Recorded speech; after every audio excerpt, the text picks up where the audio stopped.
Dust off your paddles. The Concord Pacific Dragon Boat Festival returns June 24th to 26th at Concord Pacific Place and Falls Creek.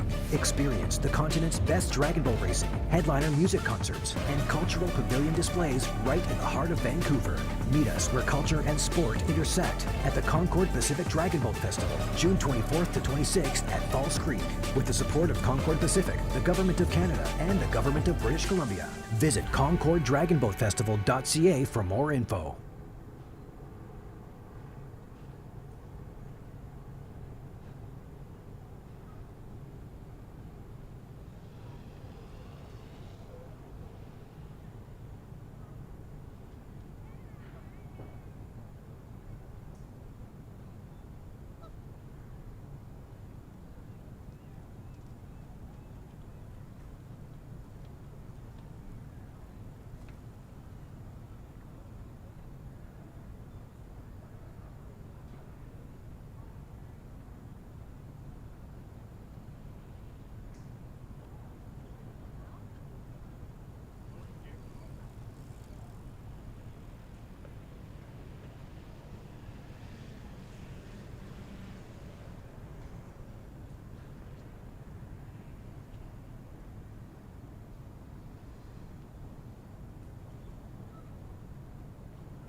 Testing. Testing 1, 2, 3.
Start the race, guys. When I'm started, you have the race.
Good morning, paddlers, and welcome, paddlers, spectators, festival viewers, participants, and above all, the sponsors and volunteers. Welcome to the Concord Pacific Dragon Boat Festival 2022.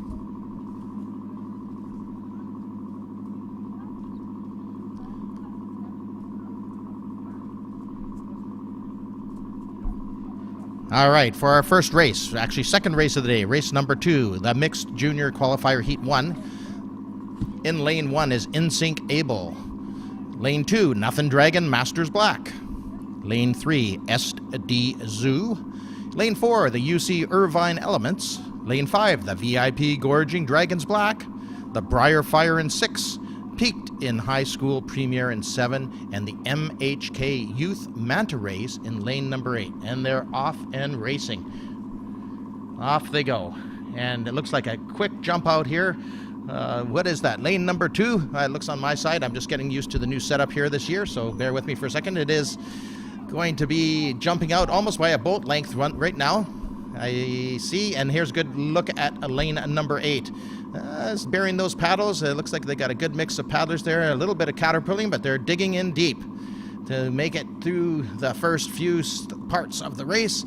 The outside lane there is having a little bit of trouble, but everyone's looking good. Hey, it's got to shake those cobwebs off. It's been a while, but these are our junior division. These are the future of dragon boat racing here in Vancouver and the Lower Mainland. And we also have the Gorging Dragon team. I believe they're from Victoria. So here's some excellent shape from those juniors up front. And here we go.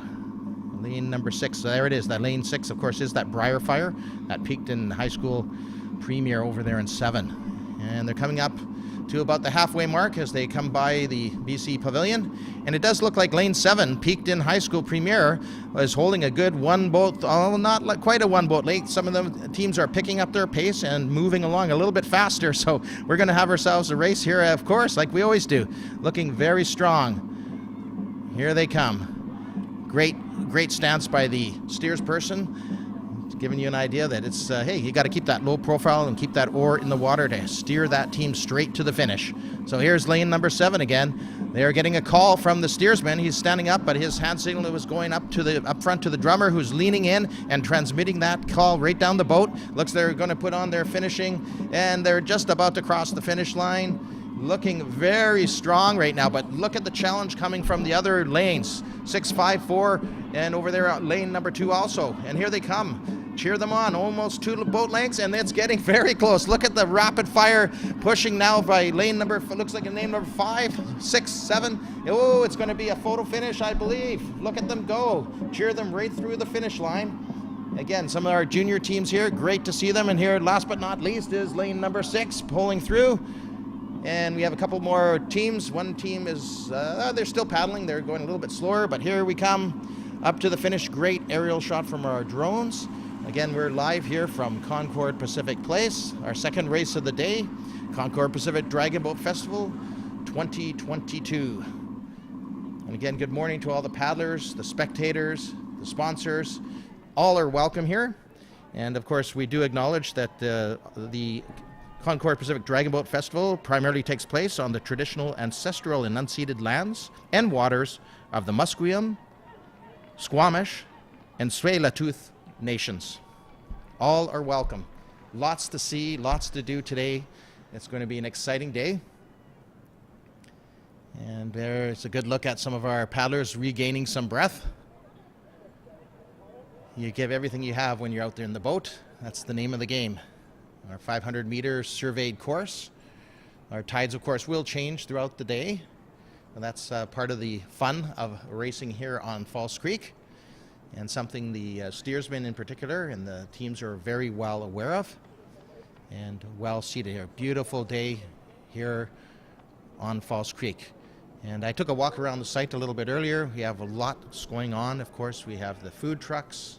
We have various sponsors hosting tents. There are lots of things going on. So as the day progresses, it's not just on the water, it's on the site, it's on the ground. The Racers Village was packed, as you can well imagine. All the teams setting up this morning.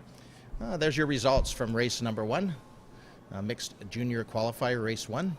And it looks like first place did go to Team LifeScan in lane number 5. And third place went to Orca and 6 in the UCLJ Dragon Boat in lane 4. It's interesting because you do normally see in the middle lanes higher seeded teams, and not always, but generally speaking, you would expect to see those teams finish in the first, second, third place. But again, as things progress during the seeding of the races, as we progress to further races, that will change. You will see the difference as we move along. So again, welcome everyone. Beautiful day here at Concord Pacific Place on the shores of False Creek in downtown Vancouver. Great shot of the Science World. Actually, when I went into the Concord Pacific Presentation Center this morning, I saw the mock-up, if you want to call it that, and it's changed over the years. I recall the very first time I saw the model of Concord Pacific Place, they actually had the Science World there, and they used a golf ball of all things. So I'm not sure if everything was scaled off of that for that model. But I didn't take a close look this morning, but I will get a chance to do that. But here is a good shot of our teams heading back into that beautiful facility here at the Dragon's Ode, and just spectacular dock system here. The volunteers helping to make sure they guide the boats back into the correct berth, quick uploading, onloading, offloading. It's well rehearsed. As I say, those volunteers are so important, as to, of course, our friends over there at G2G who manage the race part of this event. So here you can see someone's backing out, someone's coming in. Hey, it's all well orchestrated, and the teams are little butterflies maybe for the first couple of races, but they'll soon lose those as soon as they get their little warm up on the way to the start line. So we are racing from the Cambie Street Bridge towards the Science World. The finish line is marked by buoys on the water. Of course, the official finish line is digital. It is registered and taken from on top of the Concord Pacific Presentation Center, and I went up to say hello to the finish line crew up there. Looking good, and again, a beautiful day here. So let's get ready for our third race. And I'll take a quick breather for a moment as we get a nice view again of the Dragon Zone and the finish line.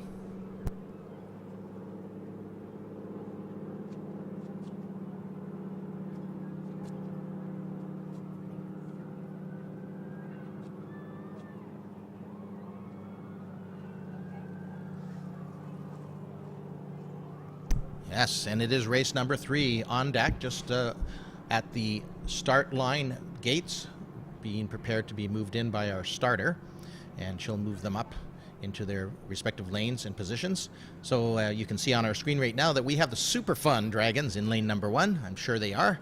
And fun or sun, hey, it's going to be a great day. Wham! Fire in lane 2. The Peaked in High School, lane 3. Starbucks Wave Runners in 4. I'm sure they have a little caffeine behind them. And the lane number 5, it's the UBC Current Blue. The Paddle Rangers in 6. The Eternal Dinosaur. Oh, no, this is not a team that I was on, sorry. Eternal Dinosaur, I'm going to be watching them closely. And lane number 8, Patrick's crew from the Conquering Waves 2. So we look forward to another exciting race here in our preliminary mixed junior qualifier. And it is race number 3 on the program. Of course, you can get the whole race grid if you want to download it. It's available on the Concord Pacific Dragon Boat Festival website. And you can see the tide is out a little bit. You can see that from this great aerial shot. A few boats, just you can see also the way the currents are working, as you can see the angle of the boats at the moment. And they are being brought up into the starting positions. Again, there's a lot of skill involved here and coordination of the drummer and the steersperson, and of course the attention of the teams to make sure they're listening to the commands, not just of the race starter, which is the most important, but they have to be very attuned to the commands that are happening on their boat to make sure they're going to line up fairly, correctly, in the correct lanes. And focus is a big part of dragon boat racing, no matter what level you're at. And it is a great, great sport, as you will all see today. If you haven't participated, you got to get down to the Dragon Zone and check it out. There's all kinds of opportunities to get in the dragon boat in the Dragon Zone. So as you can see, we're moving up, and the command has been given to hold the boat. They're in the starting positions, and off they go. 3, 4, 5, 6, and up to 2, 3, 4, 5, 6. You can see how the stroke is getting more rapid after those 6 or 8 initial deep paddles to pull your boat up and out of the water. And it looks already, again, the center lanes here. Looks like lanes 3, the Peaked in High School. There's a great look at lane 7. You can see the timing is looking very good. Could bury those paddles a little deeper. A little bit of caterpilling with our friends in lane number 6. And I'm looking out for those UBC Current over there in lane 5 in the center lanes. Lane 4, the Starbucks Wave Runners, also looking strong at this time. Again, here's those Paddle Rangers, lane number 6, but in the center lane there, it looks like lane 7. Oh, there's those Eternal Dinosaur. I'm keeping my eyes on them. And there's the Blue Current. Great shot of their drummer. He's doing pretend drumming, but that works. He's giving them the beat. And you can just watch the top hands as they're reaching forward and driving down to pull more water. So a great shot here. It's almost like an arrowhead looking design from the aerial view. It's quite pretty. And lane number 4, there's a great shot of those folks in lane number 4 from Starbucks Wave Runners. And wow, we're going to have an interesting race here for sure, as they've come past the halfway meter, after about the 250, 300 meter mark. And you have another set of boys, and a lot of teams, depending on how practiced they are, they're probably going to use those boys to call their finish, if indeed that's their standard play right now. Again, the UBC Current in 5, the Paddle Rangers over there in 6. Great view down the boat. Again, you can see the steersman kind of leaning down, break the wind a little bit, give it a little bit of an edge, but we're going to have a great finish here. Looks like an absolutely spectacular finish coming up here. I'm looking over here at lane 4, 5. Who's it going to be? So far, it does look like about a half a boat length. So when I say that, I'm talking about the number of benches. There's basically 10 benches, two paddlers in each bench. So it does look like lane number 4, unofficially, it looks like they just made it. So lane number 4, of course, is the Starbucks Wave Runners. And here comes lane number 2 on the outside. Lane 6, putting a great finish in our friends lane number 1. So it was lane 4, the Starbucks Wave Run unofficially. And of course, we saw our Current Blue in 5. So another spectacular race here. And there's our on-water Marshall crossing the boat, her boat in the dinghy across the finish line too. I wonder if they ever take a snapshot so they can sell it to her after the race. Perhaps we'll have to talk to the finish line folks about that.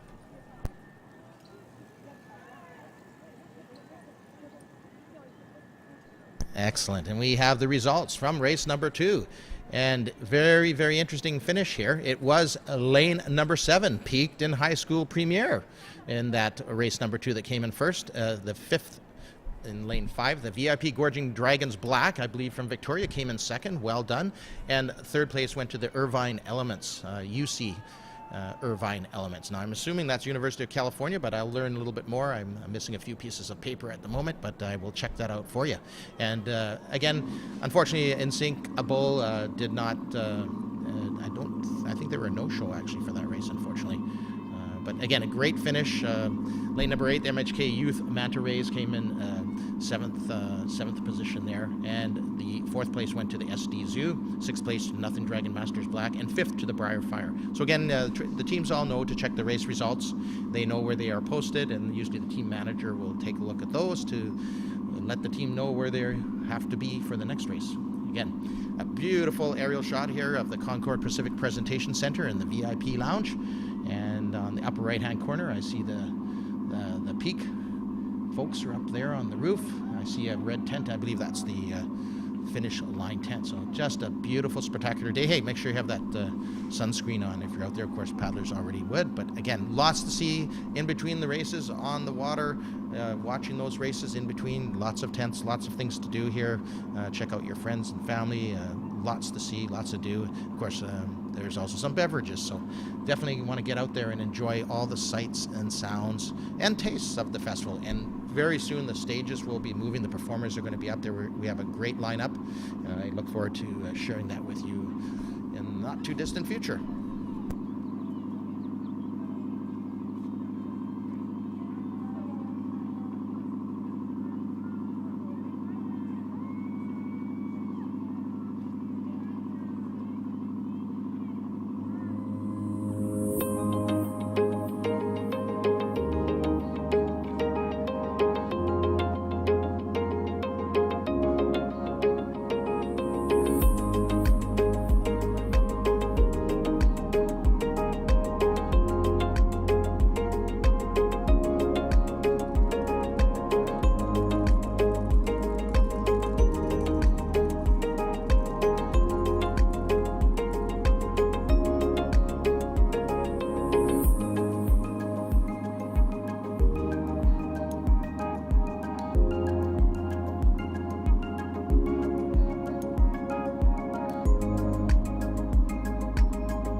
All right, we have on deck and some results here.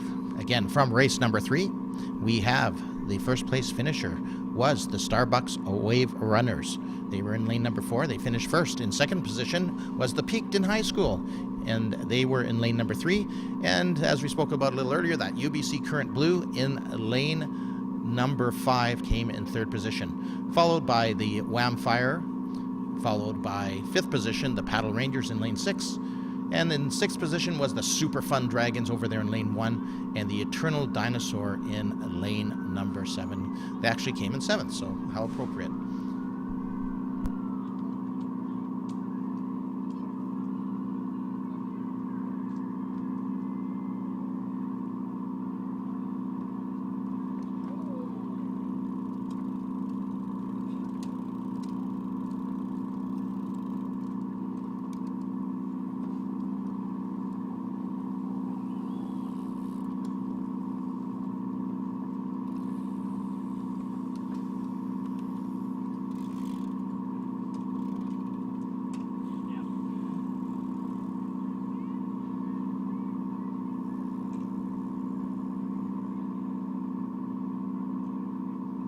Race number 4 is now marshalling at the start line, jogging for position and just holding, undergoing and waiting for the instructions from the starter.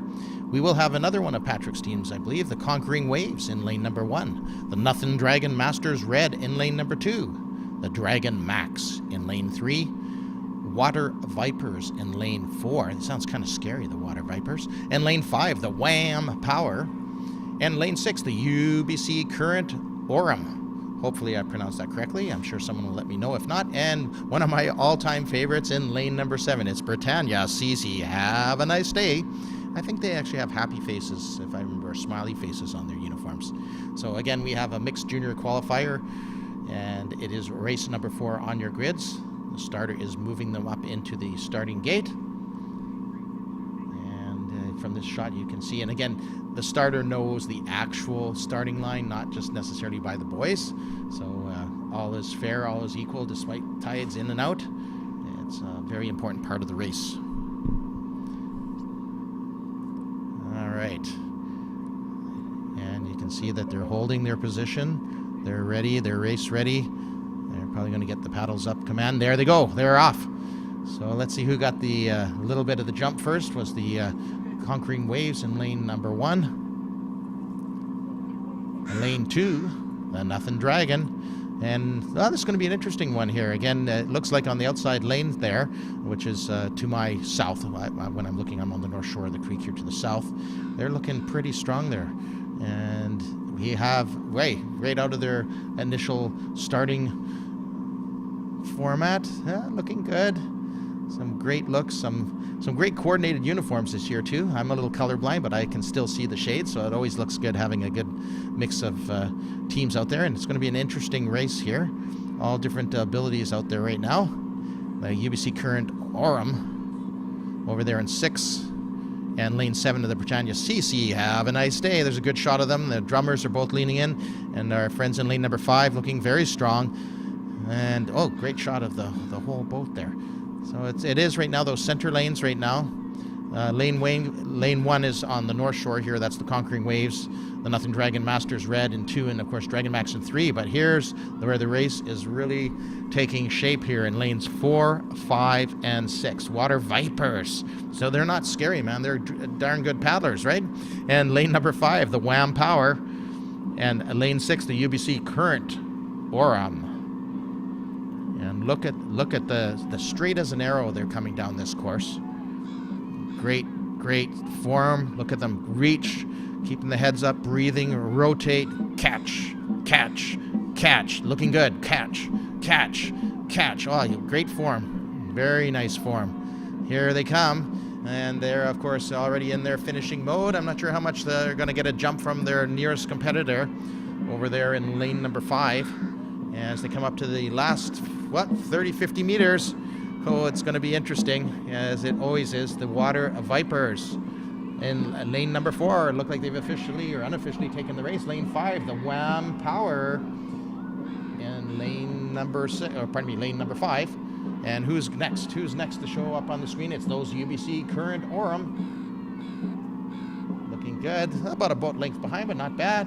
And here comes lane numbers. Wow, tight race 2, 3, and 7. And lane 7, of course, is the CC Have a Nice Day. And lane 1, the Conquering Waves. They're still coming. They are working their way down.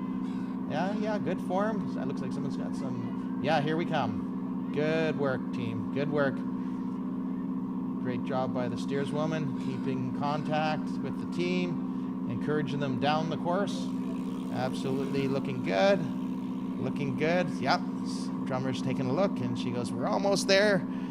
Almost there. About 2 more boat lengths. And the Conquering Waves are about to cross the finish line. Give them a hand. Encourage them all, teams of all abilities here. That's the beautiful thing about Dragon Boat Racing. And there they are, crossing the finish line in lane number 1, the Conquering Waves. Wow, another beautiful aerial shot here from our drones. Or drone, I should say. And yeah, and there again, a great shot of the boys. Of course, again, they do move up and down, but again, don't worry. Our finish line is very technical and laser focused. They know the true digital finish line. So, of course, all the teams know that the boys move in and out with the waves and the tide, however well they are anchored. So, very interesting race. We're looking forward to a lot more races. Of course, we have our junior mixed out here today, and again, they race with the premier mixed. Then they'll go into semi-finals and finals. So, it's interesting, though, to mix up all the teams, the juniors and the premier mixed. And, of course, we're going to have later on your race program, we're going to have some specialty cup races, which are always exciting. But generally speaking, this morning we're looking at the juniors premier mixed, the heats. There's going to be premier open eventually. We'll see the breast cancer and the premier women a little bit later on today. And there's also going to be those very exciting 100-meter knockout races. So there's going to be a under 24 U Cup and a senior C Cup and cancer survivor and supporters race. And again, there's lots happening, and you have to stick around for the whole day. As I say, lots happening off the water too. The sights, the sounds, the entertainment, the food, and sponsors' tents, and lots to see and do, lots to participate in. So again, at the end of the day today is going to be something very exciting. It's the Guts and Glory 2 kilometers race. As I said, the race course is 500 meters, so they're actually going to do that race course, and they're going to turn not once but twice. So you're going to see a full 2 kilometer race, the Guts and Glory, and it will be the premier women and the open teams. So it's going to be pretty exciting stuff. You got a full day of racing. And I should let you know, we're going to have some exciting guest announcers a little bit later on in the day, I think after the lunch hour. And so that should be exciting too. You won't have to hear my voice. You can hear somebody different. So that's going to be exciting. Again, a beautiful view of the boats coming in here to the Dragon Zone. And just the perfect conditions for racing today. So again, welcome everyone to the Concord Pacific Dragon Boat Festival for 2022. Glad to be here and glad you guys are all back. It's going to be a very exciting day. So enjoy, get that sunscreen on if you're out and about, or if you're listening live on concordlive.ca, enjoy.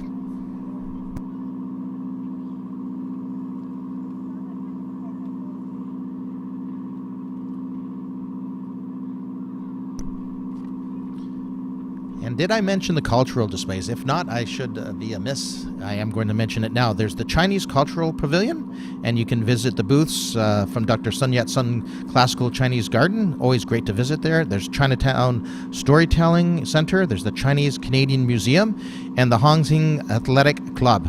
Plus, you're going to be able to see calligraphers, tea ceremonies, seal carving, gongobi, and youth arts and crafts.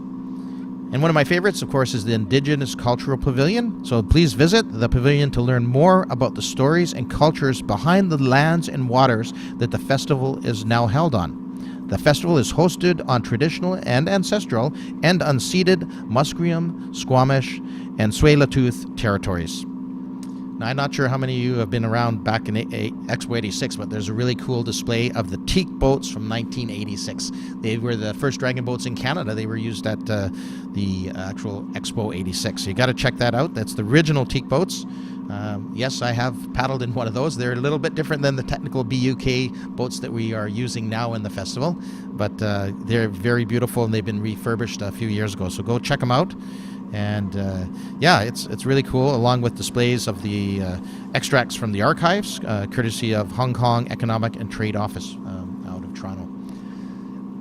All right, so here we go. We have another mixed junior qualifier, race number 5, and we're going to have in lane number 1 the Lotus Juniors, the Thunderstrokers in lane number 2, the San Diego Dragon Boat Team 2 in lane 3, and from Edmonton the ADBRC Tsunami in lane 4, and lane 5 the WPC Premier Burn, Bad Hearts in 6, and Columbus College CC Riders in lane number 7. And it is from the north side of the creek to the south side of the creek. It's lane 1 starts on the north side. Lane 7 is on the south side. The south side, for those viewing at home, of course, is when you see the paddlers going back into the Dragon Zone. That's the south side of the False Creek. So on the screen right now you're looking at, on the right-hand side is the North Shore. The left-hand side, if you're looking at the screen, is the South Shore of False Creek. So again, moving into the starting position. Under the control of our starter at the moment. Again, a little bit of nerves maybe in some of the boats. Could be their first race of the day. And the starter's having lane number 7, it looks like, move up a little bit. Yeah, and she has them let it run and hold the boat. There's various commands they have to be attuned to. Hold the boat, of course, you bury your paddles to make sure there's going to be no forward movement. Start there, she's letting them go. Off they go. And there again, lane 1 on the far right is the Lotus Juniors. And again, we're probably going to expect some more activity from those teams in the center lanes at this time. But there's the Thunderstrokers in 2. Lane 3, the San Diego. And here we go. It looks like lane number 4 right now with an early lead from Edmonton, EDBRC. If I have that right, the Tsunami. Hopefully we don't see any tsunamis here in False Creek other than this team. And lane 5, the WPC Premier Burn. So it is that lane 4, the Tsunami. Great view here of lane number 7 and 6. Look at the drummer. I like that stance. Getting in, leaning in, making sure her commands are heard all the way down the center of the boat. And the Columbus College CC Riders out there on lane number 7. I wonder if they know who CC Rider is or they know the song. And the Lotus Juniors, of course, in lane number 1. So looking very strong at this point. Not quite, but almost a boat length lead for the Tsunami. And the middle lanes there. Great aerial view. Again, you can really appreciate here from this shot the positions in the race. And there they are from Edmonton. Great form. And I assume that they paddle, and I'm making an assumption here on the North Saskatchewan River there in Edmonton. But look at the timing is good. Each blade is buried when they catch the water. You see how they drive the blades down, so great form. And they're coming up to almost the time that most teams would probably call a finish. I'm not sure if they're going to call a finish or not. I would think they would, just to make sure they're in practice for the additional races here, because they have well over a boat length, but that means nothing in dragon boat racing, as we well know. For those teams out there, you have to give 110% at all times. Catch, full reach, full rotation. Great encouragement from the drummer. She's using that stick as a threat, maybe. Come on, guys. Reach, catch. There's the finish. See that increase in the pace? That's your finishing strokes as they're going to jump right across the finish line from EDBRC, the Tsunami. Great finish, and it's very tightly packed here as they come up. Who's it going to be in lane number 3? Yeah, it looks like lane number 3, followed by 5, the WPC Premier Burn. And here comes lane number 6, the Bad Hearts. Awesome. And lane number 2. Yeah, it's our friends in lane number 2. Look at them go. Here comes lane number 7. And, oh, interesting. It looks like they left a gap in their boat. I didn't see if they actually had the full amount of paddlers in number 7 or not. Great race. Again, a mixed combination here of our Premier Mixed and our junior teams. And yeah, and it looks like they have left one space empty. They're probably short a couple paddlers this morning, that one junior team. And again, a great view. Spectacular racing. And as we move on, again, these are qualifying heats, so they're going to get tighter and tighter as the day goes on, and of course even more spectacular tomorrow. But again, stick around for the day. We're looking at a 2-kilometer guts and glory for the women and the open division this afternoon, and that's going to be spectacular. They're always exciting to watch. It's something unique to us here. And here we go, the race number 4, the official finish was in that mixed junior qualifier, race number 4. It was actually the Water Vipers. We think we called that one, so that's great. In lane number 4, in second position came the Wham Power and the UBC Current Orem in 3. It was Britannia CC Have a Nice Day in 4th position, and Nothing Dragon Masters Red in 5th, followed by the Dragon Max in 6th, and the Conquering Waves. And again, we gave them some great encouragement over in lane number 7 coming in, pardon me, in lane number 1 coming in 7th position. And again, the times will vary throughout the day. And again, as I've mentioned several times, everything is well seated here, so everything is fair. Everybody knows the equipment's all equal, and the seatings are equal. So we're going to see some spectacular racing even more today. I almost feel like we should be out there on the water with them. But again, there's lots to see and do. I know the entertainment is starting today on the 102, the Peak main stage, the Creekside Park North. And today starting at 11 a.m. So we're going to have, I think it's the Queen Yun Music Society at 11 a.m. will be the first act. One of my favorites is the Eagle Song Dancers. They're going to be on at noon today. So check it out. Well, there's a good view of the stage. It looks like things are getting set up. And no, I'm not going to do a solo this year. Sorry. I've been asked, I'm sure, but it's going to be great. The entertainment is always great. So lots of things to see and do in between the races. And we're ramping up. And don't forget the food trucks. There's a lot of food trucks. I took a walk through the site this morning, and a lot of choices out there too. So feel free. Anytime the hunger pulls at you, the hunger pulls at your stomach strings, do head over and check them out.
Dust off your paddles. The Concord Pacific Dragon Boat Festival returns June 24th to 26th at Concord Pacific Place and Falls Creek. Experience the continent's best dragon boat racing, headliner music concerts, and cultural pavilion displays right in the heart of Vancouver. Meet us where culture and sport intersect at the Concord Pacific Dragon Boat Festival, June 24th to 26th at Falls Creek, with the support of Concord Pacific, the Government of Canada, and the Government of British Columbia. Visit ConcordDragonBoatFestival.ca for more info.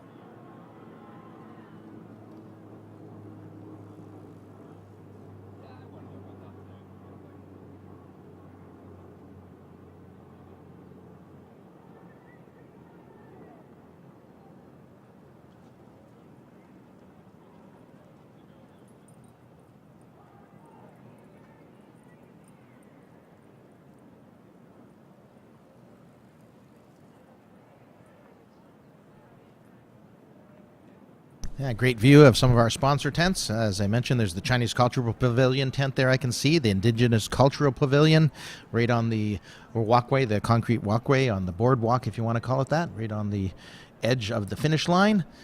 And you can see the main stage, the 102, the Peak main stage. That's actually the Creekside Park North. You can see it on the left-hand side of your stage. Or left-hand side of the stage. You can see the stage on the left-hand side of your screen is what you can see. And you can see that people starting to gather and mill around. Some have been watching the races as we pull away from the shot of the site. Lots of things happening out here for sure. And in the back right-hand corner, I think you can view some of the food trucks right down the alley there, almost in the middle of your screen to the left. There's a number of food trucks to get out and if you need a bite. Just a beautiful shot here of the Science World and the South Shore, Creekside, of a beautiful Falls Creek in downtown Vancouver. My name is Lauren Schmidt, and I will be your color commentator for a while this morning, at least until about noon today, and I will be here all day tomorrow also. And we're looking forward to having a lot of guests with us today, particularly the afternoon races, where there's going to be a number of cups, specialty cups, and we'll have various folks announcing those races or co-announcing those races. So we're going to go now and jump into race number 6 on your race grids. So that is a mixed junior qualifier again. We are going to take care of these in the morning. And it is going to be the Raging Rebels in lane 1, the TCC Dragoneers, and the Dragon Hearts Breaker in lane 3. The Limit Breaker in 4, so we have Breaker versus Breaker, lanes 3 and 4. And the Pemberton Bald Eagle in lane 5. And my personal all-time favorite, the Concord Pacific Flying Dragons in lane number 6. And lane number 7, we have Club Sake Mixed. So this is going to be an interesting. I'm looking a lot of old colleagues there on Concord Pacific Flying Dragons in lane 6. Hello to Fred and company. And wow, we're going to watch out for those Pemberton Bald Eagles. They do have a very strong reputation as being strong paddlers, so we're going to really keep an eye on them. TCC Dragoneers, I'm not sure. They could be a team that used to be some association with the Caribbean, so it's going to be interesting to read up or take a look at them. A lot of familiar names, a lot of familiar faces when I cruised through the Racers Village this morning. For many teams, it's a rebuilding year. We're already moving into the starting positions. Now, I'm not sure how much we remember about the starts, but again, we'll check with some of the coaches a little bit later on. But the old traditional start was called a 6:16 start.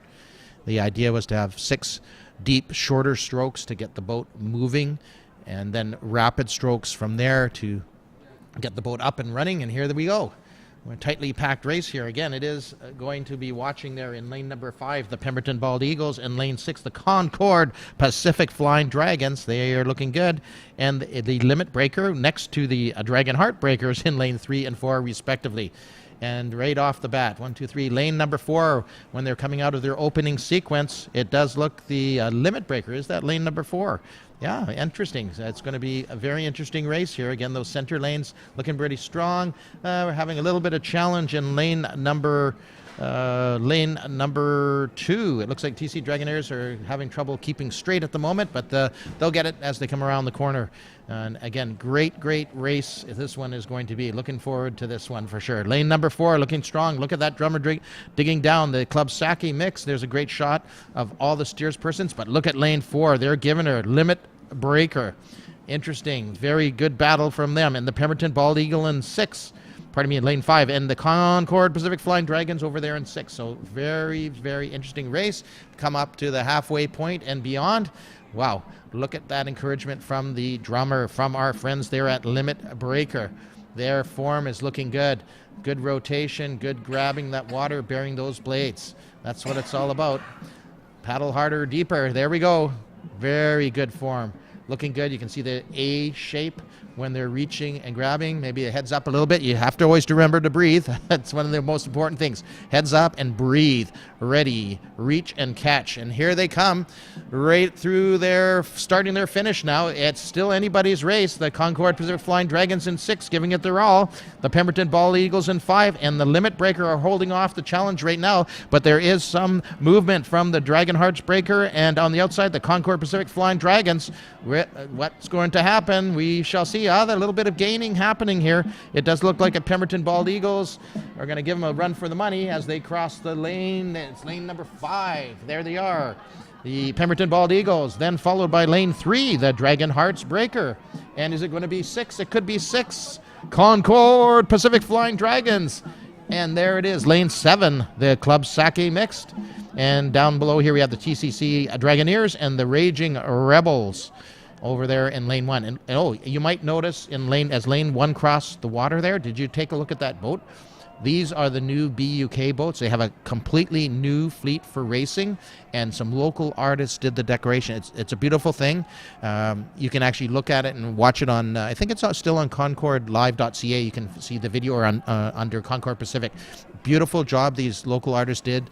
Great idea to get them out there to decorate and paint these boats. So great equipment, brand spanking new. It's awesome. Concord Pacific is putting on a great show as always here at the Concord Pacific Place here at our 2022 Dragon Boat Festival, sponsored of course by our good friends at Concord Pacific.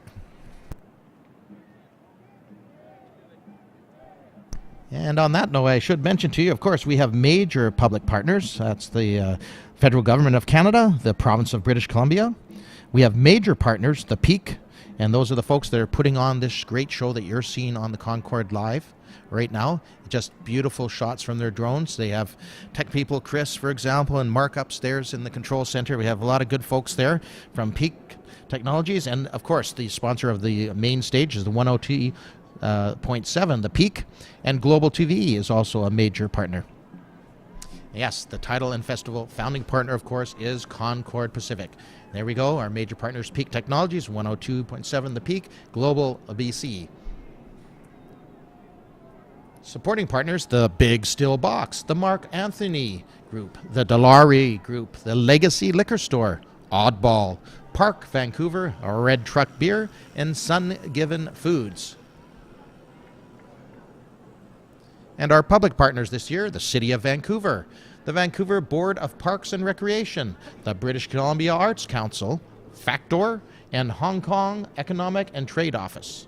The media partners, 93.7 JR Country, 980 CKNW, AM 1320 CHMB, Daily Hive, The Georgia Strait, Tsingtao Daily,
And on deck or coming up to the starting line is our race number 7 on your race grids.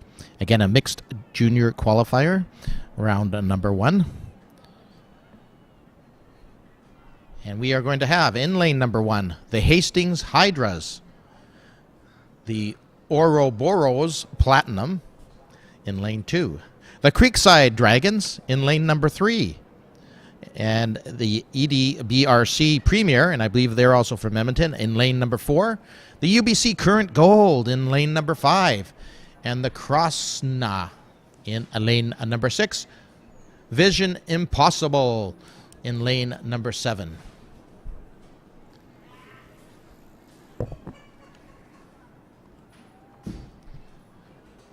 And a great side view here is some of the boats are letting it run under the instructions of the starter here, so a different perspective here. Kind of get a good view as the boats coast into position. They are being directed by the starter. And you can see already boat number 5, lane number 5, UBC Current Gold, has been told to hold their boats, as is the Hastings Hydras and the Ouroboros Platinum in lane number 2. And yeah, already lined up, looking good from my angle. Of course, I'm not the official starter, but they are looking good, and she's letting them go. No, she's moving them up a bit. A couple of boats. She might have to pull one back. It's hard to tell. Again, she has the official line, so we can't go by the boys. And I am saying she. I haven't heard the starter, unfortunately. I haven't heard that yet this morning. And there they go. She had them in perfect form, and away they go. So again, from our angle here too, what we should see is we want to see all those paddles catching water at the same time. A very high rate right now from lane number 5, the UBC Current Gold, getting that boat up and planing on the water. And lane number 4, the from Edmonton again, the EDBRC Premier, also looking very strong. Lane number 3, the Creekside Dragons. A little bit slower start than I was expecting from them, but still looking strong. And right now the battle is going to be between the UBC Current Gold and the Edmonton Premier in lane number 4. Oh boy, yeah. And here comes the, oh yes it is. It looked like lane number, yeah, here another view. Lane number 4 from Edmonton. Lane number 5, the UBC Current Gold. Duking it out, but in fact they're paddling it out, and you can see from the aerial view we only have lane number 5 from Edmonton only about a half boat length behind, so this is going to be quite the finish for first, second, and third place. They seem aptly matched, duly matched. Lane number 5, the Creekside Dragons there in your view, and here it is. A little bit of mistiming, it's hard to say from my angle here. Oh yeah, great catch. And lane number 4, the Edmonton Premier, maybe that fast rate has cost them a little bit, it's hard to say, but they're keeping it up. And they are definitely ahead in this race in lane number 4, number 5. There's lane 4, the from Edmonton. Yeah, they're still looking very strong, keeping their heads up. There's the good view of the UBC Current Gold in lane 5, giving a run for the money. It's going to be a great finish here again. Here they come up to the last 100-odd meters here as they hit that next set of boys. And there it is, the Current Gold in 5 and Edmonton in 4. So there's a good shot of Edmonton again, holding better than the boat lead. So the battle now is going to be for second and third place, because it looks like no one will catch them at this point. They're about, they're a couple of boat, 3 boat lengths from the finish. So it does look like the lane number 4, the Edmonton Premier, will take this race. Yes, unofficially, of course. Now the battle is for second and third position for further seeding. And it does look like lane number 5, hey, the UBC Current Gold are going to hold off the challenge from those Creekside Dragons. In lane number 3, here comes lane number 2, the Ouroboros Platinum, followed by lane 1, the Hastings Hydras. And over there on lane number 6 is the Krasna. And I believe we have one more team coming up. Did I miss somebody? Oh, here they come. Yes, there's a great shot, and they're just about to cross the finish line, and that would be our friends from A Vision Impossible. Yeah, great timing. They do have good timing, for sure. Looking good.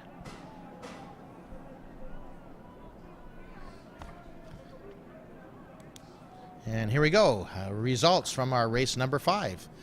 As you can see, it was in number 4 lane. First position went to that team from Edmonton, Tsunami.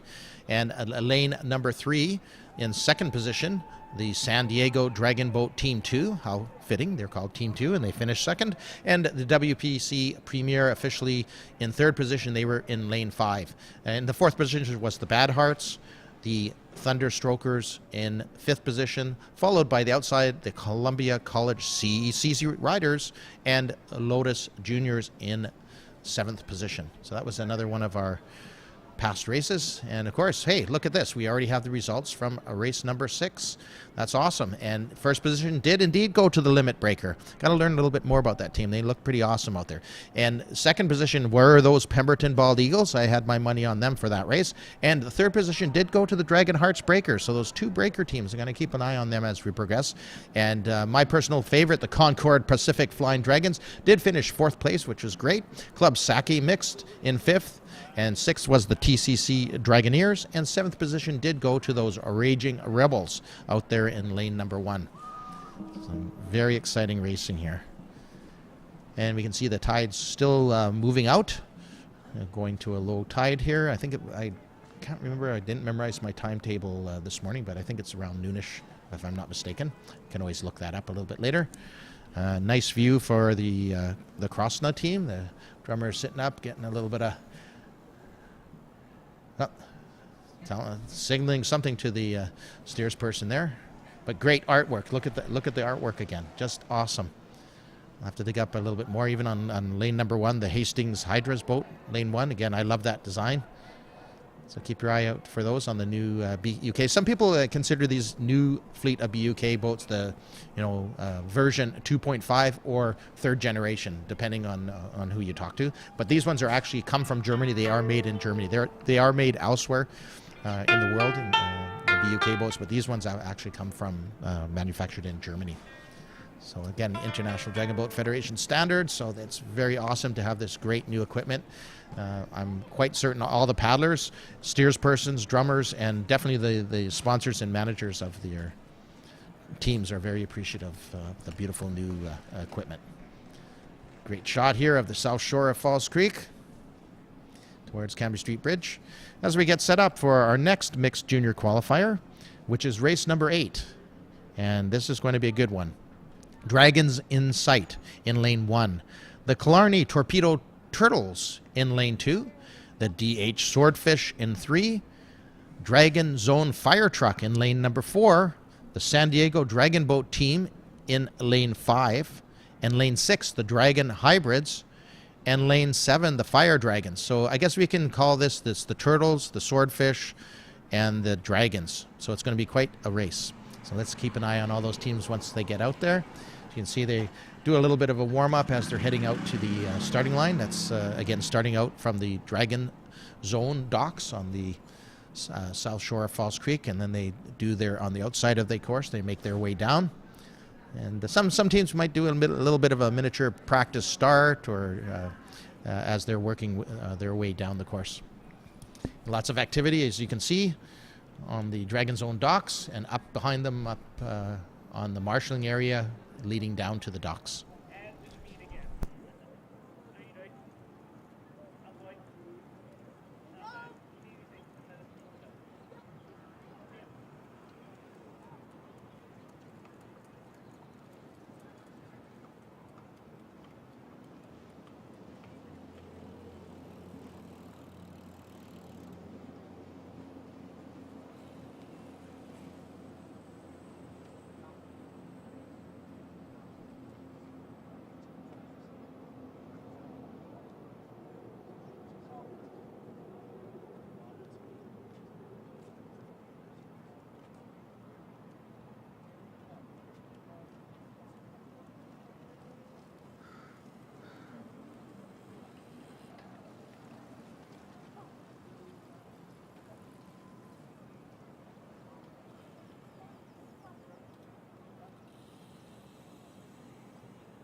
So indeed, it was Concord Pacific and the province of British Columbia. They have supported the purchase of the 18 new German-built or German-made BUK, also known as the Buck Dragon boats, for this year's festival and for years to come.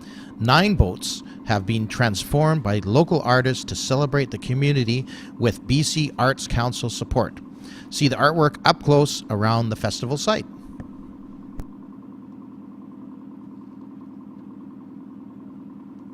All right, we're under starters' orders now. They are starting to listen to the on-water umpire and to our starter. And she will give various commands to guide the boats so that they arrive into the starting position on an equal footing so we can get underway. Again, very important for everybody in those boats. It's part of their training, if you will. They are very tuned in to what the on-water umpire, and then the on-water umpire will turn it over to the starter, who will give some final commands. As you can tell, when you see the paddles, it's hard to tell, but when you look on the boat, it looks like they're in lane number 7, and they have their oars or their paddles up across. That's usually a let it run command. Yep, then they holding the boat now. You saw them just drop their paddles into the water. And sometimes the steersman or drummer will just have the front 2 or the rear 2 paddlers move them if they get a specific direction from the starter, just to make sure they're all in the proper position for a fair start. Very important to all the teams. Equipment, starting, very accomplished on-water umpires, and a starter with many years' experience here at Concord Pacific Dragon Boat Festival. Looking good. Just about to get underway here. Let's see here if they're gonna... Oh, they're backing down lane number 3. There they go. They're off and running. Here we go. There they go. Again, let's watch those middle lanes, but this can be anybody's race. So lanes 4 and 5 are really tight already. The Dragon's Oat fire truck and the San Diego Dragon Boat team in 5 are very tight. Sometimes that is a strategy. You have to stay in your lane, but sometimes you want to get a little closer. You might be able to draft off that other team a little bit, or just show them who you are to make sure they're aware that you're right not in their wake, you're right beside them. So again, there's going to be a great battle here. Lanes 4, Dragon's Own fire truck right off the start. San Diego Dragon Boat team in 5. And there's a great view of lane 7, the fire dragons out there, and lane 6 as they come around out of their starting position in the first 100 meters or so. And yeah, they're still moving their boats. Again, it's only about a two, maybe 3 bench difference between lanes 4 and 5. You can see them all digging deep, pulling water, catch. The rate's still high. They're going to go into a transition here and reach out the strokes, lengthen out the strokes. But look, right now they are battling stroke for stroke. Look at them. Lanes 4 is the Dragon's Own fire truck, and lane 5, the San Diego Dragon Boat team.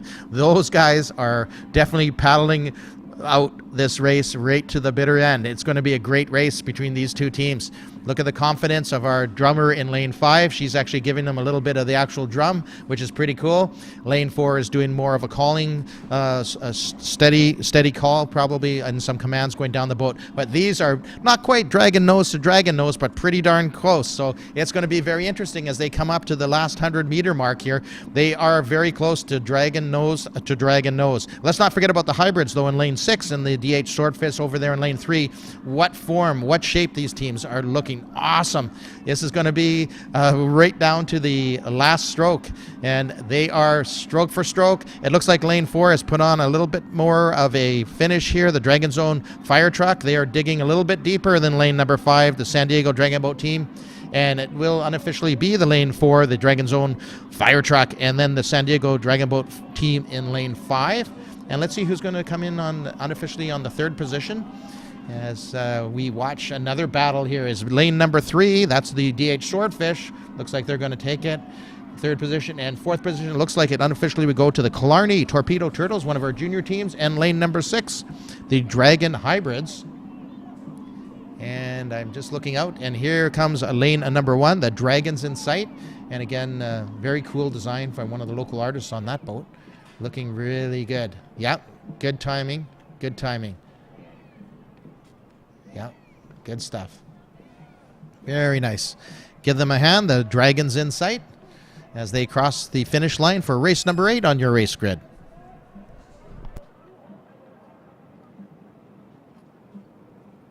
And coming our way momentarily, we're going to see some more race results. And indeed, it is from race number 7. And it was the EDBRC Premier in lane number 4 who came in first position. Second position went to those UBC Current Gold. And the time, wow, the time for that finish was 2:03. So as the day wears on, and I think as the races wear on, and tomorrow also, we're going to see quite a fluctuation in the times as we start the seeding races and the tides change. Creekside Dragons, congratulations, Creekside Dragons. They managed to come in third with a time of 2:13 in the race number 7. I know a few folks on that Dragon Boat team also. And fourth position went to the Ouroboros Platinum. 5th to the Hastings Hydra, 6th to the Krosna, and seventh position went to lane 7, Vision Impossible. So a great race, good finishes, good times.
A nice shot of our Dragons in Sight boat, lane 1, number 1 from the last race, just working their way into the docks.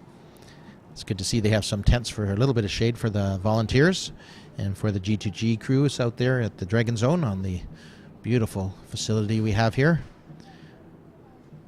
Makes the Dragon Boat racing all the better having great facilities like this. And they are being directed in by the volunteers into the various docks.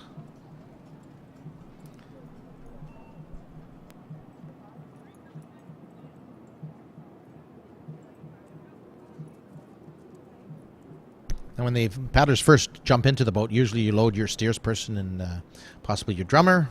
And they used to load from the middle. I'd have to look to see how they're doing it nowadays. But it's great that you don't have as much of a step down. You actually have a little bit of a step up from going out of the boat, from back to the front or from the middle. And once the paddlers hop into the boat, they basically lock themselves into position on their right side or left side, of course, accordingly. And then they get a little bit of a push off from the dock from the volunteer. And then the drummer and steersperson take it from there. And they head out to the starting line. And as I said, a lot of teams will, on the way out to the start line, they will do a little bit of a warm-up, you know, a bit of a stretch. Maybe they'll try some different rates. They might even stop the boat and do a quick first 6 strokes, something of that nature, just to make sure they're ready for the, take advantage of the time that you have to get from the dock down to the starting gates.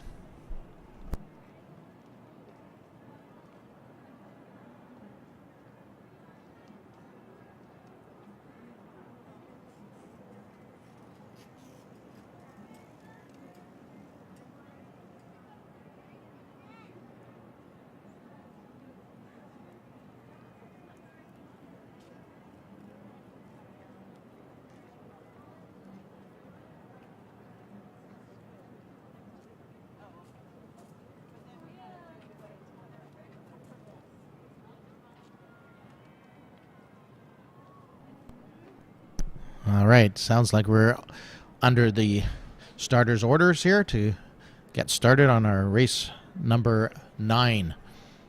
And race number 9, lane 1 will be the Butts in a Boat. Eternal Dragon in lane number 2. The DH0 in lane 3. The VIP Gorging Dragons Gold, I believe they're from Victoria. The San Francisco Bay Area Dragons in lane 5. The DH Velocity in 6. And the Stantec Splash over there in lane 7.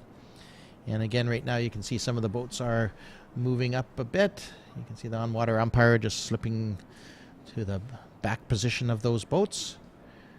And as they get their commands to move up into the starting gates. Again, you do not want to listen to the on-water umpire and the starter. They have the power to make sure the race is fair, and they don't mess around. So yeah, it could be a little unnerving for some of the paddlers, but they should be very practiced at how to. All right, and they are off. I just heard the gun. There they go. There you have, again, the butts in the boat over there in lane number 1. And, of course, that's on the north shore, looking to the south, right to left, lanes 1 through 7. And right now, right out of the start, it does look like the initial jump is going to, in the starting gate, it went to the San Francisco Bay Area Dragons in lane 5. But on their right and left, there's the VIP Gorging Dragons Gold. Also, a great start, and the DH Velocity over there in 6. And, yes, right now it does look like our friends from Victoria jumping out with an early lead. So they are coming out of their opening sequences. Again, the idea is getting the boat from a dead start to get it moving, get it up, get it planing. And there's a great view of the DH Velocity, and you come into view the San Francisco Bay Area Dragons, and again, a nice shot on the lower right side of our VIP Gorging Dragons Gold from Victoria.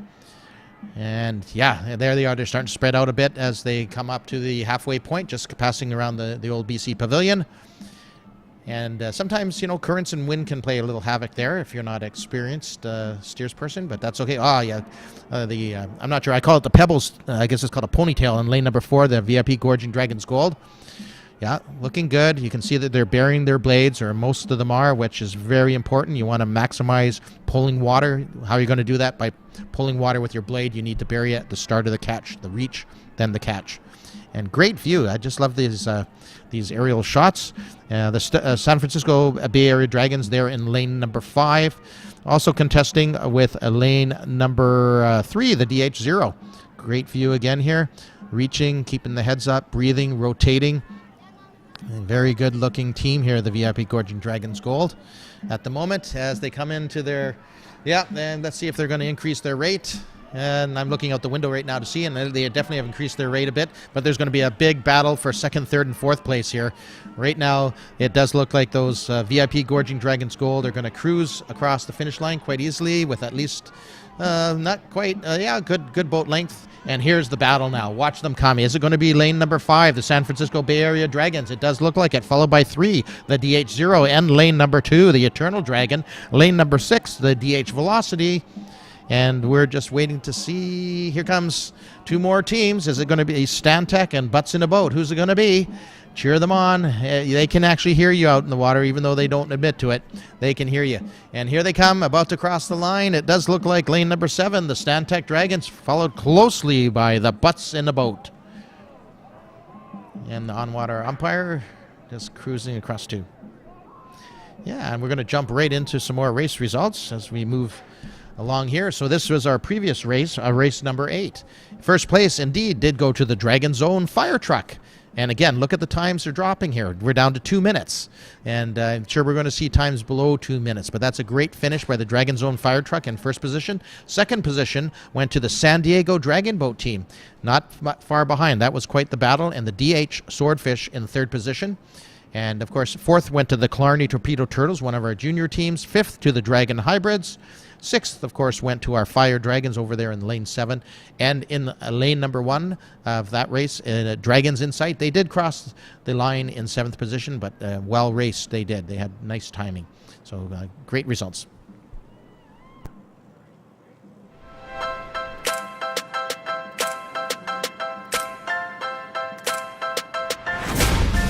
So I think what makes Criterium Racing really special is that there's always a fun family festival attached to it. So there's going to be food trucks, and you get to really see some of the best racers in North America light up. And I'm super excited to race in front of a home crowd.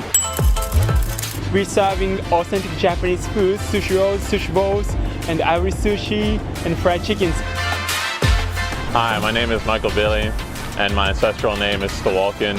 And at Canoe Cultures, we renovate and build canoes, and we are excited to share and display our culture with you.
Yeah, great shot here of a team doing their warm-up on their way out to the start.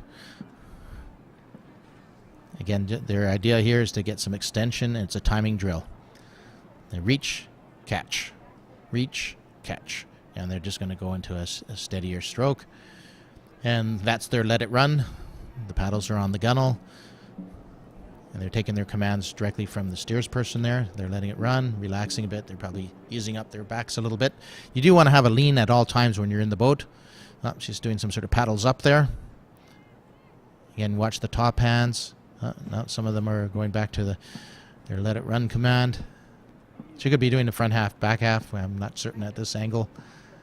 And you can see the team to the left on lane boat 5 is also doing a start, a practice start, or again, the delay drill. So just to make sure you have to nail that first stroke. Those first 6 strokes are absolutely crucial. If you miss one of those, chances are you're not going to finish first. And many coaches will tell you that a race is won or lost in the start. It's essentially true. It does make a huge difference. I mean, you just don't want to break a paddle or miss a stroke, which makes sense.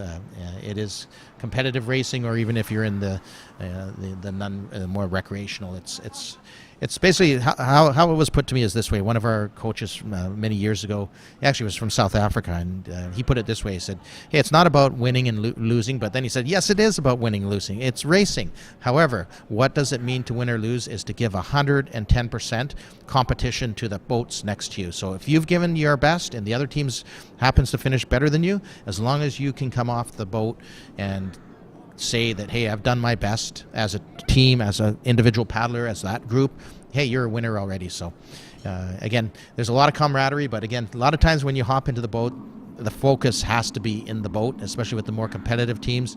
You have to be dialed in. That was a famous saying of one of our previous coaches too. Dial in. You got to be focused.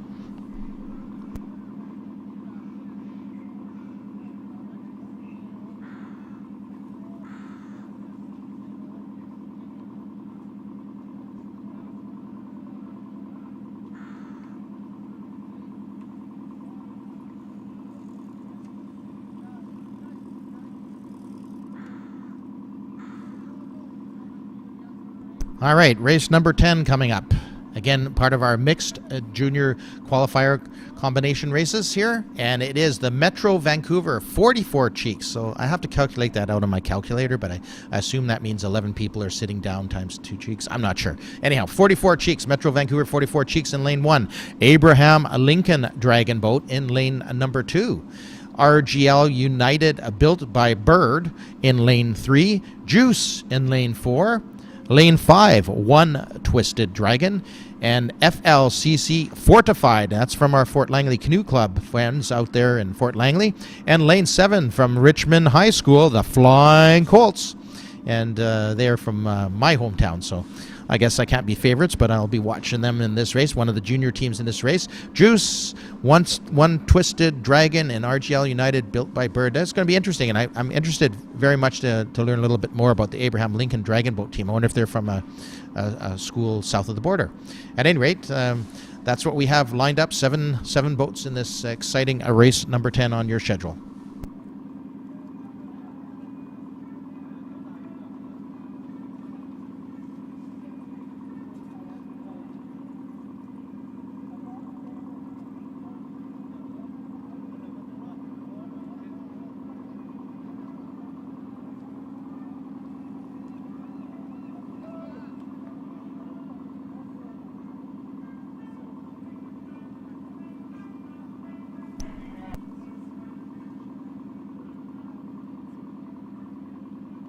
So again, we're going to be watching a lot of heats today. We're going to have 100-meter knockouts later for the 24 U Cup and the Senior C Cup. There's going to be Cancer Survivor and Supporters Race.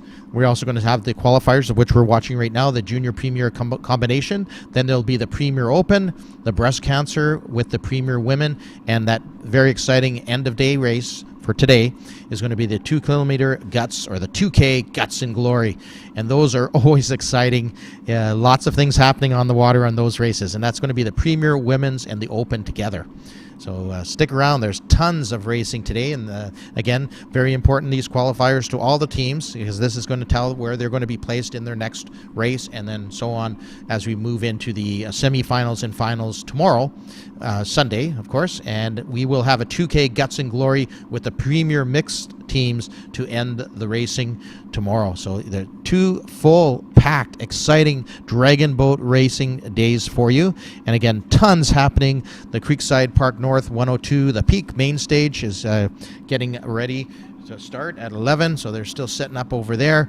And the first act there is the Qing Yun Music Society today. And again, do pop by some of the displays, the cultural displays, the Chinese Cultural Pavilion, there's the Indigenous Cultural Pavilion, and the Expo 86 teak boat. So again, lots to see and do.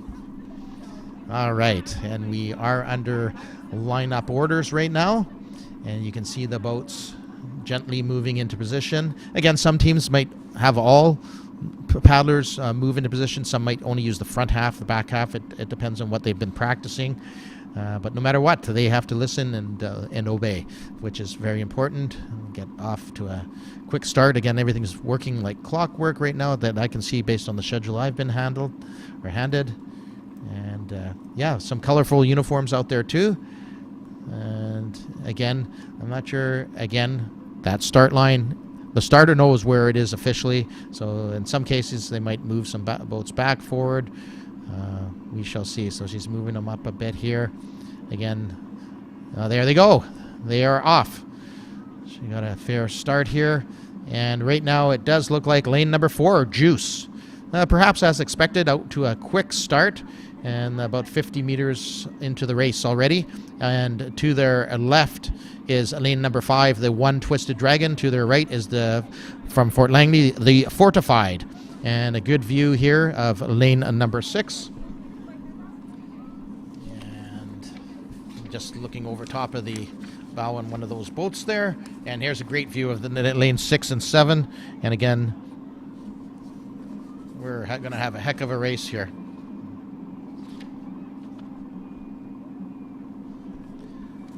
Oh, very colorful. I like that they have the matching life vest there. That was lane number 6, from Fort Langley, the Fortified. Great view of lane number 4, Juice. Perfect stroke. Did you see every one of those paddles, even from this angle? Not much white water, clean catch, pulling the water. That's exactly what they want to do. They're up and planing. Now it's just a matter of keeping that boat up and planing and keeping those strokes long. There we go. Reach, catch, catch, catch, bearing those blades on each catch, and their movement is a little bit of rotation and twist too. So looking very strong right now. Our friends from Juice in lane 4, and I saw a little hint of the Fortified from Fort Langley. And it's interesting, lane number 2, look at them, the Abraham Lincoln Dragon Boat team, looking very strong. They're going to hold off all challengers perhaps for second position here in this race. As we come into the last 100 meters, it is still lane number 4, Juice, holding their own. They haven't gone crazy. There you just saw the jump in the rate. You always still want to do your finish no matter what. Perhaps they've kept the rate down a little bit lower. They're not going crazy with the rate, but they did have a transition there, clearly visible. And here they will unofficially cross the line first, the Juice. And who's going to be next? Is it going to be Abraham Lincoln Dragon Boat team in lane number 2? Very impressive, lane number 2. If that's a junior team, that is impressive. So you have some great coaching there. Lane number 6 coming up next, Fortified from Fort Langley. Lane number 5, Once Twisted Dragon. Lane number 3, the RGL United by Bird. And I'll have to check to them, see if that's Bird Construction. Here comes lane number 1, the Metro Vancouver 44 Cheeks. And lane number 7 from Richmond High School, the Flying Colts. So great finish. There was no doubt about Juice in that race. They look formidable. And we'll have to look at those finish results when they come in. We are getting results momentarily for race number 9. And here they are. Indeed, in first place from Victoria, the VIP Gorging Dragons Gold. Again, their time around 2 minutes, so not bad. Lane number 5 came in second. That's the San Francisco Bay Area Dragons, or BAD, I think some people call them, but I prefer San Francisco Bay Area Dragons. Great time also. And DH0 came in third position. Eternal Dragon in fourth. DH Velocity in fifth. The Stantec Splash team in 6th position, and Butts in a Boat came in 7th. So I'm interested to see if Stantec is an office or corporate team. I'll have to go out and check that out a little bit later. But a great finishes there in race number time. Again, keeping our eye on those finishing times for those top 3 teams as we move through these qualifier heats. Always interesting to watch. And again, thanks for joining us here if you are watching live on the site here of the Concord Pacific Dragon Boat Festival 2022. And for those of you that are watching online, the concordlive.ca, welcome. And you're in store for a spectacular day of racing and sights and sounds. If you're on site down here, and taste, smells, entertainment, everything's happening here down at the Falls Creek.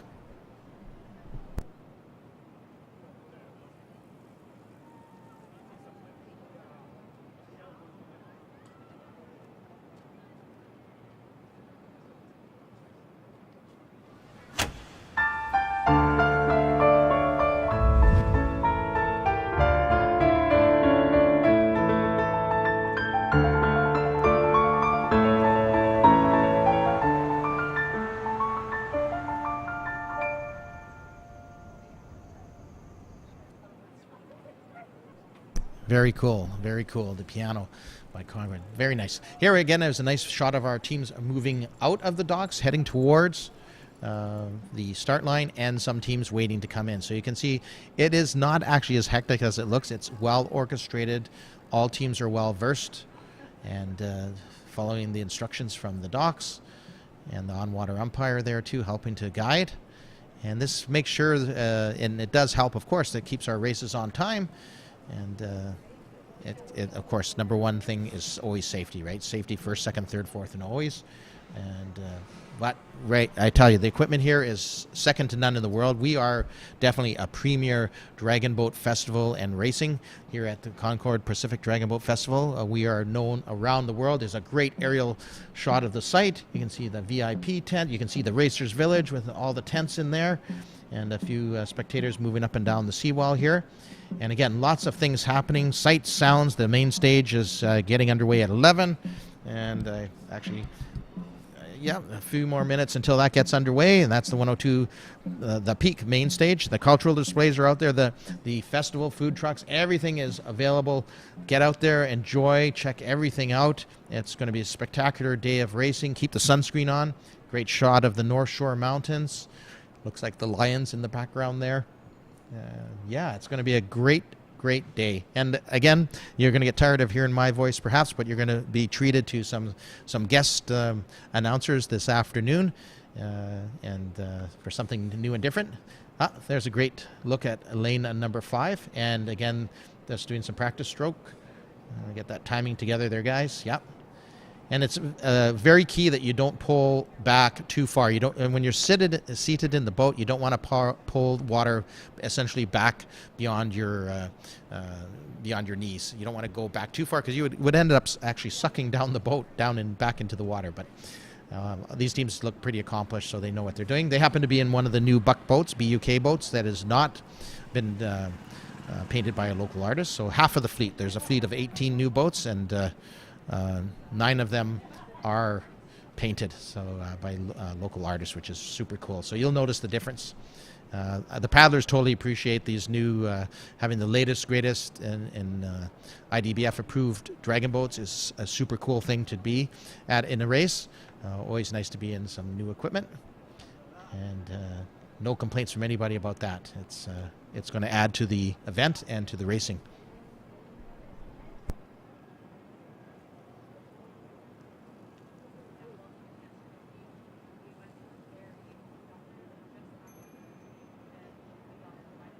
All right, race 10 results are already in.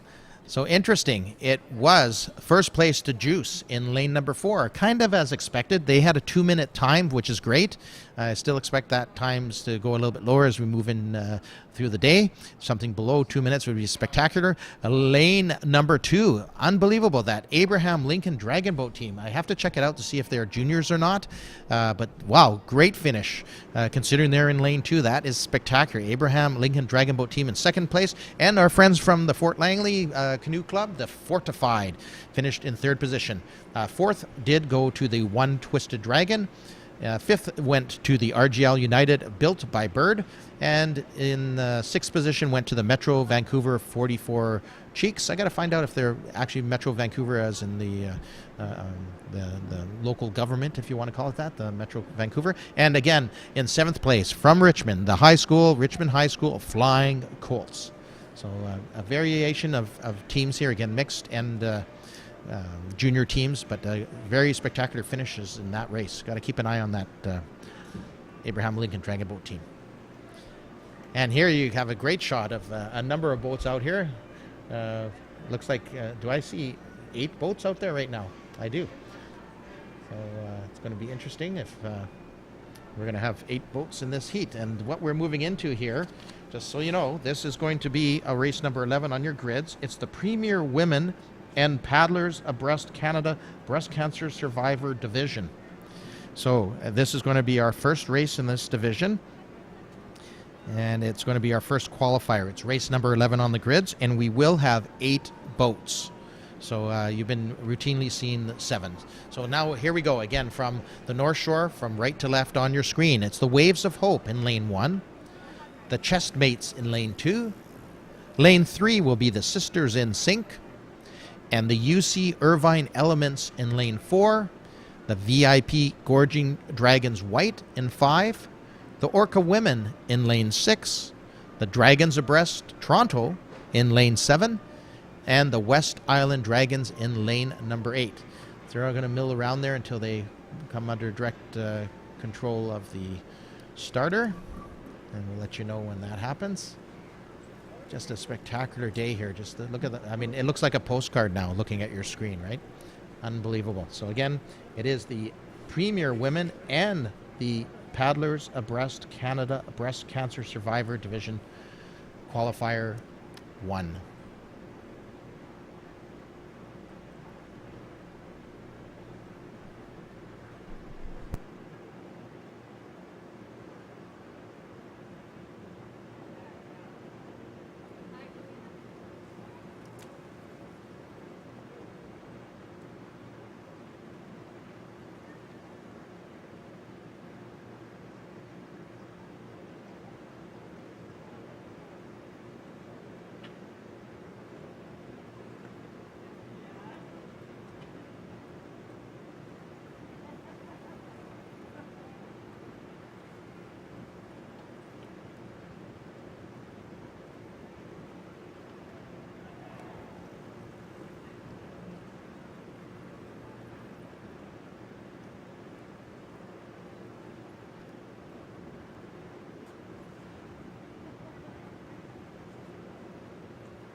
So I may have time here to tell you a little bit about the Paddlers Abreast Canada Breast Cancer Division.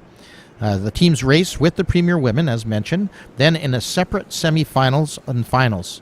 We welcome teams back to where breast cancer paddling began 25 plus years ago. A flower ceremony to support survivors and remember those that have passed will be held after the finals.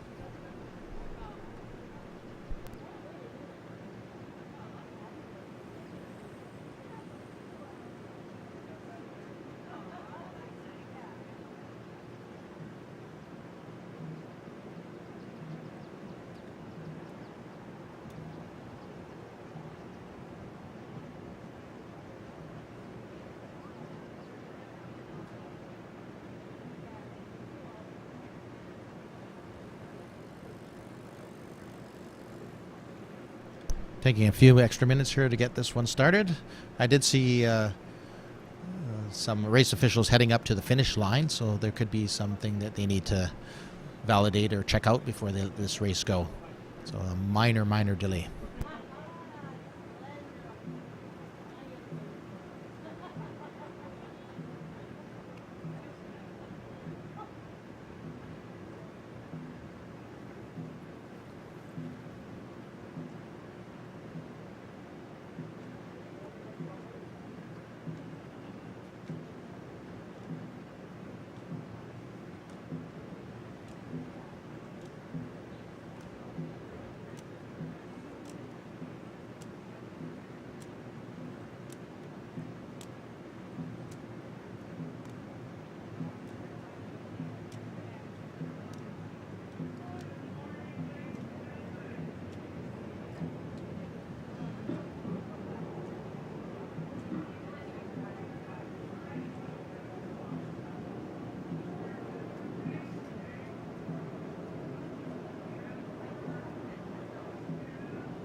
I'll take a moment to let you know a little bit more about some of the pavilions and booths on site this year.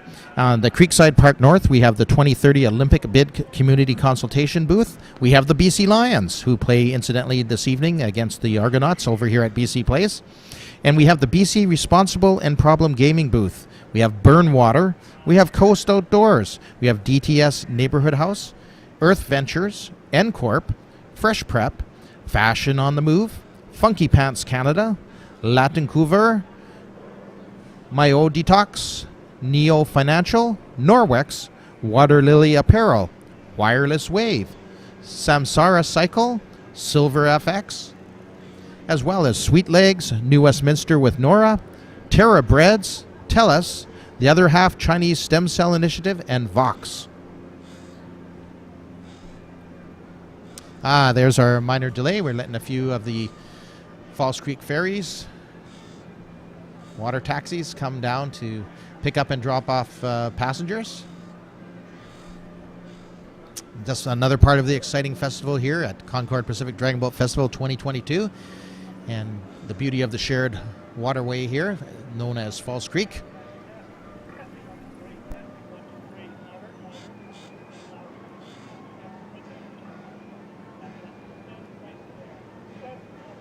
And just so you know, there is a number of food specials happening at the various vendors. So there's the cream ice cream truck, there's the Camion Cafe, there's the Dim Sum Express, Indish food trucks here. The Insomniacs Coffee Company, as always, they are here. The Jamaica Me Juicy, they're very good. I like that booth. The JJ's Hot Cobs is here. Mr. Tube Steak. All right, that's just a few that if you're starting to get hungry. And it looks like on the screen we are starting to get some movement again. Some lineups are starting to happen here for our race number 11, the first of the women's and the breast cancer survivors division. The on-water umpire is moving back into position. And the boat's probably going to I think he's going to hold the other Falls Creek ferry for a minute. And yes, here they are moving into starting positions.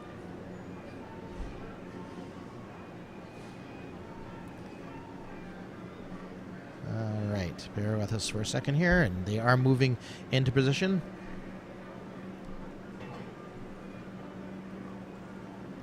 All right. Looking interesting here. Full 8 boats. Again, we're going to have the Waves of Hope in lane 1, the Chessmates in 2, the Sisters in Sync will be in lane 3, the UC Irvine Elements, I assume that's University of California, I could be totally wrong, some out-of-town team, and the VIP Gorging Dragons from Victoria, white, the Orca Women in 6, the Dragons Abreast Toronto, and lane 8, the West Island Dragons. And you can see it appears they're actually not really lining up at an angle like that. It's just the natural current flow of the tide right now. So not to worry, our experts on water umpire and our starter will get them into the gates in proper form. And the boat in the upper left of your screen behind the Falls Creek Ferry is, of course, for the next heat. And they're just going to paddle around, I guess is the right word. They're just going to hold until the race gets underway and they'll start moving into position also.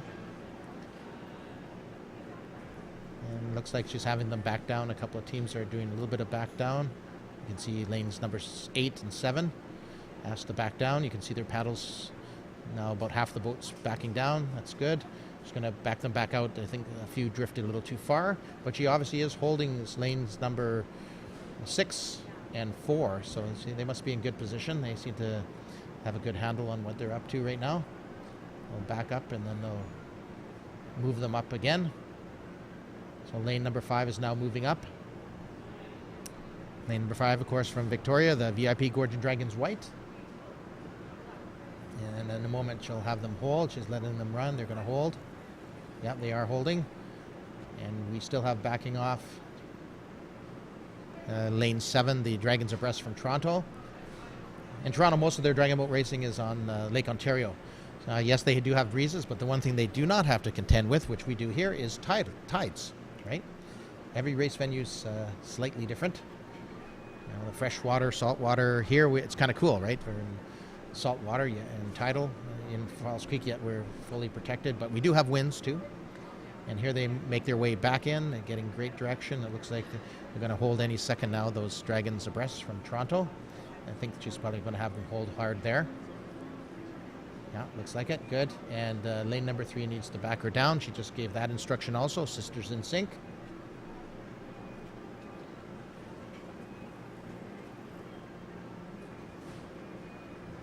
Yeah. And he's had a couple more teams back down a bit. They're getting a little bit of the crosswind. Sometimes it comes off the pavilion there. I suspect that's what's happening. You can see the movement of the water. It doesn't look like much, but it actually is. And it'll turn your stern a little bit. So she'll just back them off again. She is having lane number 8, the West Island Dragons hold. So obviously you can see there's less cross current down there closer to the I always forget the name of it. I'm not going to call it Shady Island, but you can see the sandbar portion of it that's appearing above the tide. Now she's having them back down also. I don't know if they're going to let the Falls Creek Ferry go or not. I doubt it at this point, but it is possible now because they backed all the boats back out of the starting gate. So interesting names, right? So I look at Waves of Hope. I can totally understand the breast cancer survivor team. Maybe they are from Hope, BC, maybe not, but I like the name. The Chessmates, that makes perfect sense too. Sisters in Sync. The Irvine Elements from UC. That's an interesting team name. And of course, the Gorging Dragons takes its name from the Gorge in downtown Victoria. Actually, is that technically in Victoria or in Esquimalt? I think it is in Victoria. The Orca Women, I like that name too. Dragons Abreast, obviously breast cancer survivor team from Toronto, breast cancer survivors and friends, and the West Island Dragons. I'm not sure. West Island, I don't have the bio on them, but interesting. Interesting team names, interesting teams. Looking forward to this first heat, the qualifier heat in the women's division, and the paddler abreast Canada breast cancer survivor division combined qualifier here. And yes, they are. Look! How did I miss that? The larger, the catamaran. Sorry, one's moving out and one's moving in. The aquabus. Falls Creek Ferries and aquabus, two different water taxis. And throws a little bit more wake, of course, the pontoon boat. Let's see here. What are they planning on doing with the aquabus on the north shore there? I think it's probably waiting for some direction from the umpire. Yeah, you wouldn't want, of course, a boat like that going by when you're in the middle of paddling because they do throw off a bit of a wake. I'm thinking back to now, just a little reminiscing here about way back in the Expo 86 days, and actually the first Dragon Boat races, I guess, technically would have been actually that year in 86. It was on the opposite side, so not this side of the Cambie Street Bridge, which you're seeing on your screen, but on the opposite side. And then when they started officially doing Dragon Boat races on this side, we actually raced from the Science World to the Cambie Street Bridge, and it was a 640 meter race, 640. So it was interesting because most visiting teams were used to paddling a 500 meter race. And so it made for interesting finishes. And of course, yeah, then from there we ended up going to the 500 meter race. And that's where we are today. It's surveyed, so it's a perfectly official race. So we'll leave it at that, and let's see what happens here. We'll give them a few minutes for those women's teams to move into the racetrack.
All right, and there goes the starting horn, and they're off. This is our first women's PACBCS qualifier, race number 11 on your grids. It's the Waves of Hope in lane 1. And again, lane 1 is on the North Shore on the right-hand side of your screen. Chessmates in 2, Sisters in Sync in 3, the UC Irvine Elements in 4, the VIP Gorging Dragons White from Victoria in 5, the Orca Women in 6, the Dragons Abreast Toronto in lane 7, and the West Island Dragons in lane number 8. And as kind of expected here, it is lanes 4, 5, and 6 at the moment. UC Irvine Elements, the VIP Gorging Dragons with a bit of a lead as they're coming out of their starting stroke sequences. It's a good view of the West Island Dragons. And lane 7 there, of course, the Dragons Abreast Toronto. And here's a great aerial view, and it is tight. It looks like right now maybe it's the VIP Gorging Dragons by maybe 2 benches, if that, 2 seats, if that. And of course the UC Irvine Elements over there in lane 4, duking it out with lane number 6, the Orca Women. Great shot here. We see a drummer giving some time there over in lane number 6, the Orca Women. Lane 5, it is those VIP Gorging Dragons White, looking very strong. Again, our arrowhead, which kind of makes sense here. Usually the faster teams happen to be seated in the center part of the course. A good form, but hey, we're getting a big push here. Looks like lane number 4 is going to hold their own right now. Those UC Irvine Elements are not giving up against the VIP Gorging Dragons in lane number 5. We're coming up to almost the last 100 meters of the race, so it's going to be an interesting mix to see what the ladies end up doing, or these teams end up doing here. It's still a tight race between lanes 4 and 5, the UC Irvine Elements and the VIP Gorging Dragons, but the Orca Women are not out of this by a long shot. Good form, they're bearing those blades, they're breathing, they're keeping their heads up, reaching, catch, bury that blade, catch. There we go, looking fine. Some good loud calls going down the boat from encouragement. Great view of the drummer on the UC Irvine Elements. They are battling it out here. I don't know what's going to happen here. It's going to be one of those dragon nose to dragon nose finishes. It's going to be a great finish no matter what happens. UC Irvine in 4 and VIP Gorging Dragons in 5. And unofficially it was lane 5 followed by lane 4, and here comes lane number 6. Yes, it's the Orca Women. They're going to cross in 6th position, about a boat length behind the 1st and 2nd, but here comes very hotly contesting that position is lane number 3, the Sisters in Sync. Here's a great shot of lane 1, Waves of Hope. Sisters in Sync already crossed, Chessmates in 2, and lane number 7, the Dragons Abreast Toronto. Whoa, got myself dizzy there, sorry. All right, and here comes lane number 1. And 2. So it is the Waves of Hope followed by the Chessmates, and on the outside it looked like lane number 8, the West Island Dragons. So this was our first race today with 8 boats. Again, we're in the women and the breast cancer survivor division's first qualifying heat.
All right, so we have race number 12 on deck. Again, it's our second qualifier in the women's and the breast cancer survivor heats. We have in lane 1, again from the North Shore side of Falls Creek at the right side of your screen, the Warriors of Hope.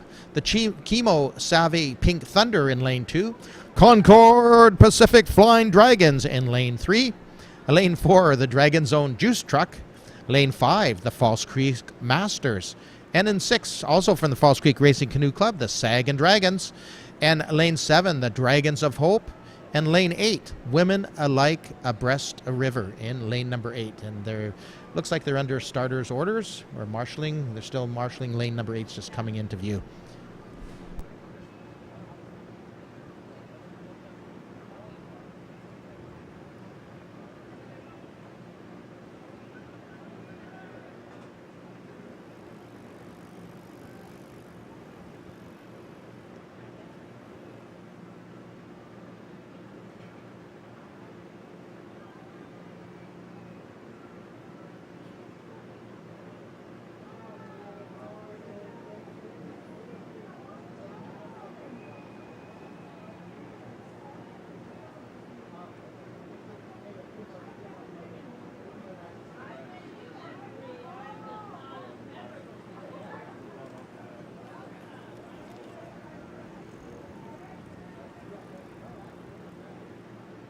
All right, they're underway.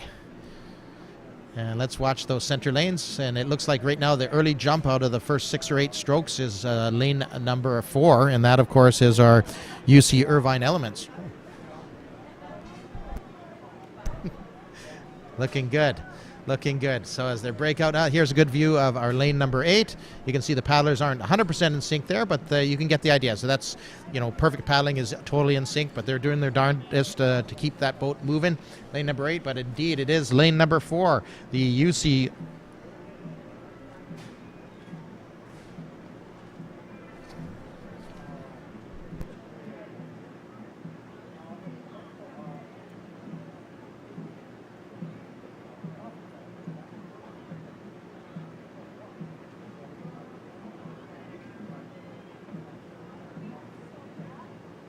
Oh, temporarily fell off the mic there. Sorry about that. So again, in the center of our race, we had that lane 5, the Falls Creek Masters. In lane 5, the FCRCC Sag and Dragons in 6. And it is the Dragon Zone Juice Truck in lane number 4. So it's the Juice Truck in lane number 4, hotly contested by the Falls Creek Masters. And again, this isn't even a Dragon Bench difference between these two teams. But look at the form. Look at the reach. Look at the shape, the A shape. They are catching water. They are pulling water. Both teams encouraged by their drummer, calling right down the center. Beautiful form, little bit of white water, but not much. So this is awesome form. Both of these teams are looking very strong at this point. The Falls Creek Masters and those the FCRCC Sag and Dragons looking really good. I'm looking to see what my Concord Pacific Flying Dragons doing over there in lane number 3, but the battle is between lanes number 4 and 5. So Dragon Zone Juice Truck and Falls Creek Masters, we are going to have a heck of a finish. They are in their finishing stroke. It's going to go down to whoever can bring that rate up and keep it up and pull that boat across the finish line first. It's just, you can just barely see inch by inch. Are they gaining? No, it looks like right now it is the Dragon Zone Juice Truck pulling ahead. They are pulling ahead. It will take them a second to do so, and they did cross. Lane number 4. Yeah, it is the Dragon Zone Juice Truck. In lane 5, Falls Creek Masters. Now here comes the battle for third position. Is it lane number 1, the Warriors of Hope? Lane number 6, the Falls Creek Sag and Dragons? Lane number 3, who is it going to be? It does look like lane number 1, Warriors of Hope. Followed tightly, was it lane 3? I think so. Concord Pacific Flying Dragons. Lane number 6, FCRCC Sag and Dragons. And here comes lane number 2, the Chemo Savvy Pink Thunder. Here they are. Yes, and again, it looks like they have, and again, I'm a little colorblind, but it looks like they are all wearing pink dragon boat vests or life vests. That's awesome. Lane number 7, Dragons of Hope. There is lane number 1, the Warriors of Hope, and that was lane number 8, the Women Like Abreast a River. That's a tongue twister for me. I'll get that one fixed for the next race. So there they are, ladies. Well raced. Very exciting race.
I think what makes criterium racing really special is that there's always a fun family festival attached to it. So there's going to be food trucks, and you get to really see some of the best racers in North America light up. And I'm super excited to race in front of a home crowd.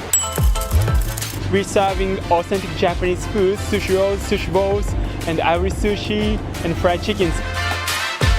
Hi, my name is Michael Billy, and my ancestral name is Stawalkin. And at Canoe Cultures, we renovate and build canoes, and we are excited to share and display our culture with you.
All right, we have results here from the race number 12.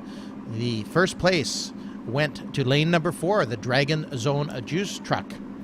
The second position went to the False Creek Masters, and wow, those Warriors of Hope came in third position in lane number 1. So that's only the second time today we've seen somebody outside of those middle lanes come into the first, second, or third position.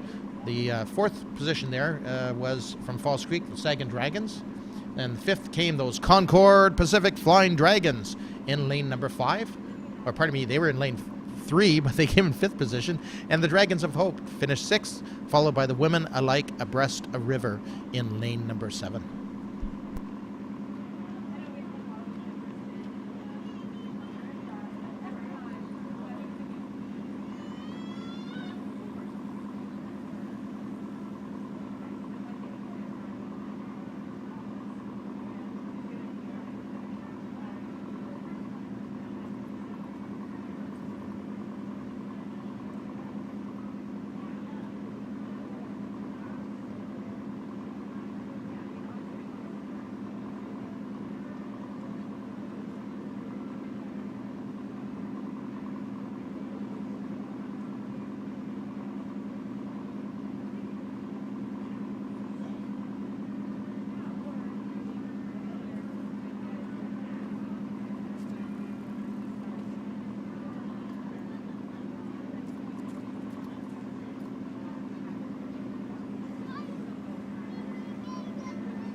Good morning, Vancouver. This is Jas Kelsey, former chair of the Dragon Boat Festival, welcoming you back to Vancouver and the Concord Pacific Dragon Boat Festival. Oh my god, 2 years not having Dragon Boat Festival. I've missed it. Hopefully you've missed it.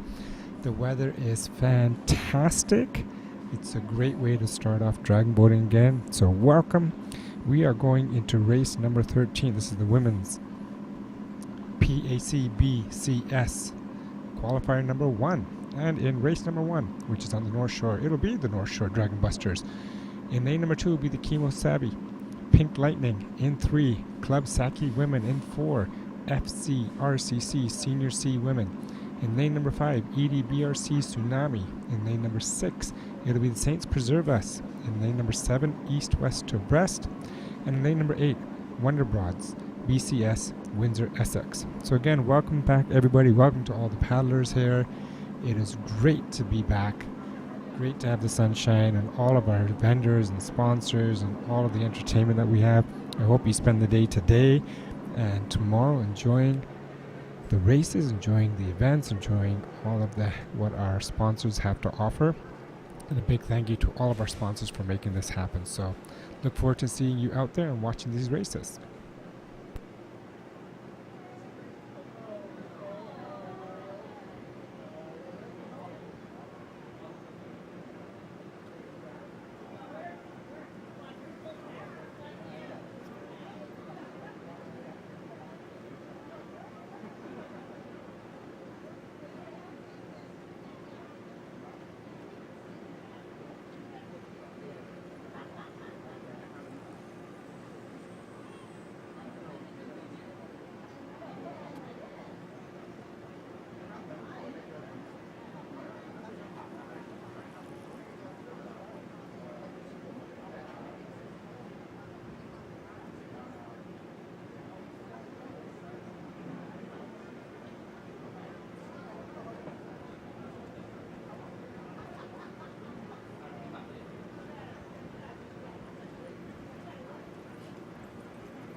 Okay, and we're off. And again, this is race number 13, the women's PAC BCS qualifier number 1.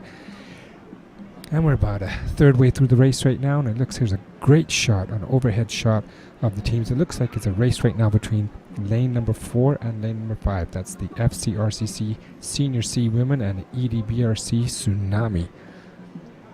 Oh, I remember being out on the water. So good to be out there. Look at how these people are working hard, working together. Just an amazing feeling out there. And it's a great overhead shot again. Lane number 4 and 5. Followed by lane number 1, which is the North Shore Dragon Busters. Approaching the halfway mark here. Make sure you cheer them on, because when you're down on the water, you can hear the crowd cheering on. So make sure you cheer these guys on. They've been practicing, well, for 2 years now, but really for the last few months to be out here. And this festival, there's a lot of great talent here, and they come out here to practice. For some of these people go on to the Worlds. But here we go, down to the last 50 meters, and it's a fight between boat number 4 and boat number 5. So it's between the FCRCC Senior C Women and the EDBRC Tsunami. It's going to be a tight finish here. This one's going to be close to call.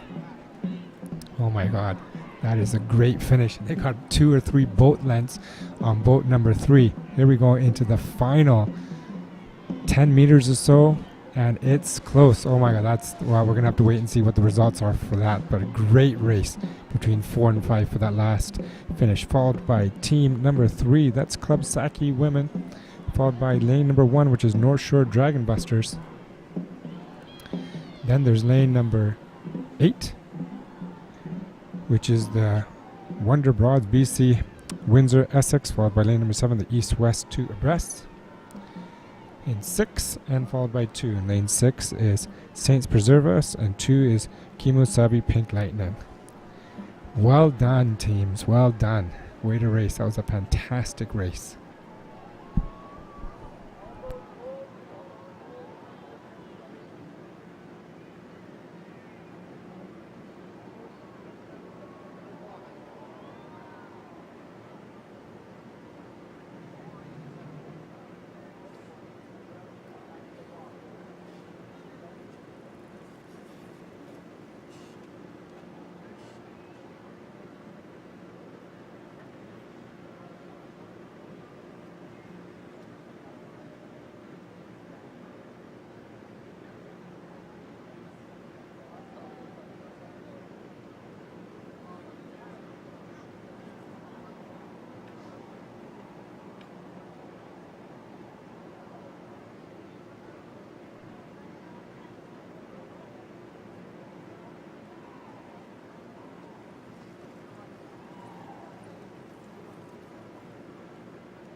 All right, everybody, we're back. And by we, I mean me, because I lost Lauren.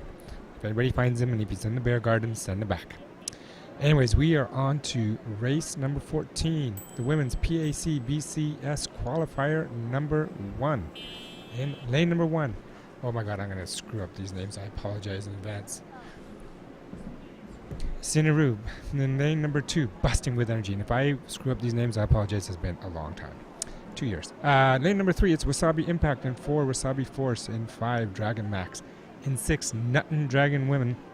And in 7 is VIP Island Breaststrokers.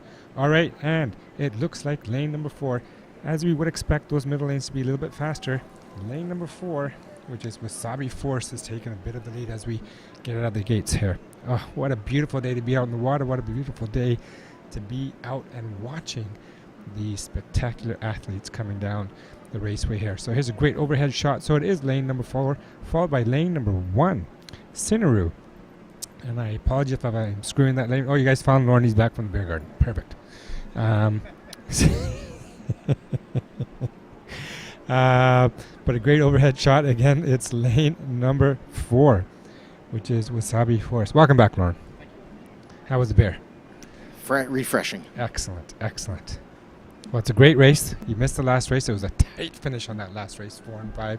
We'll have to wait for the results on this one. But this is race number 14. We're still in the qualifying race for the PAC BCS qualifiers. All right. Oh, I miss being out on the water. Look at that. Yeah, looking good. Was that Wasabi in lane number 4? It looks like It is Wasabi Force. There's 2 Wasabi teams. Ah, One's a little spicier than the other one. okay. Lane 4, Wasabi Force looks like they're a little spicier than the other right now. It looks like so, Looking yes. good. Oh yeah, well lane 3, the Impact, they're just a boat length behind them, so not that far off at all. Not that bad. Not that bad. A good form here from Oh, Wasabi Force. Eh? I like the Wasabi green. Yeah. Yeah. I'm the colorblind guy, but I can see that there's a There is a certain color green there. I'm telling consistency you, there. they are wearing Yeah. green. Well, a beautiful design on that. Whoever the artist was that painted that boat, that was awesome. Oh, too. there's I a great love that overhead design. shot. They got it, the boat and a half length lead on their. Yeah, on good the half pillar. boat length for Yeah. sure, for sure. Now these guys are out of Portland, right? That's a good question. They used to be. Yeah, I wonder if they're still coming up from Portland. Yeah, we'll have to They find are out. welcome anyways. And if you're Yeah, not, exactly. Still welcome. All right. Oh, there they are. They did cross the finish line unofficially first, eh? All right, well done, guys. Lane 4, Wasabi Force. Who's coming up next there? Lane. Wasabi Impact. The Impact. Okay, that's lane 3. And then lane number 1 is next. That's Cinerube, followed by 7 and 5. And then 5, correct? Yeah, 7 and 5. And then lane number 2, which is Busting with Energy. Busting with Energy. There. They're coming across. Give them a hand. They can hear you. Yeah, Nothing Dragon Women in lane 6. Then the VIP Island Breaststrokers in lane 7. And is this Istanbul Breeze in lane number 8? Interesting names. I like these names. Okay, there we go. We got teams from everywhere. Love it.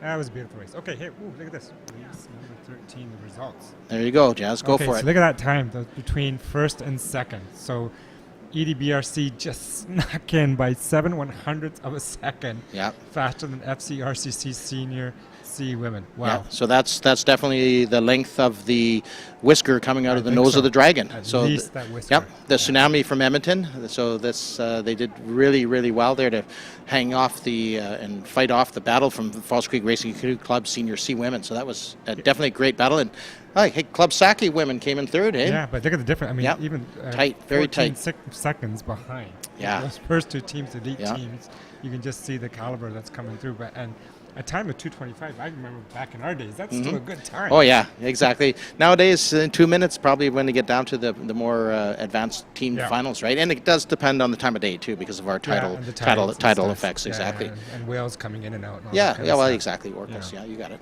Yeah.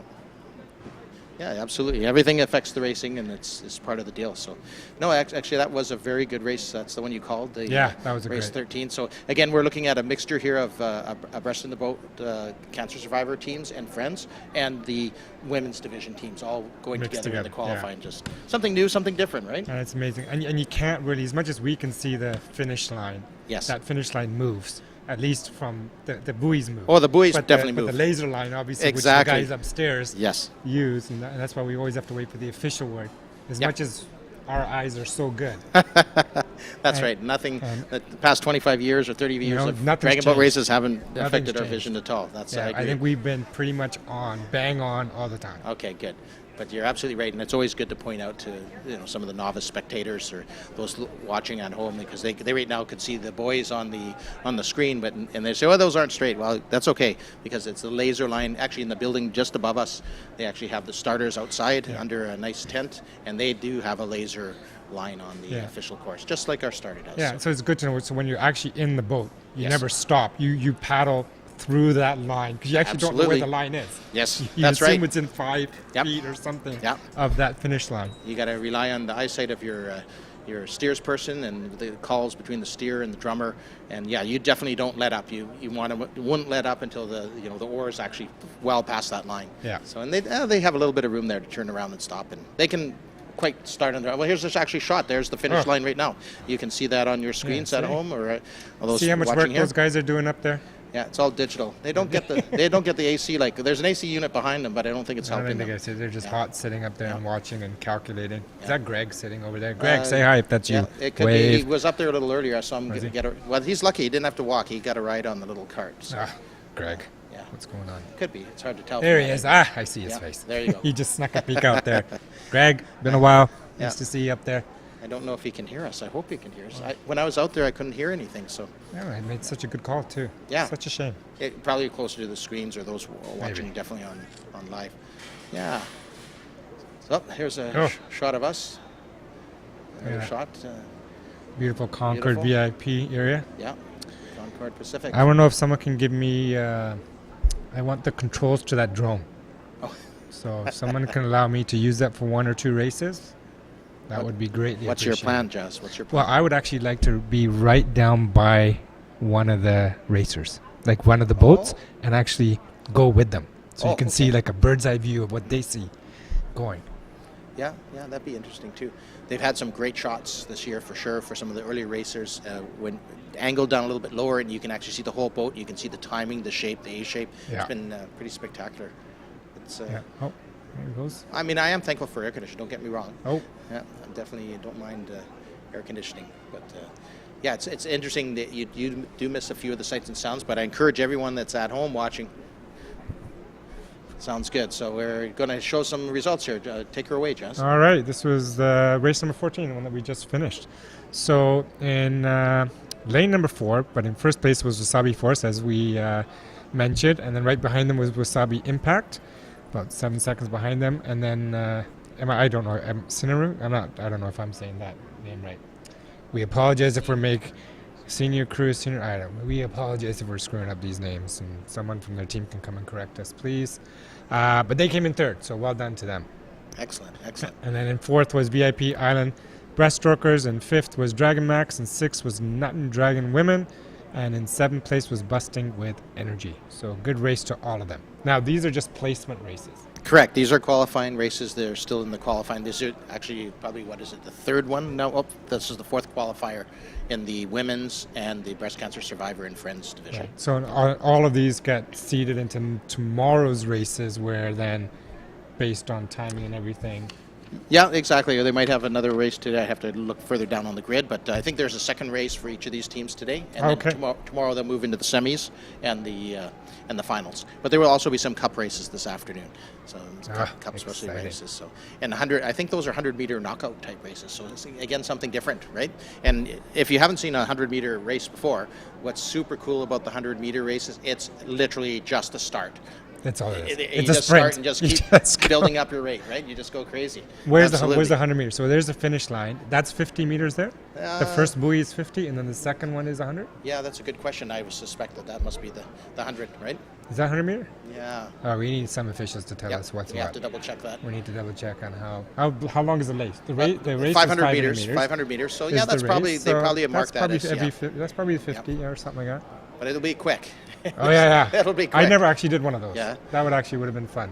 Yeah, there's all kinds. I mean, we're talking today. At the end of the day, they're going to have a Guts and Glory 2K race for the women's and the Premier Division teams. That's tonight. I think that's tonight. Yeah, at 4 o'clock.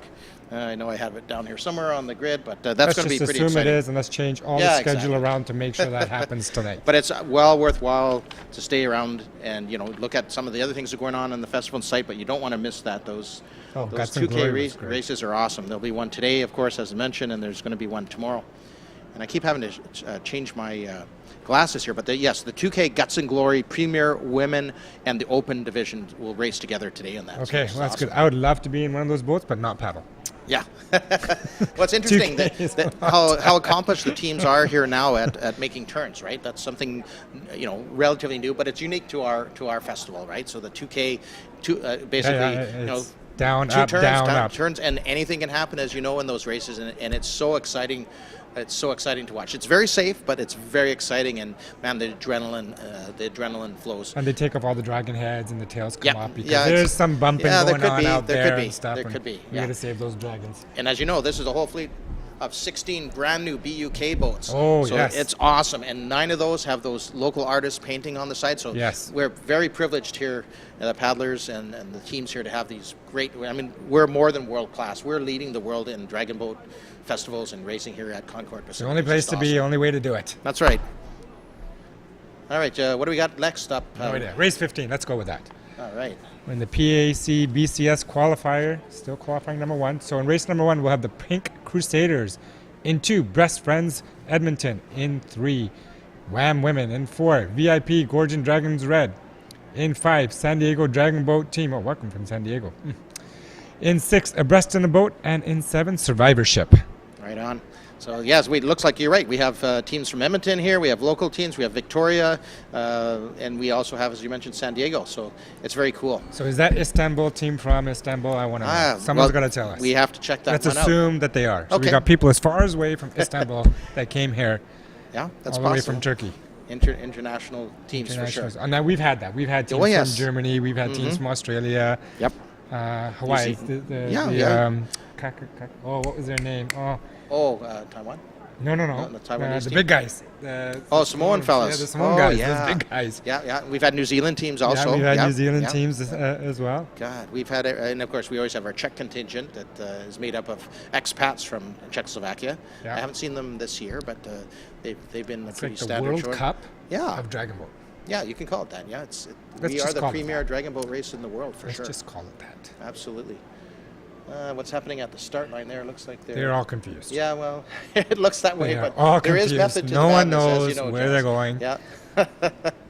Yeah, I hope that the starter and Great the on-water official, umpire baby. don't have a word with you there, Jazz. But Someone's got to figure this out. Yeah. They'll figure this Organized out. and sort them confusion, out. yeah, It's it's good They're just stuff. hanging, Yeah. waiting for. But you can see the drag or the actual bathtub here at False Creek is actually filling up a little bit, if I'm not mistaken. Are we still on the low head towards our low tide?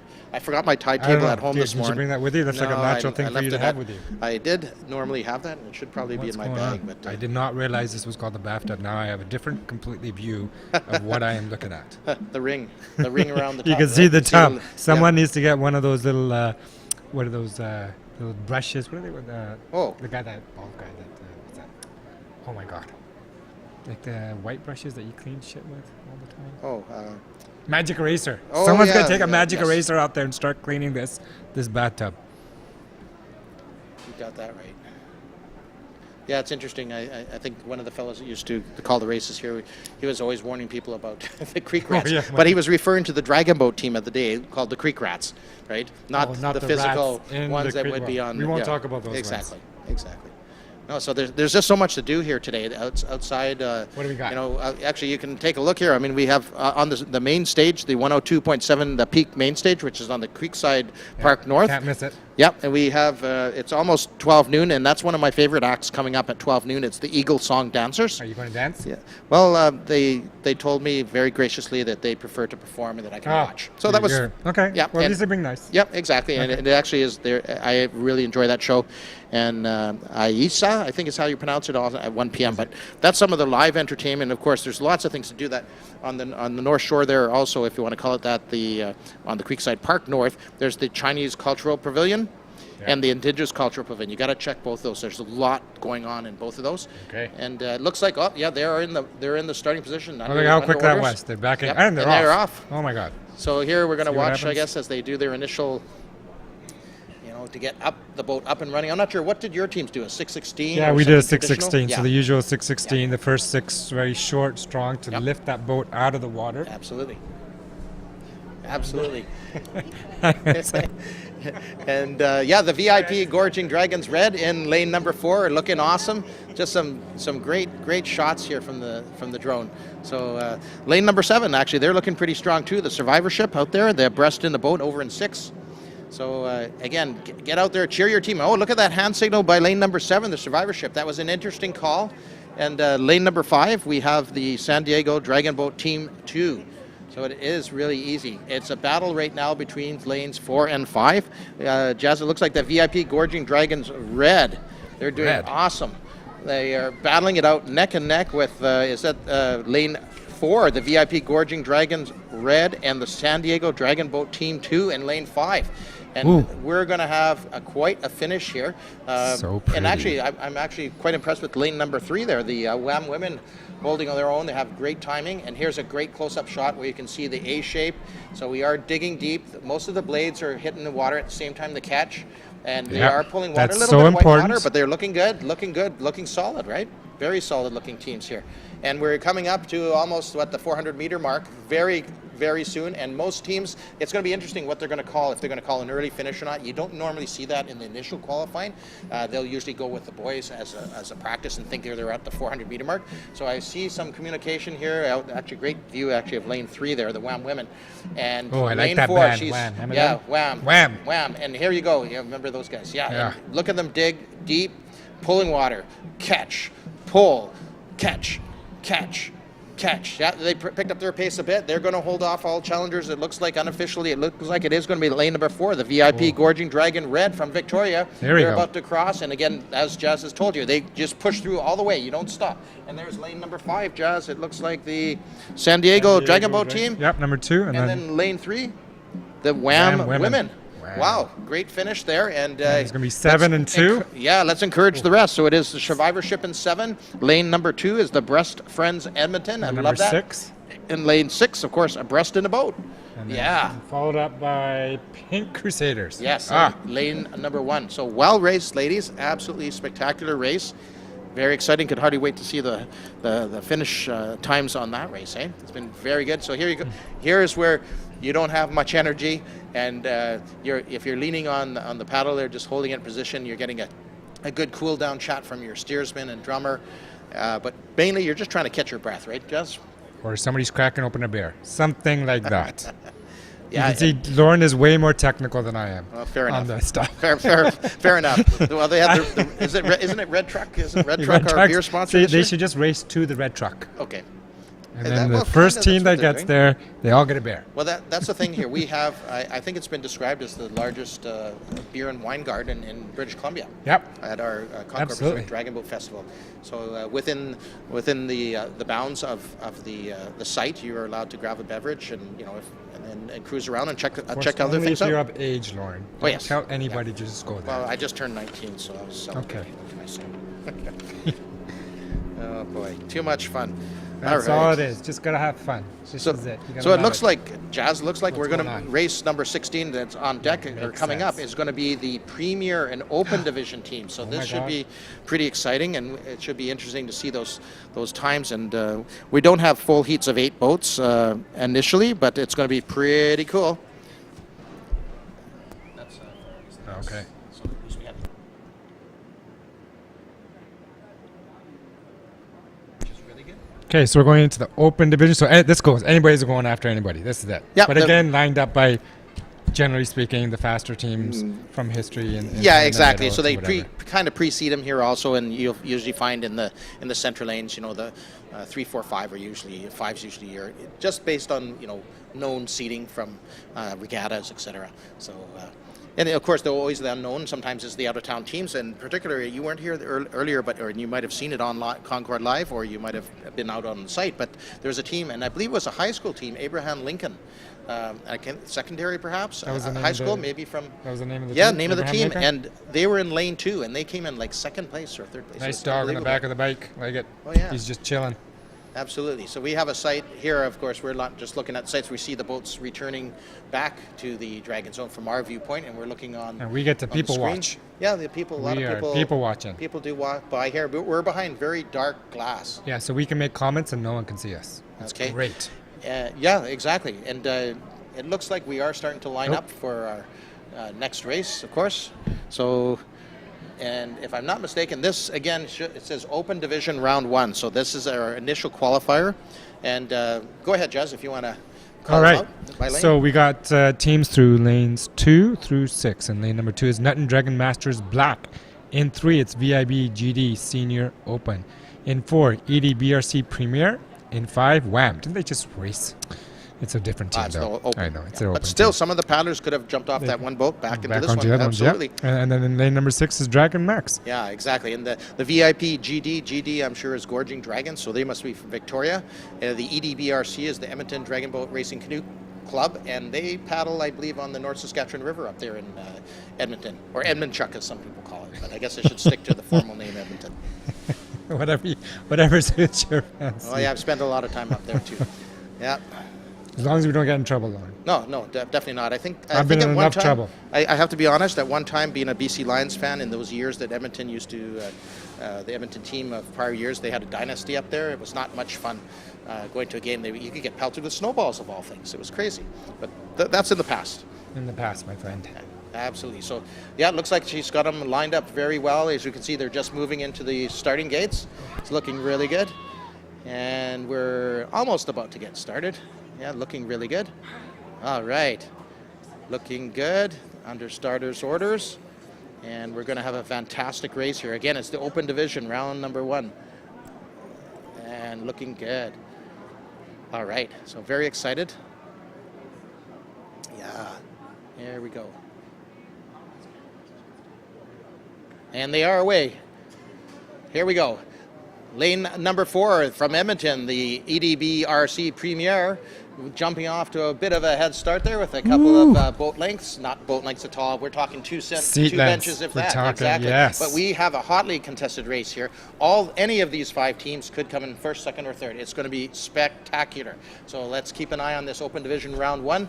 It is forming into that normal triangular shape, again, just by the nature of the bathtub we have here at Falls Creek. So no worries there. And the seating, and oh, look at the form, look at the shape, look at the timing. Even from this level, it's not much white water, and that's what you want to see. When they're catching their blades in the water, and look at this. Look how deep they are pulling. You can see how they're, wow, this is awesome race. Look how excited Lauren is I just getting. love this. Lauren is Lane getting number so 5 excited. from Edmonton, the Premier Division. Look at them go. And it looks like it's a mixed crew or full open crew. They could have men and women in the boat. That looks awesome. like, yep. And they're putting on a good show right now. But they're not fighting off. Whoops, somebody actually dropped off the race there. It looks like a little bit of steering trouble there. But no worries there. That's looking very strong here. That VIP Gorging Dragon Senior Women. Here is a great view of the drummer from Edmonton. Look at her calling down. She's holding on for dear life to that seat. The new seats on the new BUK boats are a little different than prior, so a little bit you have slimmer? to get your comfort if you're a drummer. You need that wedge your comfort. way in. Hey, honestly, I used to hold the seat too, but that's another story. Okay, lane number 5, looking very strong too. Who is that again? Sorry, I've lost my track here. That's the Wham. Is that the Wham Open? No. Yes. Yeah, it is. Okay. No worries. Okay, sounds good. I don't have a sheet of Okay. paper in Yeah, front of me. no, It looks good. no worries. I have my trifocals on because I have to read off the sheet here. So it is lane 6, the Dragon Max. But here they are. Look at the A shape. Look at them catching water. You can see that they're pulling water. Every stroke, Looks so they are moving. effortless. Look at the final push as they cross Ooh, the line. 3. Great battle for second position. Is it going to be, who is it? Lane 3, 3? I think. It looks like lane number 3. Yeah, the VP Gorging Dragon Senior Women. And Well, lane by number Wham. 5, the Wham Women. Here comes Dragon Max, and we're looking for the Nothing Dragon Masters Black. Yeah, so what a race. Another great race. And again, as Jazz has told you so many times, you just watch that camera. Don't go by the boys. If you're a team, you always blast through, right through. A great shot here of the Nothing Dragon Masters Black. And yeah, she has one hand on the seat, always a good idea. And does she have yeah, she actually has a drumstick too. But look, even their cool down shape is good. And that's what you want to see. Here they come. You gotta look good on when Oh, you're out there. well, exactly. I mean, is that why they always put me opposite the camera on the boat? Yeah, I'm trying to remember now. it is. But, Didn't no one told you? well, I'm sure Greg scolded me a few times, but well, what was that? No, again, it's all about doing your best when you're out there. I mean, we're in the open division, so we're expecting big things from these teams. And Dragon Boat Racing at its best. I mean, you missed a lot of the juniors this morning. They were awesome. We're going to see more of them, and they mixed with the regular mixed premier teams too. So it was really great racing. Good. Yeah, it's good to give them a spirit of what it's like. Yeah, right? why not? It Love was those great. juniors, but Yep. not in a weird way. Just kind of in the Dragon Boat way. Absolutely. Yeah. Okay.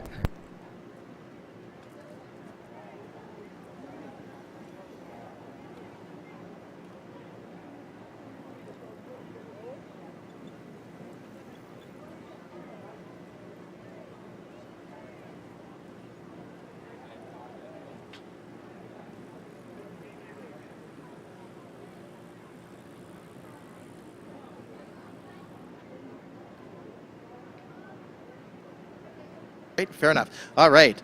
So we're in a few minutes. We're going to welcome Colleen Hardwick, counselor from the city of Vancouver, and I'm just going to announce to you the race number 15, the women and the cancer survivors qualifier, breast in the boat qualifier heat 1. It was in first place, the VIP Gorging Dragons Red. Time was 2:08, which is pretty good. They are from Victoria, visiting us from Victoria. So welcome to them. And the second place for that heat was the San Diego Dragon Boat Team 2. That tells me they have 2 teams here at least, and they did come in second place, and they were in lane number 5. And the third position went to the Wham Women, which was in lane number 3. Very respectable time, 2 minutes, 14 seconds. And consecutively from there, we have the 4th position went to the Survivorship, and we also had 5th position to the Breast Friends Edmonton. That's a bit of a tongue twister, but I like it. Breast Friends Edmonton, a breast cancer survivor team, which is great. And 6th place went to a Breast in the Boat, one of our local breast cancer survivor teams. And 7th went to the Pink Crusaders. Absolutely. Yeah, I turned it off for you. Well, I just would like to acknowledge a breast in a boat.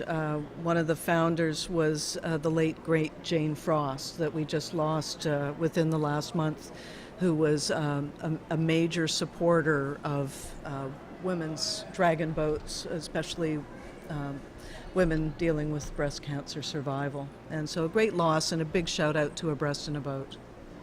Much appreciated, I'm sure, from everybody here. And I think later today they might even be doing one of their famous rose ceremonies, the flower ceremony, which is to remember all survivors and those that are no longer with us. Nice. Well put, well said. You're no stranger to a microphone, I can tell that. That's awesome.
And there's the city of Vancouver. Welcome all to False Creek.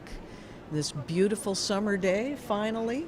Enjoying the dragon boat races and the Vancouver Park and Recreation Board of Vancouver. Yeah, exactly. I think they had a hand also, and the city had a hand in the when they were bringing out the new boats, the 18 new BUK boats. And unfortunately, it wasn't the best weather we had, but they brought them out and at the presentation center here, and it was really cool because 9 of those new boats were painted by local artists, which was really, really cool. It's interesting because when you can clearly see which boats have been painted by the artists and which haven't. So I wonder if there's maybe something going on between the paddlers out there that they want to get one of the boats from their favorite artist. Could be, right? You could do something between the Mural Festival and the Dragon Boat Festival. That would be cool. I like this. Yeah. I like the way you think. I do. I really do. Now, have you had the opportunity to sit in one of our dragon boats? Or I go for have paddle? not, but I grew up on these waters, Okay. and I'm a kayaker and a Wonderful. canoe. From here up to Howe Sound. Oh, very over nice. To around where Gibson's is. Oh, if very you know nice. that area. Yeah, up on the Sunshine Coast. Yep. Beachcombers wonderful. country. Yes, Yep. beach. Yeah, everyone remembers Molly's Reach. Well, you're not old enough to remember it. Of but course Molly's I am. Reach and yeah, Bruno Gerussi and Brad Park were actually Brad Park came from Richmond. That's how I knew him as one of the Bob actors Park. on the Bob Park. See, Yeah. you even know better. Oh, than I I do know. I was a kid extra on Oh, the you're kidding? Beachcombers Excellent. back in the 70s. I'm gonna have to go run now back and try to find those and see if I can spot you. The on that. episode was called The Amazons. The Amazons. Okay. And it was a story about the Gibsons kids, which Okay. included Bob Park. Yes. And the girl, and some private school girls, and they played field hockey. Okay. And that was what the whole episode was about. Very cool. Now, are you a field hockey player also? I was in Was- when I was in Oh, in school. very but cool. I was more into aquatics. I was a competitive swimmer. Excellent. Yeah. Excellent. Wow. So you're definitely a supporter of all water sports. Anything to do with the water, Yeah. I'm there. We're so privileged in Vancouver and in the greater Vancouver area to have like the natural waterways, and out here, like when I've been doing dragon boats, you can run into sometimes scholars, rowers, kayakers, outriggers, everything, and everybody has the same camaraderie on the water. Safety first, right? But just getting out and enjoying nature. It's a beautiful. I mean, who can argue with this? Vancouver is spectacular. We need to think about our swimming lessons, though. You know, the legacy going back in the West End, back to Joe Fortes, who taught generations of Vancouver kids how to swim. Yep. And over the years, the Red Cross and the Park Board were involved in, Kitsilano, Mm-hmm. all of our waterfront parks, and teaching kids through the Vancouver School Board how to swim. Yes. And that's kind of fallen through the cracks, and I think especially as our population continues to grow, it's really important that people around here learn how to swim. Absolutely, absolutely. I remember those Red Cross lessons that I took also, and they're absolutely right. They've asked us to announce that feel free if you'd like to just. Well, why don't you show me how to do it first? All right, so here we have the Open Division Round 1, race number 17, and lining up and underway actually is lane number 3 is the San Diego Dragon Boat Team. Lane 4 is Juice.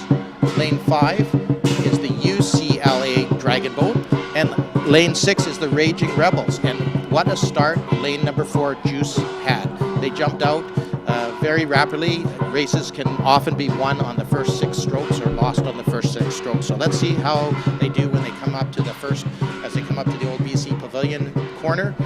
They should be ending their initial stroke sequences and trying to go into more longer, less rapid strokes just to carry the boat down to about the halfway point of the race, after which they'll try to increase their rate again to keep the momentum moving forward. And when they get down to roughly the 450, 500 meter or 400 meter mark, they will put on a finish, which basically they want to increase their strokes, which technically shortens them, but they pull more water and to maintain their lead off of the other boats. So it's going to be a really interesting race here. As I said, these are the open division teams. So right now, of course, it is in our lane number 4. It is Juice that has approximately a boat length lead. It's hard to tell from the angle, but from the upper side you can see it, and you can see the shape and the format. The paddles are all hitting the water at the same time, driving the blade down, catch, and in fact, when you're in the boat, you're actually usually timing off the person as far forward to the opposite side.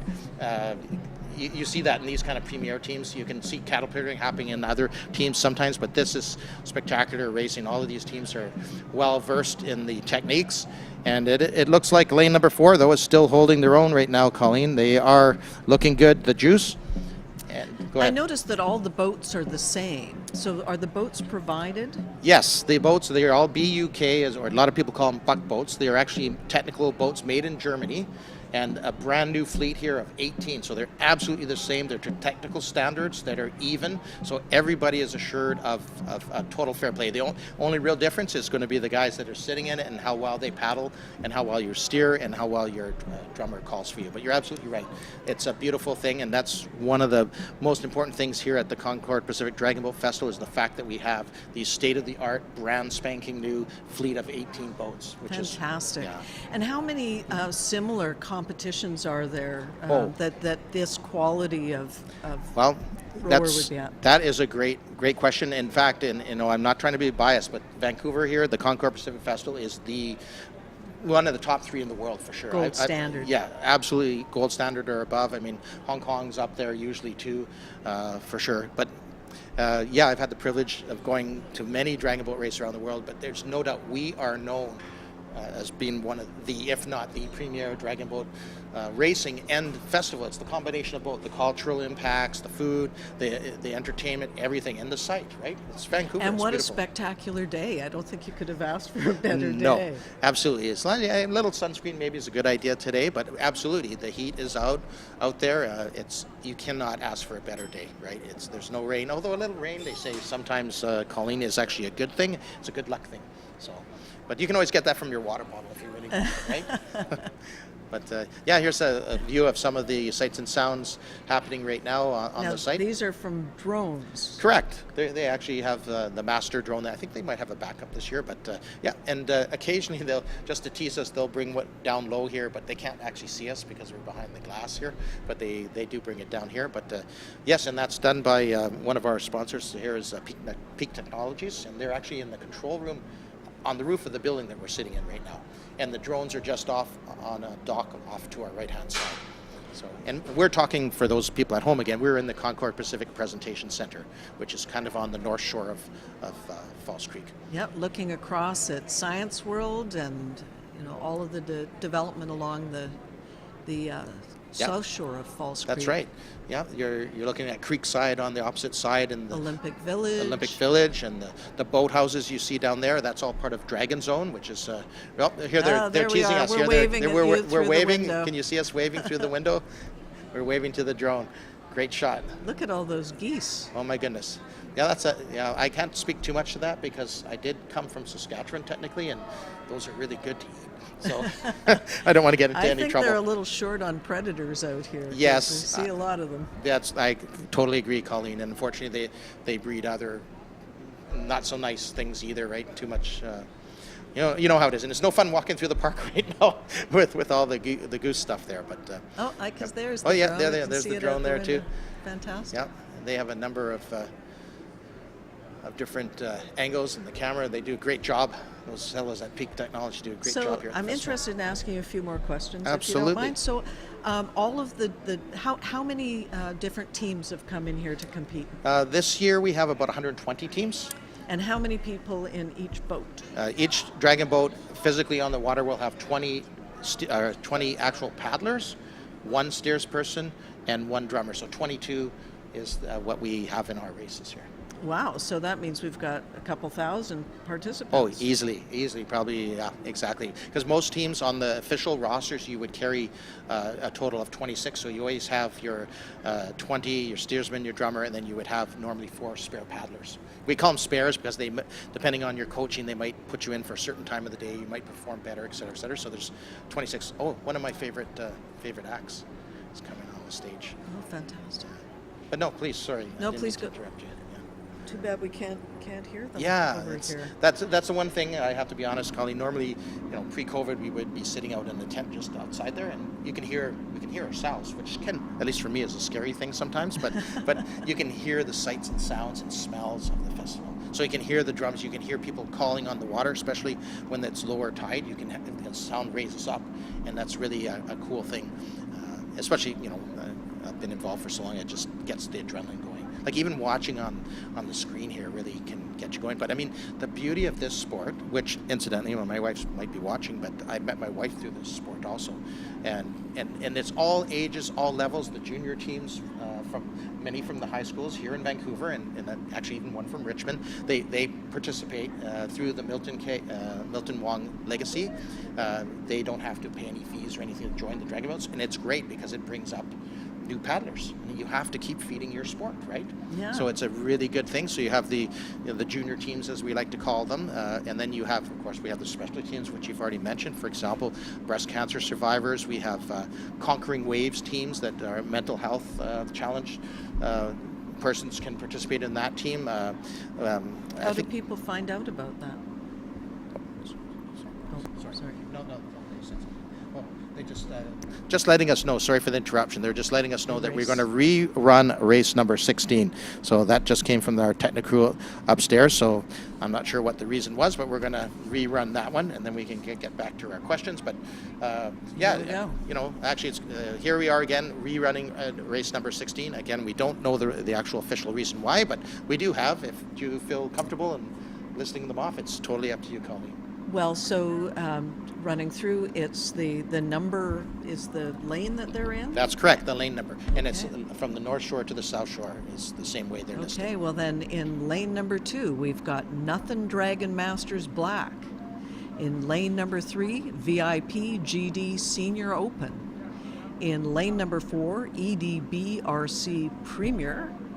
Number 5, WAM Open, and in number 6, we've got Dragon Max.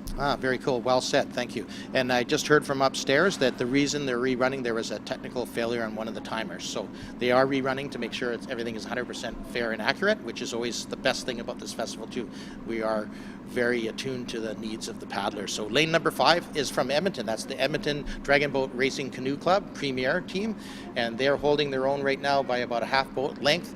Their nearest competitor is in lane 5, the WAM Open Team, and the VIP GD Senior Women. GD is Gorging Dragon. They're from Victoria. And here's a great look at them. So do you think you're tired after doing that and having about 15 minutes? But then again, that's where in some cases having those spare paddlers can come in handy, right? You have 26 on your roster. You can feed them in the boat if appropriate based on your situation. So again, just look at them leaning in, great form. They're doing a little bit of reach and rotation. It's a different sport in that way. It's a different style of paddling than your kayak or outrigger. So again, it's about reaching, catch, and rotating and pulling the water back to about your knee. So great. Here's that drummer. She always has a good hand in the seat. I like that. And she's calling down the center of the boat so that everyone can hear her commands. Sometimes there's somebody in the boat that's scheduled or spotted to actually echo or repeat the command, but usually the commands are repeated by your steersman because you want to be able to hear at both ends of the boat. Wow, look at them go. Yeah, and the timing is, look at that timing, spectacular. You can see how the paddles are all hitting the water at the same time. Only a little bit of white water up front, but very little white water. So that's very, very good paddling. That's showing the technique as best as you can. So it looks like they're going to still finish in first place again, the EDBRC. Yeah, from Edmonton. And whoa, that was a close one. It looked like lane number 3 there, Colleen. That was the from the Gorging Dragon Senior Women. And then there's the WAM Women in 5. Who's coming up? They're just having a rest already. Lane number 2, Nothing Dragon Masters Black. It takes a lot out of you to do back-to-back races. But look at they're trying to keep their form, and their goal is to cross the finish line. Right? I mean, for a seniors team, that's awesome. Regardless, I mean, I've been on boats that are supposed to be, competitive teams, and we've been beat by seniors. Again, it's all about technique and timing. Timing is everything in dragon boats racing. So it's a really cool sport, and again, all ages. Right? How old usually do kids get started in dragon? Yeah, it's usually so it's a grade. It seems to me it's usually the grade 10, 11, 12s. I'm not sure about the grade 9s or 8s if they actually have that program over here at the Dragon Zone. But generally speaking, it's high school. Although I have seen it because you can rent boats, privately through Dragon Zone. I have seen events where they have younger kids. But again, I mean the beautiful design on that one. One of the main things, of course, is to be able to, you do have to be able to sit in the boat and carry on. But yeah, so it's good that they're starting them young. It could go younger, right? There's no reason why not, right? A little bit of safety training and technique, because it's all about technique and as long as they can swim. Well, there you go. You got that 100% right, and I like that. Like you spoke earlier, I think that's a great thing that the city can get. back and hopefully help support again. I do remember those days of my Red Cross swimming. They don't do that anymore. You know, you No. used to get your badges, and I still have them in my Very scrapbook cool. somewhere. Very cool. But, and my kids did too. I've got a couple of kids in their 30s. Okay. But I've now got grandchildren. Very cool. During this term on council, I had Excellent. a baby granddaughter and a grandson now. Yeah. Congratulations. That's awesome. But I want them to be able to learn how to swim as part of their education. Smart idea. Absolutely. Just want to get that out there to anyone Yep. that's listening. Absolutely. Would you like to? Okay, we're gearing up for our next race, number 17. I thought we had done 17. Yeah, actually, this is the results from 17. Oh, it's the So, yeah, results. Yeah, sorry. Okay. Well, then I guess this is first place went to Juice, Correct. and second place went to the San Diego Dragon Boat team. Third went to the UCLA Dragon Boat team, and number 4 in fourth place is the Raging Rebels. Yeah, very, very interesting, because if you look at the time for Juice, 1:55, they're the first team to break the 2-minute barrier today.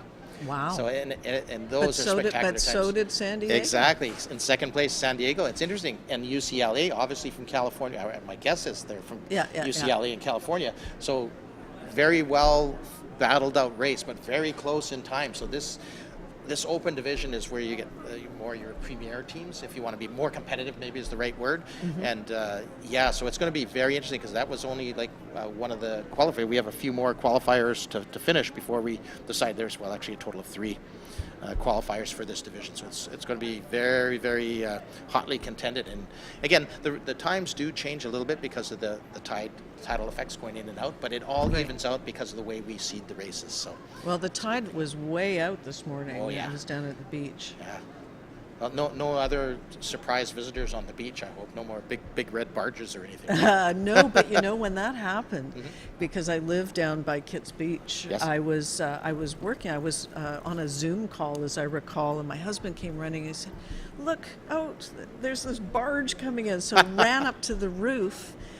I took my laptop, because it had my camera and the laptop Yes. up with it, and held it up so that everybody could see the barge coming in, and then of course it landed on the Yeah. beach in the west Still end there, I think. But yeah, last Yeah. time I looked. But no, that's pretty cool. It's different. And, hey, man, we're on the water, so anything can happen, right? Never seen Yeah. anything like Yeah, that. no, that's only once in my life. I was actually visiting Gabriel Island with my wife and my kids, and we were staying at our father-in-law's cabin, who was oceanfront.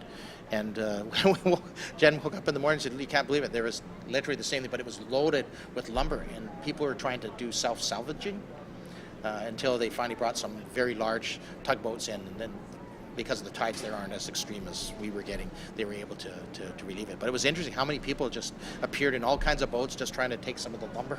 It was kind of dangerous in many ways, Wow. but that was a little different situation. But Well, it's different, you know, because we get so many storms out there. We end Yes. up with boats on the beach all the time, Yep. and sometimes they'll stay there for quite a while Yep. before anybody comes and removes them. Exactly. Yeah, it's a mixed jurisdictional thing from what I understand. I mean, we've had that issue here for years. Like you can see various boats that they appear, and you every now and again you'll be out paddling and you'll go by one and they offer you a hot dog or something. It's quite interesting, some of the life, some of the boats out here. But Some of them just get smashed to smithereens yes, on the rocks. Yes. Yeah, if they lose their moorage, it's interesting what you can see on what comes in and out. But a little bit of delay here, just letting the Falls Creek Ferry, Aquabus come through. So that's, we've got to share the water, guys. right? Absolutely. It's one of the great things that people that visit Vancouver like to enjoy. Yeah, absolutely. And the locals too, of course. Absolutely. Well, I tell you, like some of the Dragon Boat teams that I'm still in touch with from some of the years have come from New Zealand, and they still rant and rave that this was the best festivals that they've ever come to. Like in Vancouver, the Concord Pacific Dragon Boat Festival, it's just, again, the equipment, the people. The interesting thing is that when they first started racing here after Expo 86, and they brought the races to this side of the Falls Creek, of the Cambie Street Bridge, between the Cambie Street Bridge and we used to call it the Expo Ball, the Science World. The course that they did was 640 meters. And this course that you're seeing today is a 500-meter course, which is more or less a world standard for International Dragon Boat 500 Festival. meters. 500 meters. But we were racing 640. But when out-of-town teams, such as some of the first New Zealand teams that came up here, they were used to 500 meters. And man, they were well ahead. But all of a sudden, at about the 550 meter mark, they ran out of steam because that's the way you trained, right? Right. So we've gone now to the same standard, the 500 meter, which is probably not a bad thing. And yeah, it's been spectacular, the racing on Falls Creek. I mean, we've had some summers where maybe it rained a little bit, which is, again, could be considered good luck. But today, as you said, the conditions are perfect. I think it's good luck that we don't have rain today after the volume of rain we've had in the extended period. I mean, it really did the January label Oh, yes. credit, right? Unfortunately, it did. But you're right. Well, It's here we just are today. spectacular. Absolutely spectacular. So, yeah, no, it's great. So I have another question Sure. for you. Oh, although I see they're just bringing us up something. Okay, they're repeating the same one. Now, this is the new results, which I don't think were that much different from the old one, but would you feel free Sure, to... I'll do them. So, in first place in race 16 was the EDBRC Premier team. In second place, the VIP GD Senior Open. In third place, the WAM Open. In fourth, Dragon Max, and in fifth, Nothing Dragon Masters Black. Exactly, and look at those times for the Edmonton Premier team, 1:57. So again, broke the 2-minute barrier, which is pretty amazing. Yeah. So my next question was, if there's 2,000 or 3,000 people that are actually directly participating in the racing, when they come here, where do they stay? Okay. Yeah, I mean, within the city, like how much are they contributing to the city for accommodation? No, and such, do or they just- stay in hotels? Do they billet? Do they? Okay, it's a mix. It's a mix. So the teams that come from out of towns might be billeted, and again, I'm not sure how it's working because of the COVID thing now, but I can think of one team, for example, Concord Pacific Flying Dragons. They always host an out of town team. So even if they're not providing or helping them with accommodation, they've helped ahead of time to arrange all of that. Plus, what they do down here on the site, they share one of the Racer Village tents, like you see on the screen, and they will provide the food for their breakfast, lunch, and dinner while they're on site and such. So it's kind of a shared responsibility they take to bring on board like an out-of-town team to make sure that they feel really welcome at the festival. But in the past, again, I'm thinking of some of the New Zealand teams that have been here. Yeah, some of them stayed with some of us paddlers, and some also stayed in hotels. It depended on their preference. But as you can see, and it's hard to tell from this particular view, but we actually have one tent allocated per team. So there's 120 tents in the Racers Village, which is just behind us here, which you can't really have a great view of. You see part of it here, but all of this are Racers tents that you see on the screen, and off to the right there's another, and then further over this way there's a whole bunch. So there's 120 of them. Every team that enters gets assigned an actual space. It's an education. Yes. We've been having fun. Yeah, no, it's fun.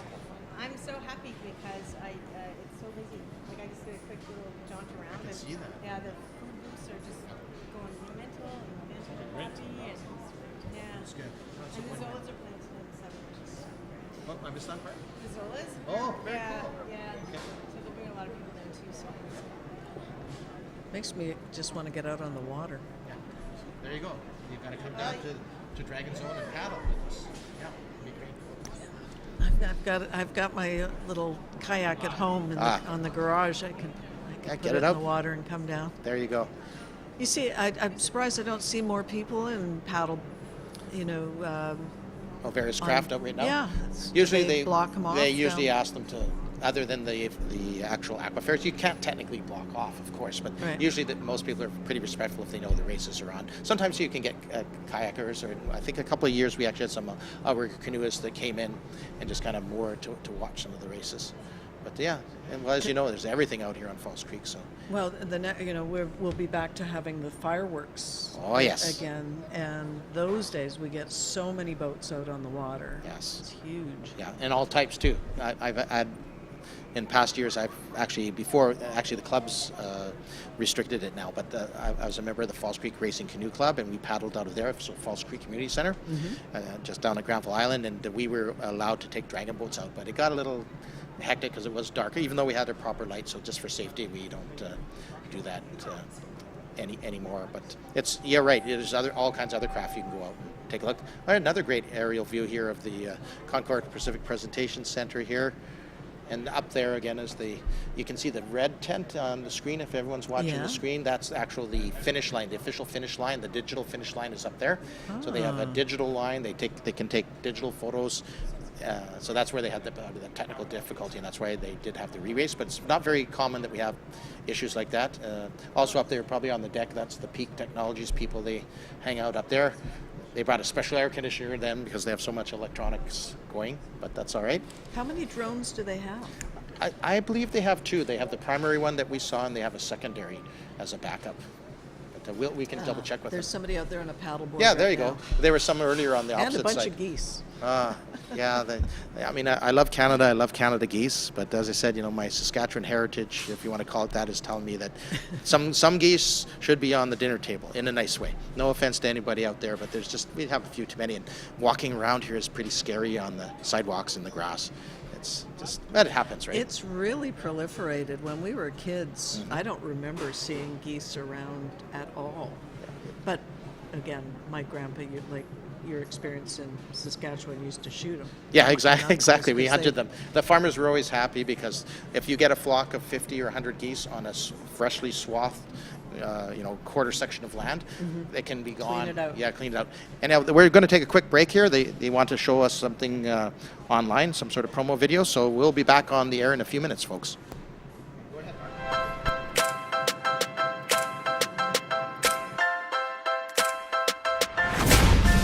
So I think what makes Criterium Racing really special is that there's always a fun family festival attached to it. So there's going to be food trucks, and you get to really see some of the best racers in North America light up. And I'm super excited to race in front of a home crowd. We're serving authentic Japanese food, sushi rolls, sushi bowls, and ivory sushi, and fried chickens.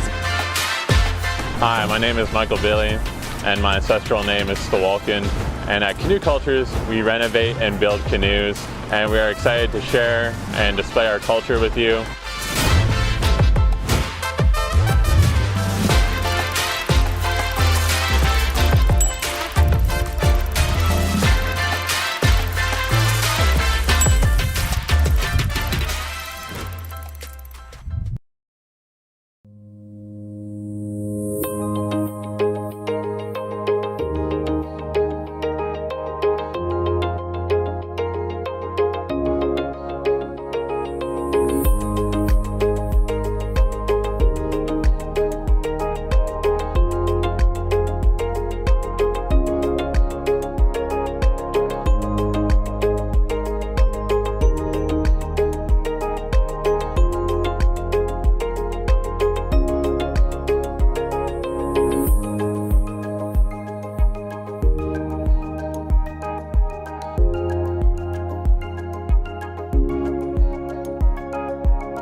So it looks like we're having a little bit of a break here, so I'm going to do so myself also.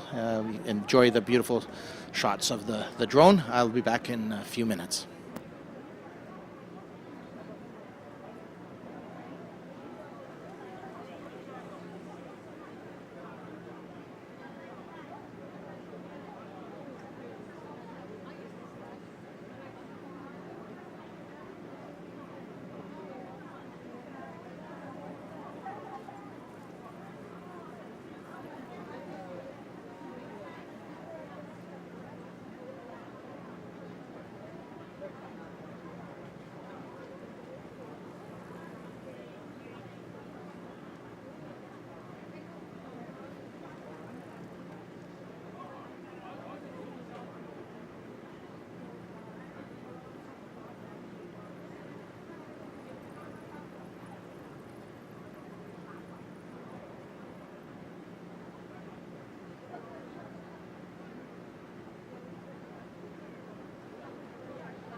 So I think what makes Criterium Racing really special is that there's always a fun family festival attached to it. So there's going to be food trucks, and you get to really see some of the best racers in North America light up. And I'm super excited to race in front of a home crowd.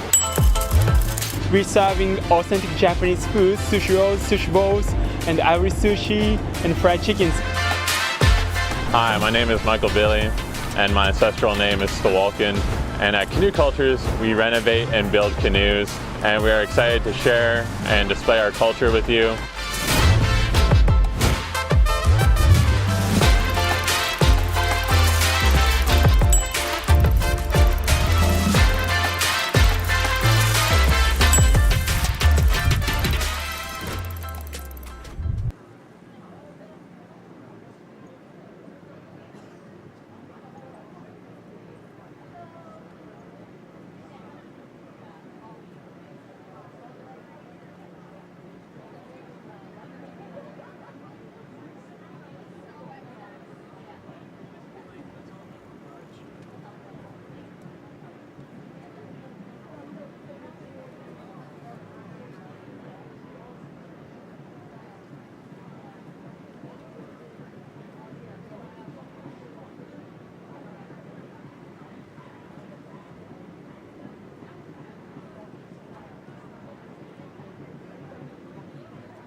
your final turn and hold your position. Boat number 4, come up to boat 2 and 3 and hold hard. There is one more to this race. At the end of the race, please hold. I will announce 2 boats to go back to dock, 3 boats come back to the start line, and I will re-race you. There will be no stopping you. You must get back to the start line immediately. You may go up the race course.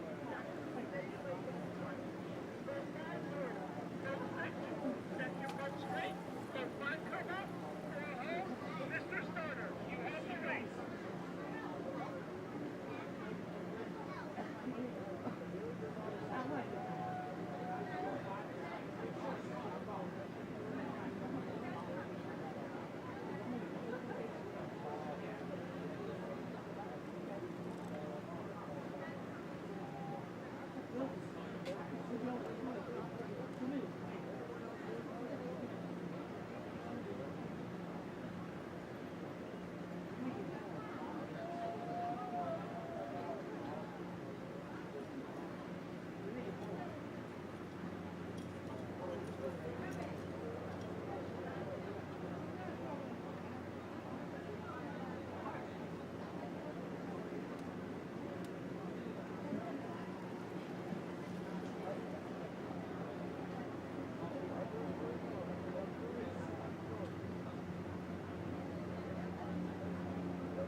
That was a fake race.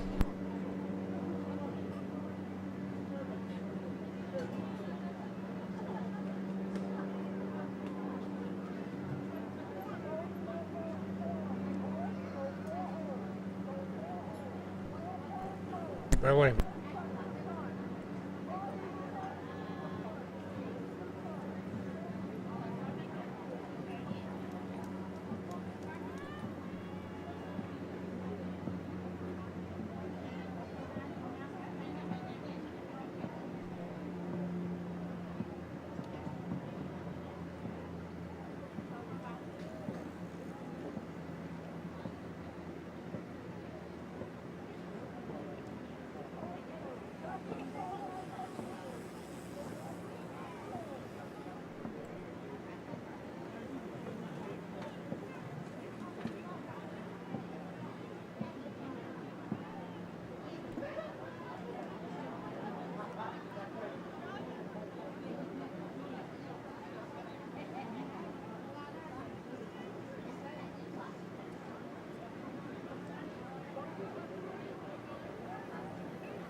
Mr. Starter, you have the race.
All right, and we're off in the second round of the 100-meter seniors knockout. So 3 boats left. This is going to be a really quick race. Blink and you'll miss it. Looks like boat number, it's really neck and neck. I can't even tell at this point. It looks like 3 is surging ahead. Yeah, now we get a good shot of the towards the finish line here. So boat number 3 has a couple of seats. It looks like it's going to go 3 unofficially, followed by 5 and 6. What a knockout. Well done. Yeah, that was short. That distance I can do. Yeah. I can do that. I get it. It's fast and furious. Yeah. In and out. In and out. That's it. Very good. So these races are for what? So what are these This was the senior teams, and they just did a bit of a knockout round. This is not a typical event that we have, so it's kind of new for this year, which is a lot of fun. And so they're competing for a final 100-meter dash? Is that what this is all about? I think they have one more round to go, or that could have been it. So it went from 5 to 3, and then they go gold, silver, bronze. Okay. Yeah. Excellent. Mm-hmm. Yeah, it looks like there's a couple teams lining up for another one.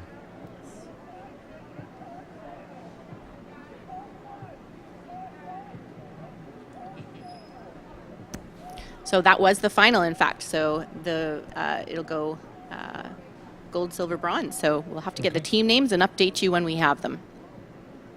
Well, they did very well.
So next up, we're getting set for race 20, the Daily Hive 24 under 24 Cup. This is going to be the round 1 kickoff, also 100 meters. So we've got the lineup. They're just heading into the start line. This is going to be another very fast round of races. And we have 9 teams in this knockout. So keep your eye out. It's going to be really, really competitive. Okay, so in lane number 1, it's Columbia College CC Riders. In 2, DH Velocity. In 3, SD Zoo.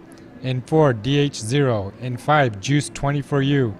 In lane 6, UBC Current Blue. In 7, Peaked in High School. Yeah, that's about right, Peaked in High School. That makes sense.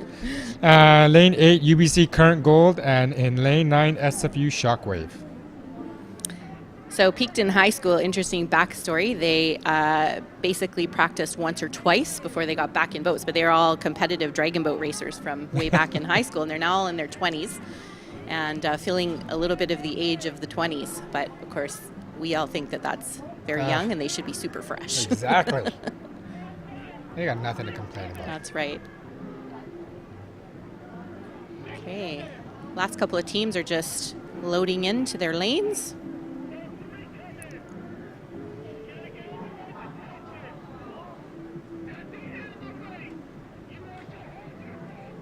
So a regular race is 500 meters. Correct. So this just is a 100 meters. meter knockout. And normally in a regular race, it's taking you 50 meters to 75 just to get up to speed, to That's get right. the boat up and whatever. So here it's a sprint, start to finish. That's right. Basically, they start and then they finish, but they basically just do a start. Yeah. Yeah, and that's it. They just keep doing their ups all the way through the finish line.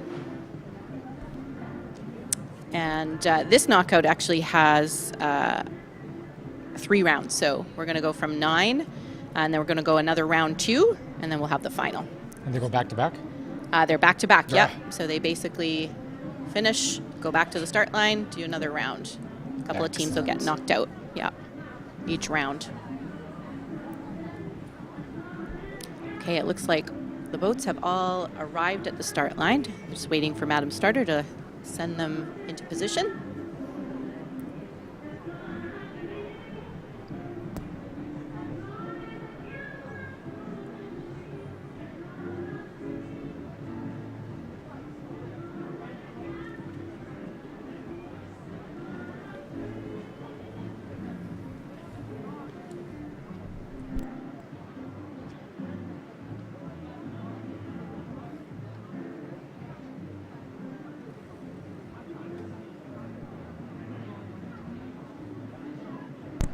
There's all these strategies on the start line. I remember when we used to paddle. Some teams try to have this little, you want to keep your boat moving. Some people try and have their boat moving at the start line. It's supposed to be obviously dead still. Yeah, totally. Supposed to be, but there's always teams that are trying to get that little bit of a, Little float just forward. Little something. Yeah. To get their boat going. So. Yeah, just don't catch the eye of the starter. Yeah. That's the key. She's got a very, very Not keen cheating. eye. This is what happened.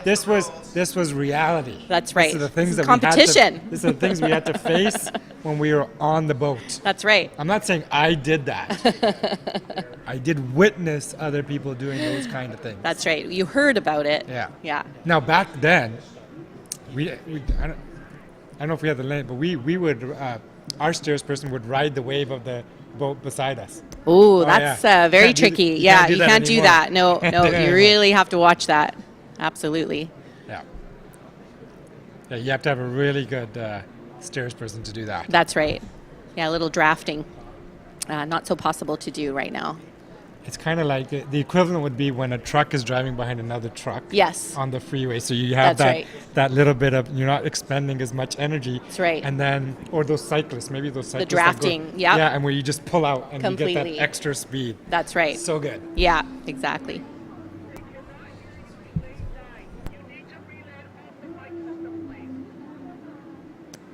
All right, looks like they are inching up towards the start line. Oh, she's backing them down. Madam Starter's backing them down a little bit.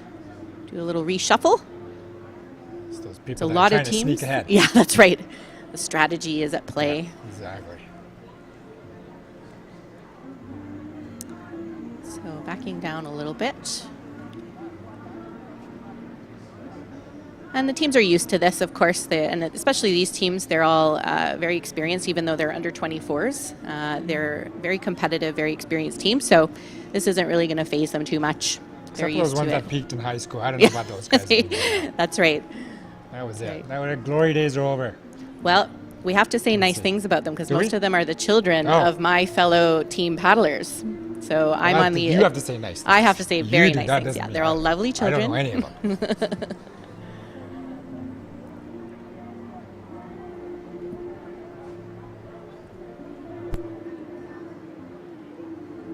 So if the lanes are seated or arranged according to typical times, then the middle lane should still be the fastest, even in this division here.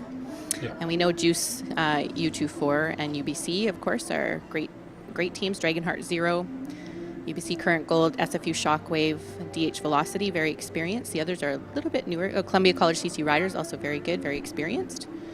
So this will be really interesting. It's going to be a great competitive race. Now, there shouldn't be too much about the tide effect here, just because the distance is so short. It's so short, It's yeah. so short. That's right. You know, because normally the inside lanes have a bit of an advantage. Yeah. You won't get a lot of that back. That's right. So Columbia College CC Riders is the last boat to come in. They're getting started. I think they're missing a couple of paddlers there. Looks like they're a little short in the middle. If you can see their boat. Missing. That's right. So it looks like the boats are sitting pretty much at the center of the lane. So that's not a bad thing. They've loaded pretty well. Some of them are really doing a beautiful hold. Mm-hmm. And the last couple of teams will come in, and it'll probably be a pretty fast start because, all right, sounds like they're getting ready. Oh, someone's backing down again. There we go. Such a short race, that extra foot will make a difference. It really will, yeah. So they're really going to have, there they go. Okay. They are off. Very fast start. Okay, so let's see if we can see. So yeah, the middle, center 3 lanes, looks like 4, 5, and 6, or 5, 6, and 7. Off to a really great start. It looks like at Juice this point, 24U. yeah, that's right. Juice out by a couple of seats. Oh, second place is going to be tight. It's going to be very tight. Oh my God! You know what? So lane 6, 7, 4, who 3, can call 7, it, right? 4, 3, 7. Oh my gosh. Oh wow! Too close to call. Was a tough one to call. Absolutely. We'll just have to wait for the results to be posted up here. Wow, great racing. Yeah, look at what 2 short people, just that for a short race can make such a big difference. Sure not does. Having 2 people. Yeah, you need the power, right, for the start. Yeah. A good race still, but that's hard to catch up with that difference. Absolutely. Such a short race with 2 less people. Absolutely.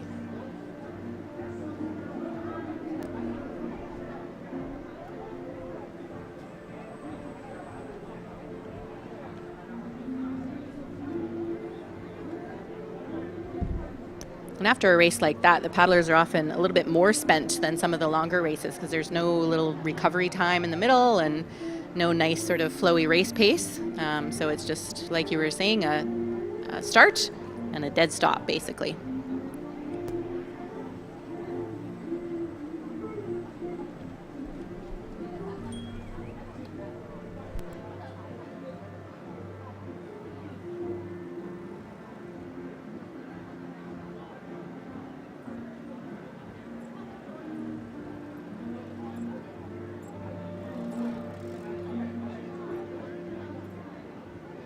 So the teams that are still in it are heading back out to the start line to do it all over again.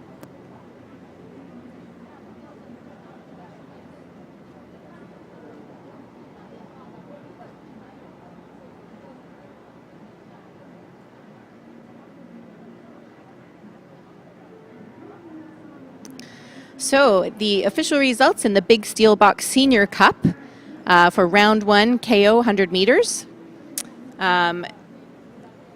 Gold medalists are Wham Fire. Silver went to FLCC Fortified, and bronze went to Nothing Dragon Masters Black. And the times, these are 30-second times basically. So yeah, final results: Wham Fire gold, FLCC Fortified silver, and Nothing Dragon Masters Black in bronze. With 30 seconds or just under 30 seconds for these races for the senior teams. Let's see what happens with these under 24s. See if they're matching or beating those times.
All right, round 2 of the Daily Hive U24 Cup 100-meter KO. So lanes 1, Columbia College CC Riders, and lane 9, SFU Shockwave, were knocked out in the first round. So the remaining teams are in lane 2, Dragonheart's Velocity, in 3, SD Zoo, in 4, Dragonheart Zero, in 5, Juice U24, in 6, UBC Current Blue, and in 7, Peakton High School still in it, and in 8, UBC Current Gold. So back at the start line for the second round of this 100-meter knockout.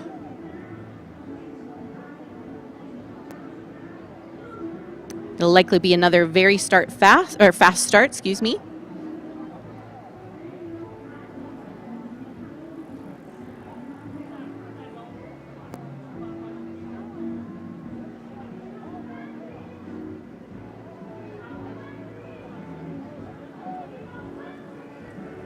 And away they go. So they're already into their ups, and they're probably going to stay there. Looks like Juice might have a bit of a lead. Yep, that's right. Lane number 5, Juice, a little bit of a lead. They're just veering off a little bit, but doing really, really well. Looks like 5 and 7 are going to be very tight. Lane number 5 coming across first, 7 unofficially. It looks like 3, maybe 2 after that. Again, very hard to tell. They're so closely matched, these teams. Pretty amazing racing.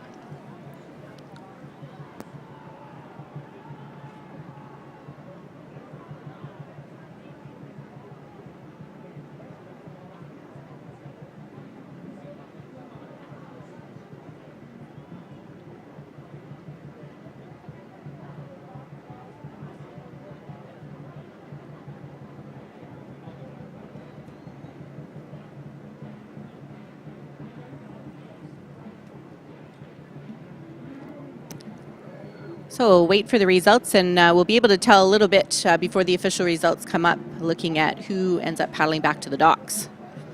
These teams, under 24 teams, are all very used to racing against each other, so it's great to see this new format for them. Keeps things exciting.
Okay, the under 24s are heading back for the final round in the Daily Hive U24 Cup Grand Final, knockout 100 meters. So we have 4 teams remaining.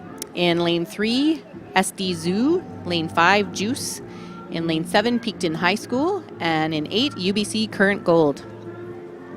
This is going to be the tightest race yet.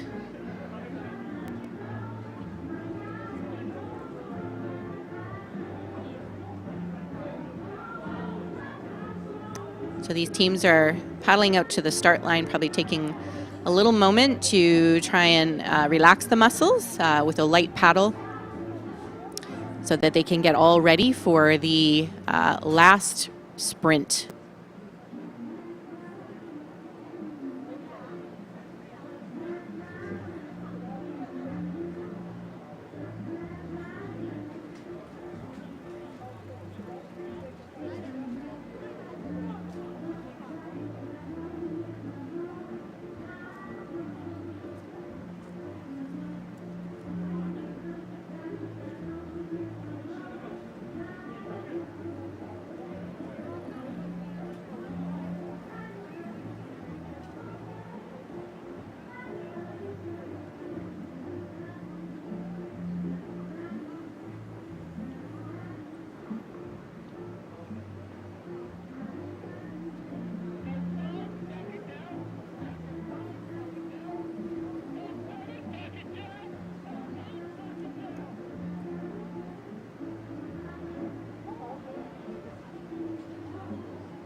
Just waiting for the last couple of teams to load back in.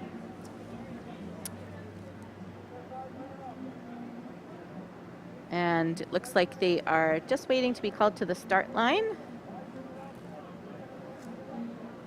And they're heading towards the start line lightly. And again, this is going to be a very fast start and a very fast race. So keep your eye on lane 5. They seem to have been the leaders in the last couple of races here. All right, approaching the start line.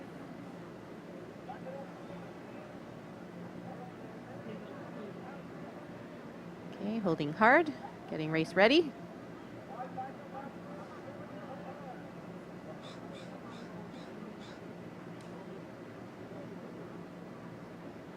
All right, everybody's holding hard and in race position. Oh, lane 5 is being asked to back down a tiny bit. And holding again. And off they go. So this is going to be a very evenly matched race. So far, it looks like they're neck and neck with Juice maybe pulling ahead a little bit. Oh my gosh, yeah, Juice is still surging through. It looks like they're digging really, really hard, but it's going to be a very, very close race. Lane 5 Juice is coming ahead through the start line. Looks like 8-7, followed by 3, unofficially. So again, we'll have to wait for the official results to see who placed in gold, silver, and bronze position. Great racing.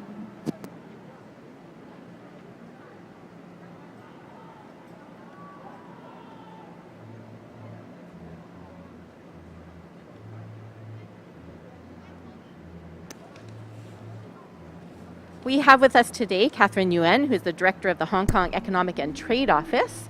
And she is been to how many festivals now, Catherine? Wow, every yes. single one is wonderful. And she'd like to share a message with you from the Hong Kong Economic and Trade Office. Hello, everyone. Good afternoon. It's really exciting to be here at today's Dragon Boat Festival. And I am bringing my director's greetings. Well, the Hong Kong Economic and Trade Office is proud to be a sponsor and be part of the festival again after 2 challenging years. Sport is about teamwork and about friendship. Dragon boat racing signifies the strong and close ties between Hong Kong and Canada, as Hong Kong is the birthplace of modern dragon boat racing. The first dragon boat used in Vancouver's races was brought in from Hong Kong in the year 1986. Today, millions of paddlers around the world have participated in this international sport, and the Dragon Boat Festival has become one of the most popular races among athletes and the local community in Canada and in Vancouver. We always treasure the friendship between Canada and Hong Kong.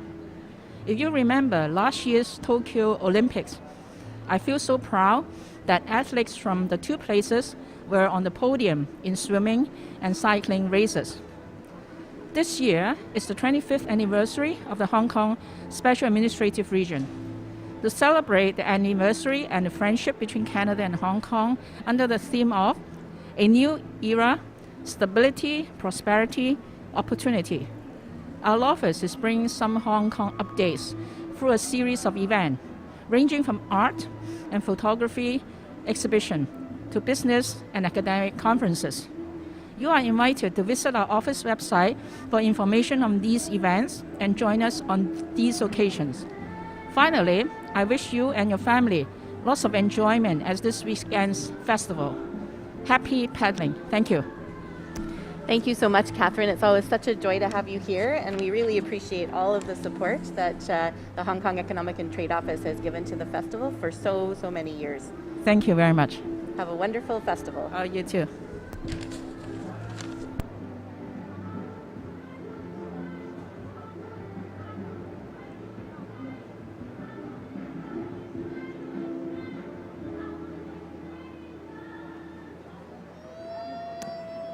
Next up, race 23, the Cancer Survivor and Supporter Race, 100 meter. So we have survivors and supporters of people who have or have undergone breast cancer and prostate cancer.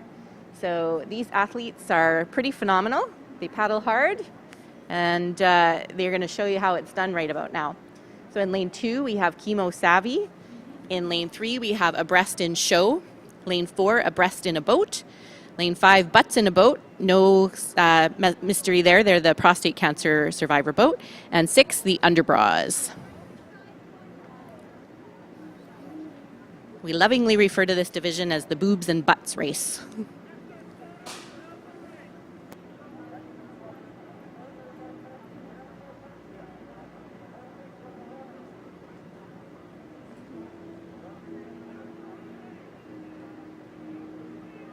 Boats are all marshaled in their lanes and just waiting to be called up to the start line.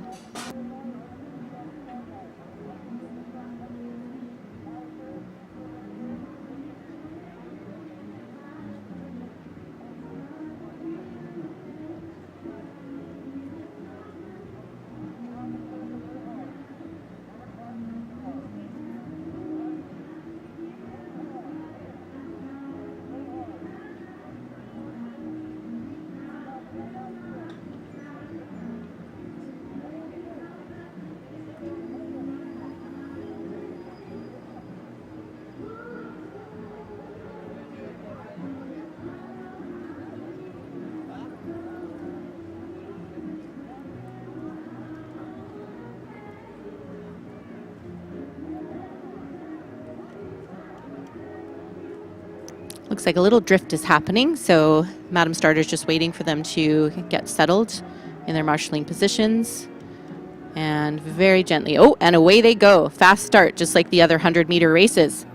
So this should also be a very competitive race, competitive division here. Looks like lane number 5 seems to be a lucky lane for this round of races. Looks like they've pulled out ahead by about 3/4 of a boat length, so they're doing very well so far. Looks like they're going to stay in that position through the finish line. They're going hard. Everybody's giving it their all, staying in that starting strategy. So it looks like unofficially 5, 4, 3, followed by 2, and I believe 6 on the far side of the creek. So we'll have the official results for you in a few minutes. Fantastic racing.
So I think what makes Criterium Racing really special is that there's always a fun family festival attached to it. So there's going to be food trucks, and you get to really see some of the best racers in North America light up. And I'm super excited to race in front of a home crowd.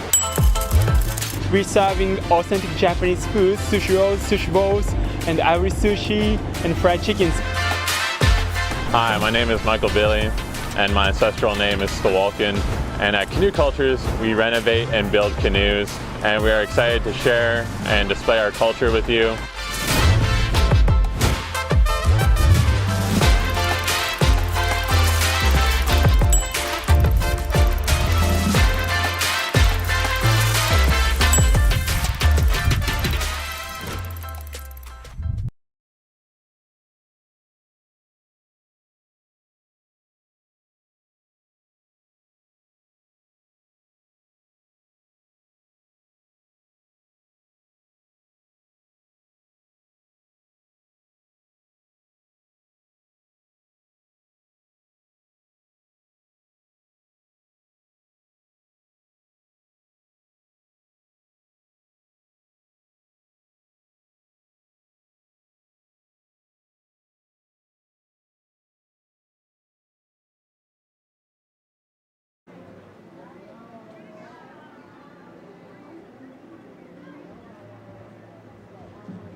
You don't wanna be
Next up is round 2 heats for the Premier Mixed and Junior Division. The teams are just starting to head out to the start of the course. We're back to 500 meters here, so they'll take a little more time to get out to the start lines, and we'll have a lot more breathing room during these races.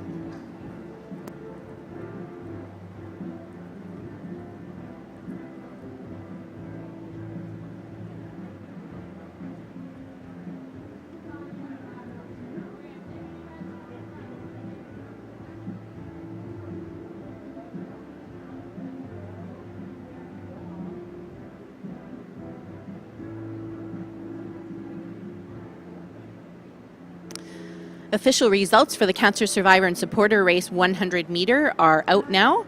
In first place with gold medal, Butts in a Boat. In second place with the silver medal, Abreast in a Boat.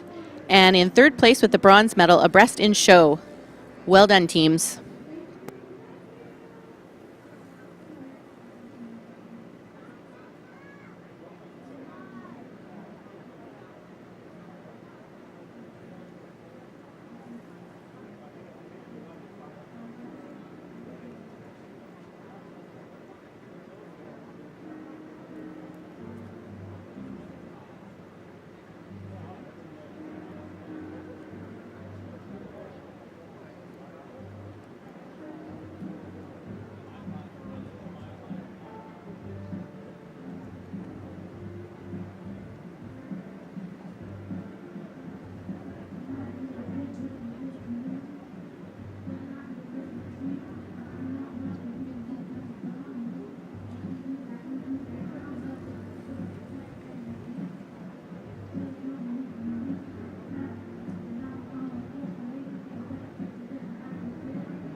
We can see some of the teams for race number 24 at the top of the start line here, just in the marshalling area for race number 24.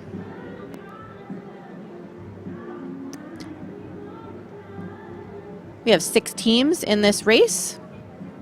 In lane 2, it's going to be MHK Youth Manta Rays. In lane 3, we have Dragon Max. Lane 4, Club Sake Mixed. Lane 5, Thunderstrokers. Lane 6, Super Fun Dragons. And in lane 7, Circle Back. And we'll take another look at them when they're all ready in their lanes at the start line.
So race number 24 in the mixed and junior round 2 heats is getting ready to go here. Just starting to line up in their lanes.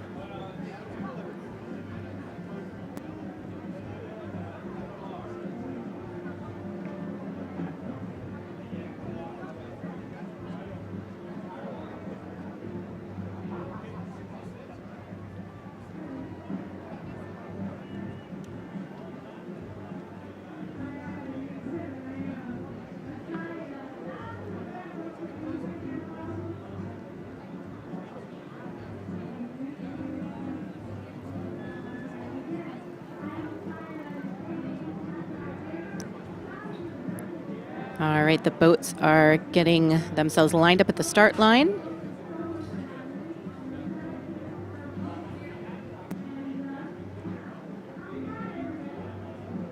Looks like everybody's in position.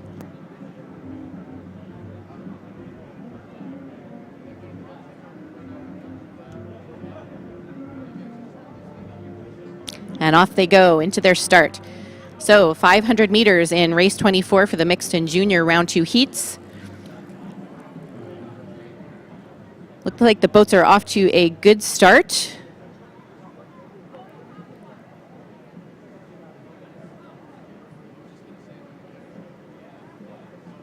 And lane 6, Super Fun Dragons seem to have a bit of a lead early in the race. Pretty competitive with lane 7 beside them, circle back. Followed by the Thunderstrokers. Have a nice close-up shot here. They're now in their race pace, looking good, beautiful timing, digging deep, digging hard. You can see in lane 6, their body position is looking really good. They have good reach, good rotation, and that is really helping them stay ahead. Digging deep in the water, getting those paddles fully buried. They look nice and relaxed, though. If you can see, they're working hard, but staying relaxed. The other teams are working very hard, lanes 5 and 4, to catch up. In lane 4, Club Sake Mixed is starting to get a little more momentum there. But lane 6, Super Fun Dragons, has a very strong lead at this point. This is just the second heats, remember, so the teams start to even out as the festival goes on and as we work through to the semifinals and finals. So we're still in the heats here. Lane 4, Club Sake Mix. You had a nice shot of them there, working really hard to try and stay with the leader there. And here they come in their last 100 meters of the race. Lane 6 has a beautiful lead, followed by, it looks like, lane 4 doing their best to surge. You can see their boat still surging. Lane 6 still surging ahead, still actually doing really well. Lane 4 is working really hard to maintain that second position and to pull up as much as they can on lane 6 there. So it looks like lane 6, Super Fun Dragons, is coming through the start line first, followed by lane 4. That is Club Sake Mixed. It's going to be really tight for third. Looks like lane 5, followed by lane 3, and here comes 7. Very nice racing.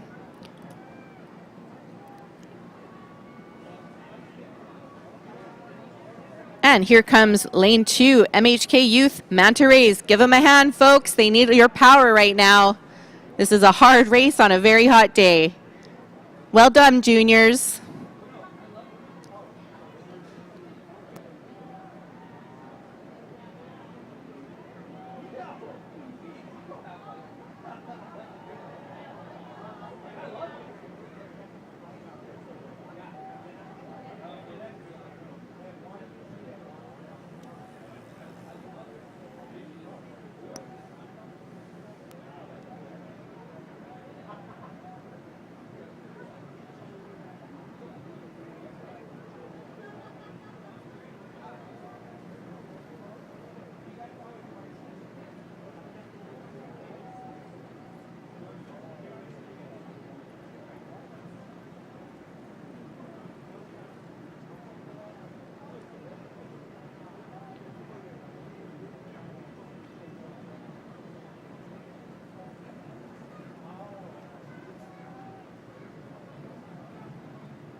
I think what makes Criterium Racing really special is that there's always a fun family festival attached to it. So there's going to be food trucks, and you get to really see some of the best racers in North America light up. And I'm super excited to race in front of a home crowd. We're serving authentic Japanese food, sushi rolls, sushi bowls, and Irish sushi, and fried chickens. Hi, my name is Michael Bailey, and my ancestral name is Stawalkin. And at Canoe Cultures, we renovate and build canoes, and we are excited to share and display our culture with you.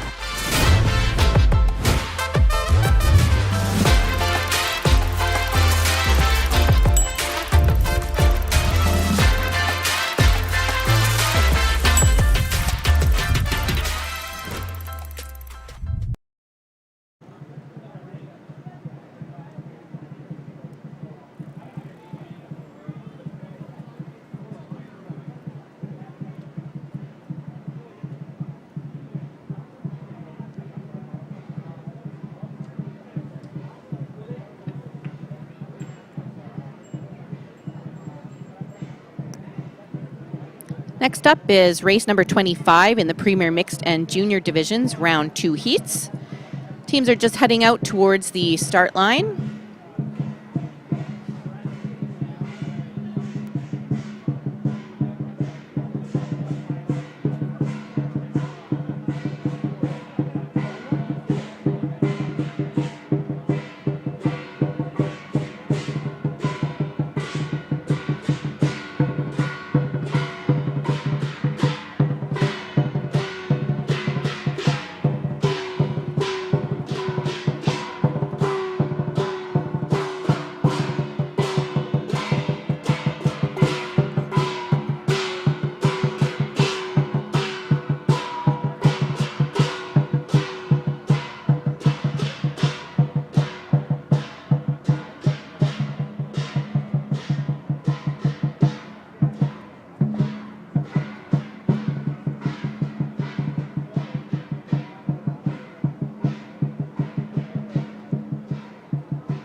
Okay, so for race 25 in the mixed and junior round 2 heats, we have 6 teams in this race. In lane number 2, we have Eternal Dinosaur.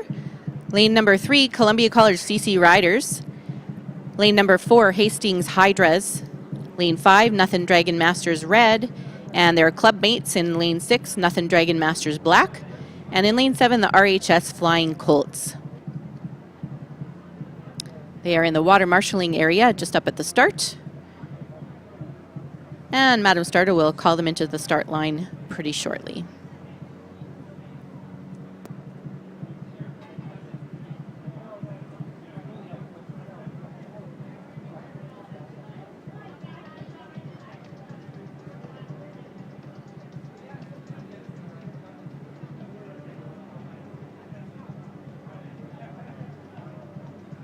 And the boats are making their way slowly and together up to the start line to get into race-ready position.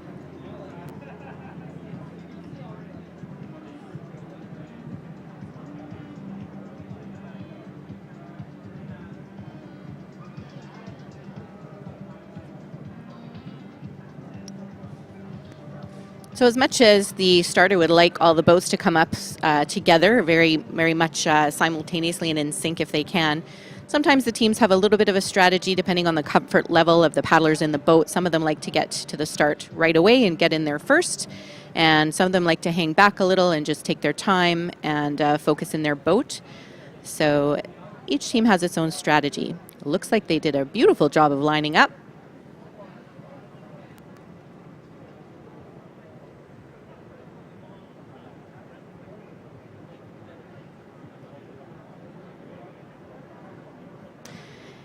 And they are off.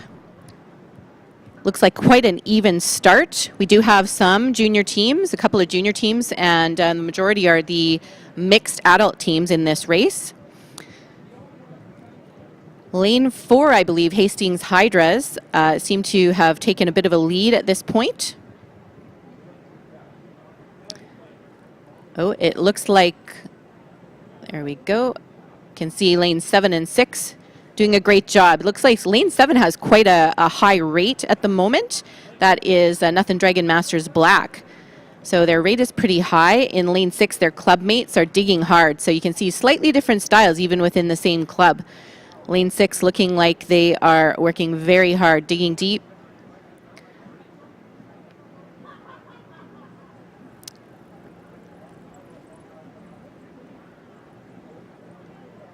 And they are approaching roughly the halfway, 2/3 mark here.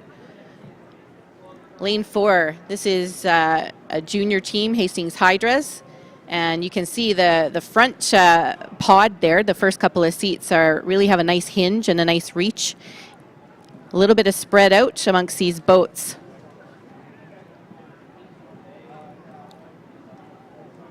And it looks like there are 3 that are clearly in the top 3 positions at the moment. But there's still more than 100 meters to go, so anything can happen. Lane 4, the Hastings Hydras, are in the lead at the moment.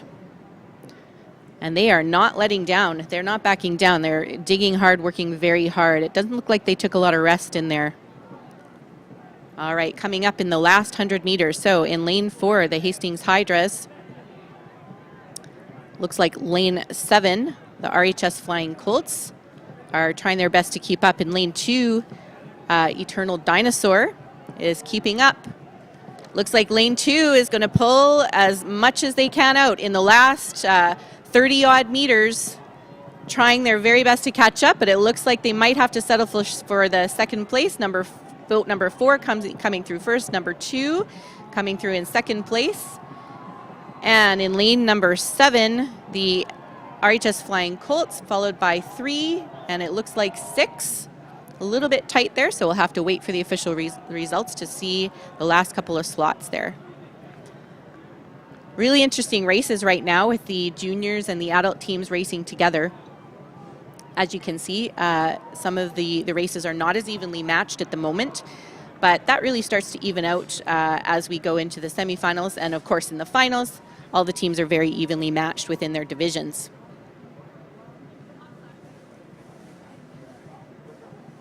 Great racing by all these teams, and as you could see, a little bit of a different style and approach to the race. Some of them kept up their rate a lot higher throughout the race. We're going to have the results up for you in just a moment. For the mixed junior round 2 in race number 24, gold medalists are Super Fun Dragons, with the silver, Club Sake Mixed, and with the bronze, Thunder Strokers.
The great shot of the teams heading back into the docks here.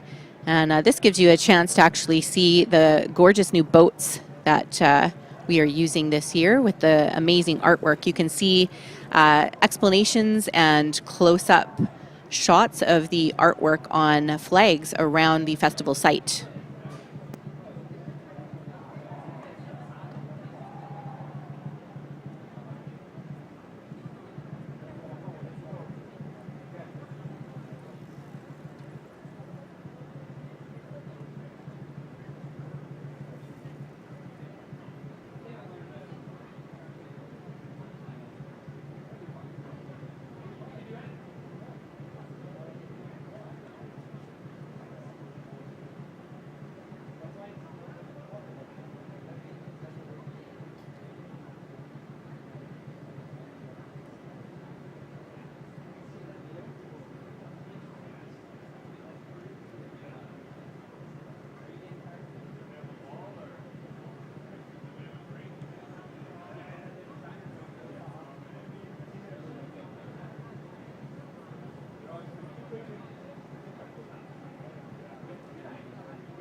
Getting set here for race number 26 in the mixed and junior round 2 heats. Boats are just heading into the marshalling area on water, and we should get underway very shortly. We have 7 boats in this race. Just waiting for the last one to pull in here.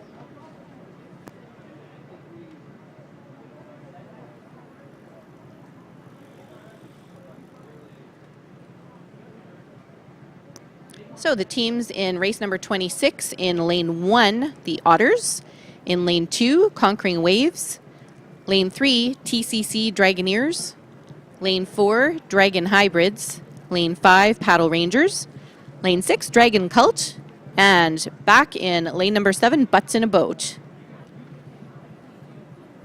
Quite a different range of experience for the boats in this particular race. We have some adult teams that have been paddling for a very long time together, and we have some really brand new teams. So in lane 1, Otters are a Learn to Paddle program. I think they've just had about 4 practices and are brand new paddlers. So give them a lot of support as they're coming through the finish line today.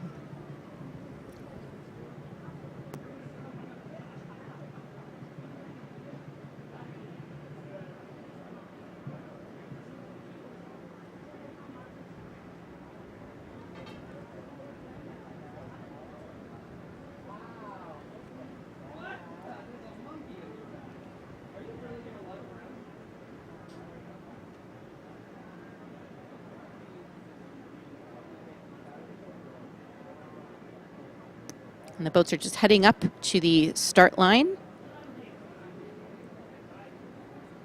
getting position to be race ready.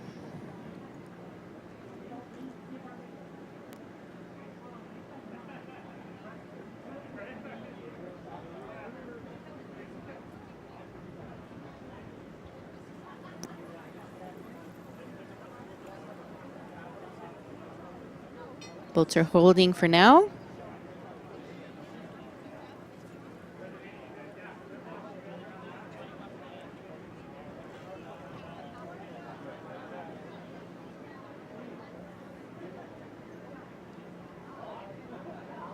A little bit of reshuffling in lane 5 there. All the other boats holding really well, focusing in, getting ready for a really fast start. And there they go. All right, looks like everybody got off to a pretty strong start here. Dragon Hybrids in particular and Paddle Rangers, you can see the surge of the white waves at the head of the boats. That's how you can tell if the dragon boat is moving well, if you can see a little bit of white water coming basically off the head of the dragon. So we have a few boats in the center lanes here that have had a really great start. Everybody's settling into their race pace now. So race pace doesn't mean that they're going to take a break, just means that they are achieving longer strokes, making sure that they're digging really deep into the water. Very good shot of lanes 6 and 7 here, Dragon Cult and Butts in a Boat. Looks like Paddle Rangers in lane 5 have the lead at the moment, about a boat length ahead. So the other teams have some catching up to do, but it looks like TCC Dragoneers and Dragon Hybrids are working really hard to gain some ground there. So lane 5 Paddle Rangers got a pretty high stroke rate there, digging hard. You can see the front two especially have their paddles really nicely deep in the water. And you can still see that surge off the Dragon Head in all of the boats. They're doing a great job here, keeping the pace. Paddle Rangers with a strong lead and holding on to it. They just have to maintain that lead, not let anything down for the last 100 meters coming up here.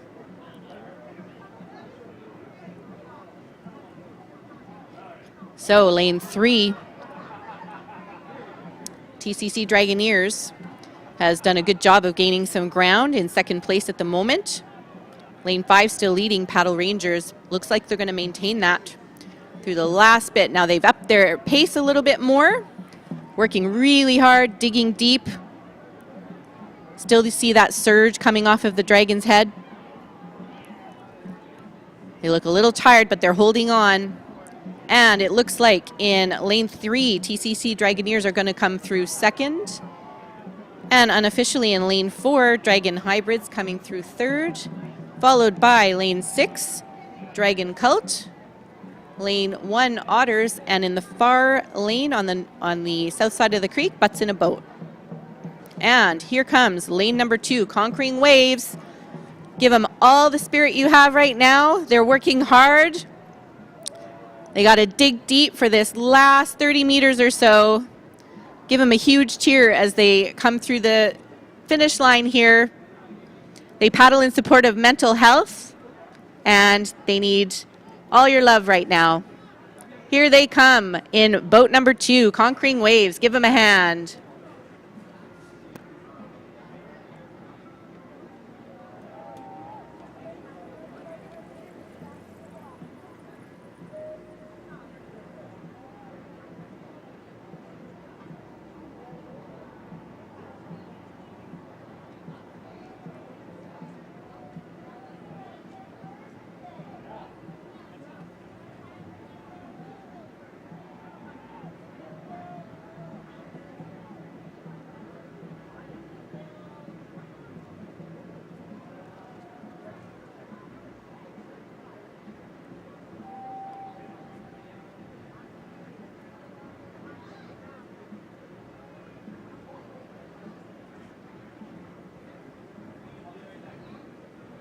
We have race results for race number 25 in the mixed and junior round 2 heats. In first place was Hastings Hydras, in second place Eternal Dinosaur, and in third RHS Flying Colts. And I do need to give a special shout out to Eternal Dinosaur. That is my team. I paddle with them. So I'm really proud of them for their second place finish in this heat.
All right, as we get ready for race number 27 here, I want to welcome our special guest who's going to be calling this race for us, Michael Wiebe, Councillor for the City of Vancouver. Welcome. Thanks for having me today. This is exciting. This is so exciting. You've been to many, many festivals with us. I have. And I was here when we opened up the accessible dragon boat across the water Yes. from where we are today, and it's great that we have a team here, Dragons in Sight. Looking forward to seeing them race today. That's right. This is a sport that does not discriminate. We want to get every single person that we can on the water. So we're really proud of that. Dragons in Sight is a team that has both sighted and visually impaired paddlers working together. Yeah, and the first day after I got elected, I took my mom on the water because I had been, when we were at one of the events, someone said bring us down. And so my mom, who's in a chair, was able to get on to a boat. And it was the first thing I did as an elected official. That is amazing. Oh, what a proud moment. And also I'm on Metro Vancouver, so I'm cheering on the Metro Vancouver 44 Cheeks in this race. Yes, that's right. We're allowed to play favorites just a little bit because we're not actually helping them. We have some race results from the last race coming up very shortly, and as race 27, the paddlers are just in the water marshalling area, just waiting for a couple more boats around the corner here.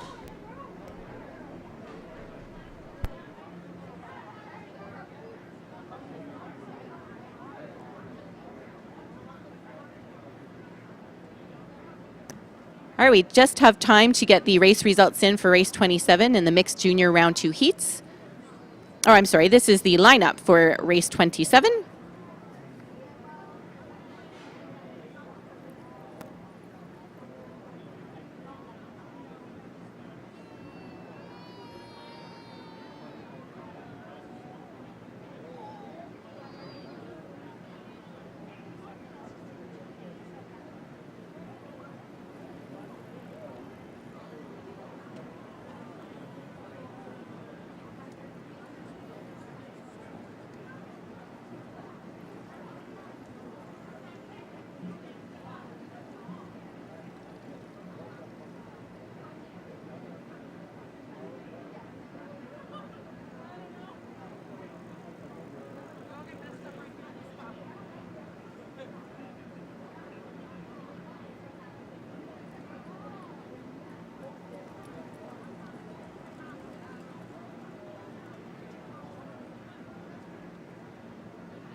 Okay, the lineup for race 27 in the mixed junior round 2 heats. In lane 1, Insinkable, very cool name. In lane 2, Lotus Juniors. Lane 3, Krasna, Jalong.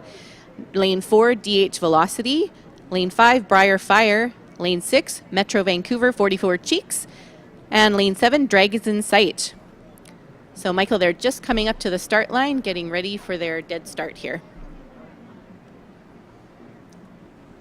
Yeah, no, it was amazing coming up here and seeing all the different jerseys from all around. So welcome everyone that's come here from outside of Vancouver, and obviously let's cheer on our Vancouverites as well who continue to do this every day of the year. So it's amazing to see our paddlers go.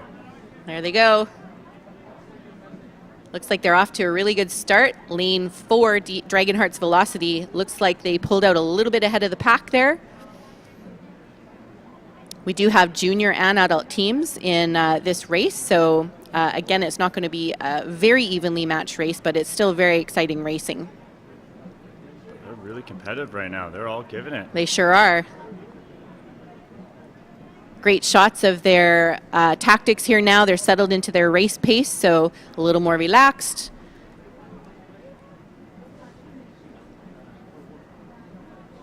And it looks like there's a great shot of lane 6 and 7, so that's Metro Vancouver, 44 Cheeks, and Dragons in Sight. Lane 4 now coming by, Dragonheart's Velocity. It's hard to see from this angle, but we do know that Dragonheart's Velocity, yeah, there they are. They're still in the lead, but lane 5 is working hard. Briar Fire. They definitely have a fire in them today. Yeah, it's great to see how close all the boats are for how hard they're working. It's amazing, isn't it? It's surprisingly loud out on the water too when you're out there. Not just the sound of the paddles and the breathing, but the collars and everything too. So they are past the halfway mark. They're at about 150 meters now. We can see them coming into the bay here. And lane 4, Dragonheart's Velocity has done a great job of maintaining their lead. Lane 5 looks like they are still trying their very, very best to catch up. And 3 and 6, it looks quite close. So it's going to be a really interesting race for third here, Michael. Yeah, look at it come. It's also going to be a close race to see who's the bottom 3 there. That's they're right. really close and they're pulling in with each other. That's right. Last just under 100 meters to go for many of the teams here. Lane 4, Dragonheart's Velocity. Look at that. Pulling. They're trying their best. 3's pulling along. Krasna. Oh, pulling a big push here at the end. Lane 4 coming across the finish line. And here comes lane 5. Still working really hard. Look at that surge, lane 3. They're still surging ahead, going for it. And it looks like lane 6 is coming across next, followed by lane 2. 7 and 1, putting a fight here. Just trying to inch their way over. Come on, guys, you got it. 7. Just by a dragon's nose, I think. Fantastic racing. Great work. That's exciting. Yeah, these are really exciting races, and they just get more exciting as the finals, the semifinals and the finals come along. So everybody who's down here today, come on back tomorrow, and you're going to see even more excitement on the water. Amazing.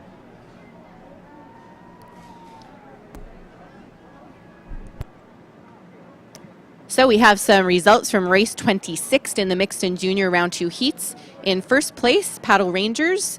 In second place, TCC Dragoneers, and in third place, Dragon Hybrid. So the placement in the race actually determines their advancements to the semifinals.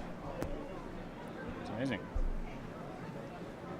I'm loving all these names. It's pretty interesting to see what people have done.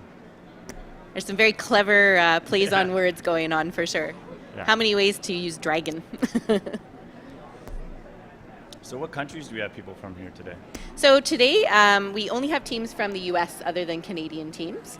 Okay. We normally would have international teams, but all of the kind of travel restrictions didn't really start lifting until about May. So by that point, it was a little late for the international teams to be able to make it up here. So we hope next year we can have everybody back. Amazing. Yeah, but we still have 132 teams this year. Yeah, so it's thousands of paddlers. Busy day. Busy, busy day. And lots of other great events to check out today as well. That's right. Have you been checking out the stage with us today? Yeah, we're on stage, beautiful music. There's Jazz Fest happening. Just great to see the city come alive. That's right. Everyone make sure you enjoy it and rehydrate because it is a hot one out there. Sure is. Summer is definitely here.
So coming up on race 28 now in the mixed and junior round 2 heats.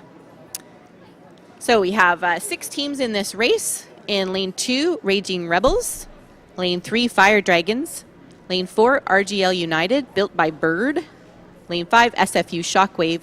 Lane 6, Stantec Splash. And lane 7, Vision Impossible. So we have a couple of corporate teams in here, and some university teams, some other adult teams, as well as another visually mixed team. Which is amazing to see how diverse each one of these races are. It's amazing. Absolutely. Yeah, the paddling community in Vancouver is extremely diverse and very welcoming to all. Yeah, and obviously at the City of Vancouver, we're doing a lot of work to clean up the water quality. So one of the things I've been leading is trying to improve the water quality here in False Creek and bring in more fresh water. And so you're going to see us continuing to rewild a lot of the shoreline. Oh, wonderful. And we're going to see here just south of Science World to be the next park that we're going to be building. And so some of the boardwalk will be moved back and a naturalized beach be formed. And Oh, we're fantastic. obviously working here with Concord as well on the revitalization of a lot of this land, where we're going to create way better access to the water and probably another island or two, because they're really good to clean up the water quality. Absolutely. That's good news. As a paddler, I really appreciate the improvements in water quality. Yeah, and there's great organizations called Swim, Drink, Fish and others that have been testing the water quality in False Creek. And surprisingly, over the last 2 years, we've gotten to a point where most days it's actually swimmable. Oh, wow. And we could get to a point where we could make this a primary contact and make it an actual swimming. Oh my gosh, that would be I know incredible. that people thought that was just a dream, but wow. I think with the right team we have, with our green infrastructure and engineering, we're going to make it happen. So let's make it swimmable so that people can make sure that when they are in the water, they don't have to wash off after. Absolutely. Even though I believe that everyone still should, I think it's a great thing to get to a point that we can really see the wildlife come back as well, which is a big key. Most definitely, yeah. Keep that eco-diversity going. Yeah, I went scuba diving in False Creek recently, and we were looking at the anchovies. Oh, wow. We have anchovies coming back here. Oh for my the first gosh, time in a long amazing. time. Yeah. Well, the fish will be happy. All right, and looks the like birds they're will be getting happy. ready again. That's right. Everybody looks like they're settled into the race line, getting race ready, holding hard. And they are off. Looks like another good start here. Very evenly matched, actually, this round of boats here. The one on the edge is looking good from this angle. That's right. Looks like that is lane 7, Vision Impossible. And the middle 2 lanes are pulling out a little bit ahead, just coming up on the first 100-meter marker here. There we go. Got a nice shot of lane 7, Vision Impossible. Working hard, digging deep.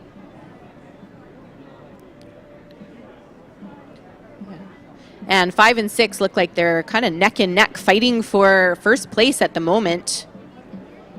Followed not too far behind by lane 6 and 4. There we go. Great shot of the boats. You can see in lane 5, they seem to be a little bit ahead at the moment. Their pace is pretty high. You can see a little comparison actually with these aerial shots of the race pace. And then when we go down for the side views, you can see the difference in the body positions. Really important to hinge and rotate your back so that you can get maximum reach and get your paddle as far ahead in the water as you can. So 4 and 5 really fighting it out. Here, yeah. They're right in front of us now. That's right. Coming up on about 150 meters. Oh, 4 looks like they pulled ahead a little bit. Yeah. They keep surging. You can see that nice white water coming off the front of the boat, which means they're still actually really surging ahead. Staying on top of the water is really important. Coming up into the last 100 meters, lane 4, that's RGL United by Bird, is ahead. Lane 5 is working really hard to keep the pace. SFU Shockwave. Oh, and 3 and 2 are starting to pull up. Fighting for third. So in lane 3, Fire Dragons and 2 Raging Rebels. They are fighting it out. It looks like 2, 3, and 6 actually are all fighting it out at the moment. So it looks like lane 4, followed by lane 5, first and second. Lane 3 and 6. Here we go. Whoa, it might be 3. They might make it. Wow. Unofficially, like the start line moves a little bit, but unofficially it looked like lane 3 got there. So that's Fire Dragons and might have just edged out Stantec Splash, but we'll have to wait for the results. That was a great race. Well, thanks for hosting me today. It's been fantastic. Thanks so much for coming down and for telling us about all the initiatives to help make False Creek a wonderful biodiverse area. That's a big goal here. I think Vancouver is better when we get more people on the water. Absolutely. So it's a big goal for me. Couldn't agree more. Love the water. Thank you very much. Have a great day. You too. Bye.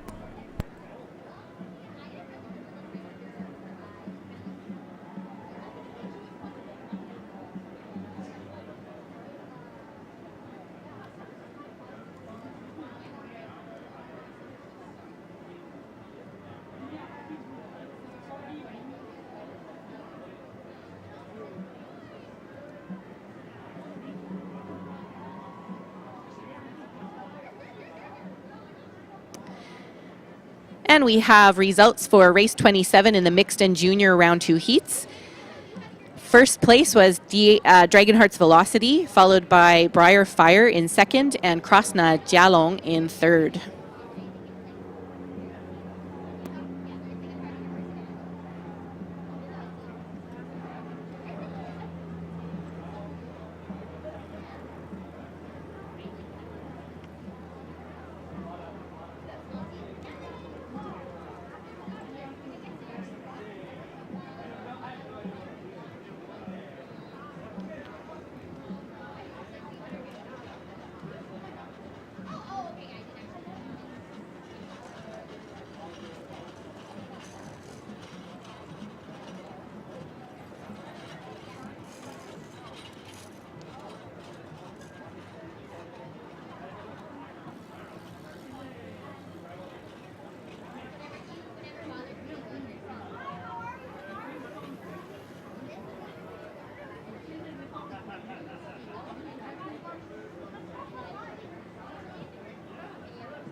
And the teams that will be racing in race number 29 in the mixed and junior round 2 heats are headed out to the start line now, just making their way out.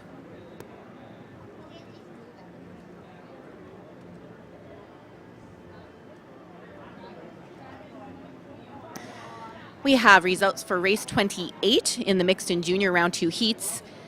In first place across the line was RGL United, built by Bird. In second was SFU Shockwave. And in third was Fire Dragons.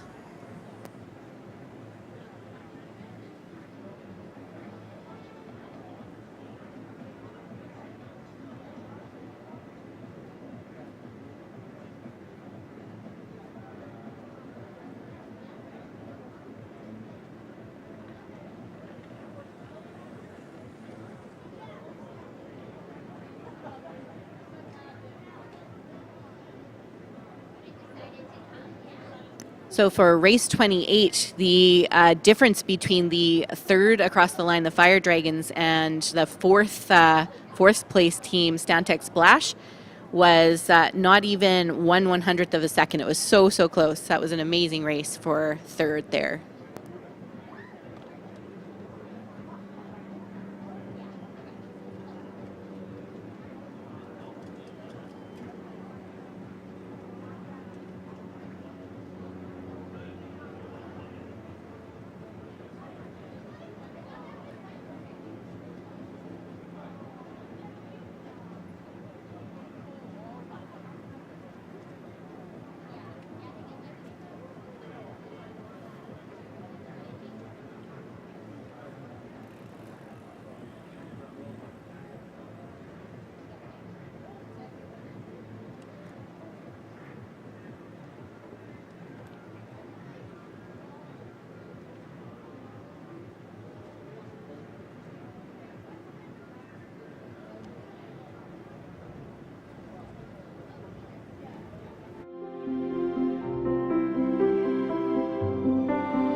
dust off your paddles. The Concord Pacific Dragon Boat Festival returns June 24th to 26th at Concord Pacific Place and Falls Creek.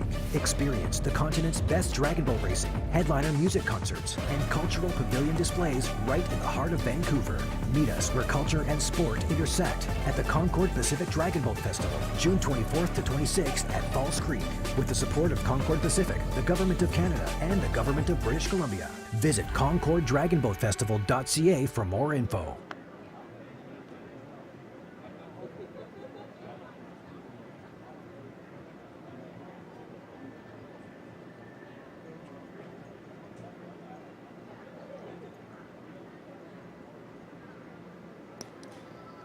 So we have a full slate of boats here in race number 29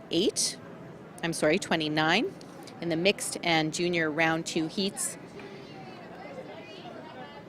So in lane 1 we have One Twisted Dragon. In lane 2, UC Irvine Elements. In lane 3, Wham Power. Lane 4, Limit Breaker.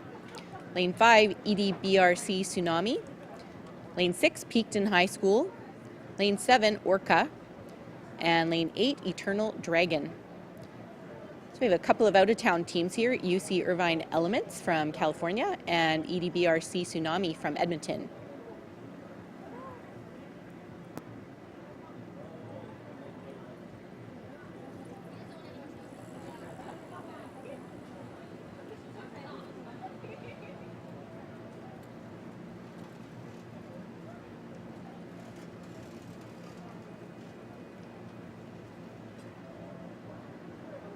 And the boats are just approaching the start line here.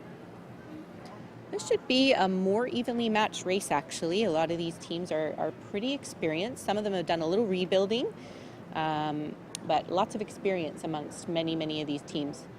Just a couple of junior teams on the water here.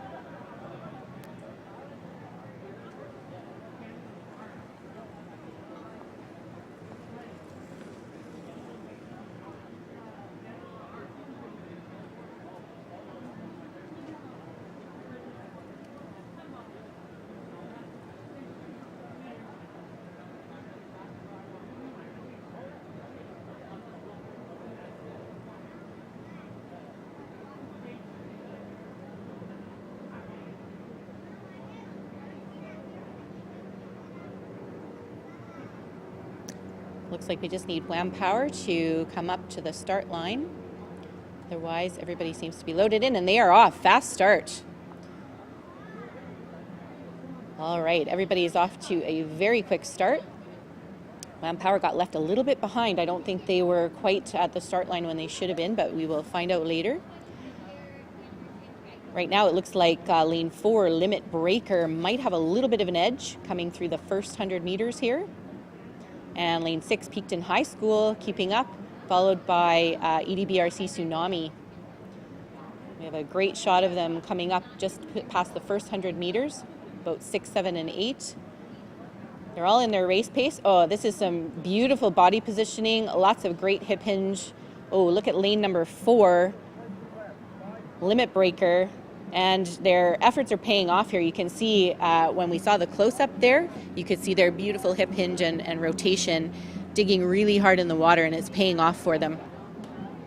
Other teams looking really good as well.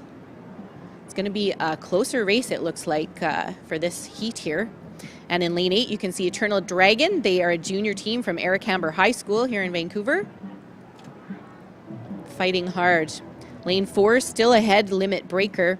Lane 5, EDBRC is fighting hard to catch up, and lane 6, Peakton High School, is keeping pace with EDBRC, so we'll see if they can dig a little deeper as we're coming up on the final 100 meters of the race here. You can see them coming into the bottom of the creek.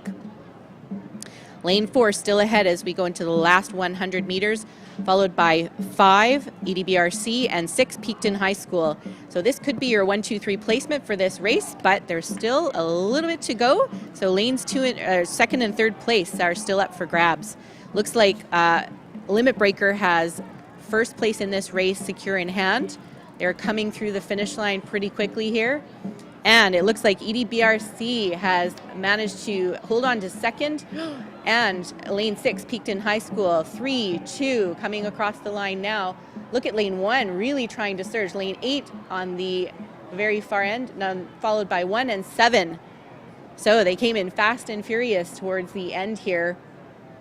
Looks like everybody had a really good finish. They managed to gain a little bit of ground and have a really competitive and strong finish for some of those neck-and-neck placements.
So I think what makes Criterium Racing really special is that there's always a fun family festival attached to it. So there's going to be food trucks, and you get to really see some of the best racers in North America light up. And I'm super excited to race in front of a home crowd. We're serving authentic Japanese food, sushi rolls, sushi bowls, and ivory sushi, and fried chickens. Hi, my name is Michael Billy, and my ancestral name is Stawalkin. And at Canoe Cultures, we renovate and build canoes, and we are excited to share and display our culture with you.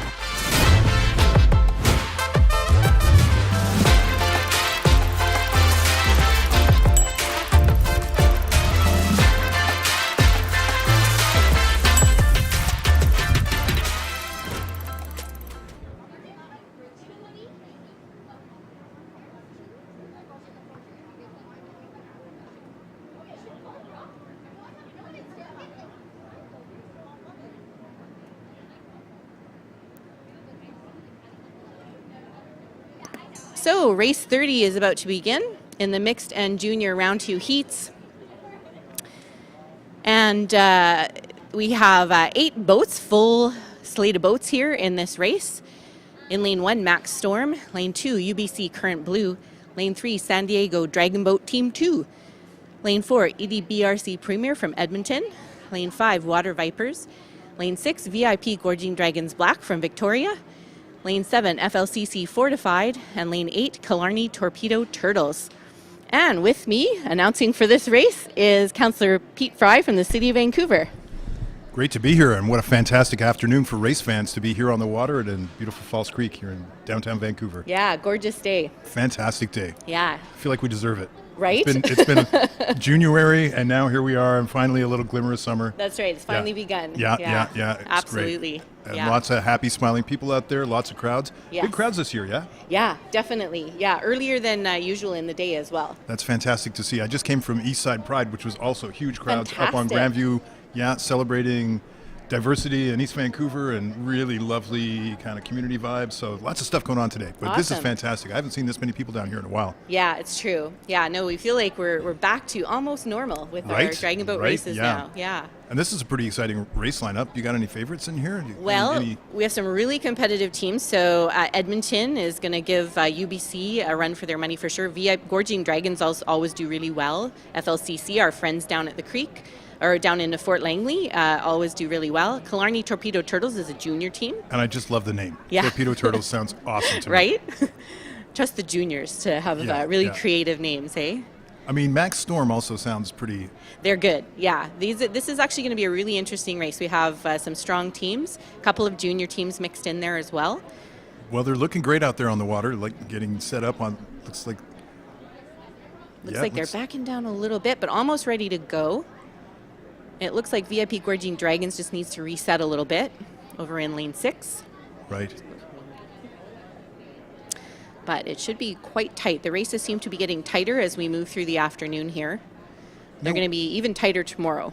Now, what's going on with the San Diego team there? Is that them there? That's 6. So that's VIP, that's 6. That's Victoria Gorging Dragons. Looks like they might not have come into their lane either at the same time as the other teams. Or they weren't quite set into the center of their lane, so they just needed to rejig so that they can get a good line and be properly between the buoys. So Madam Starter has backed everybody down, and really what they want is for all the boats to paddle slowly in together and arrive at the start line as simultaneously as possible. Is that to accommodate for sort of velocity drift, that if they were... a little bit more momentum if they came in hot? Yeah, you don't want them to come in hot for sure. They're working with tides, of course, in False Creek as well.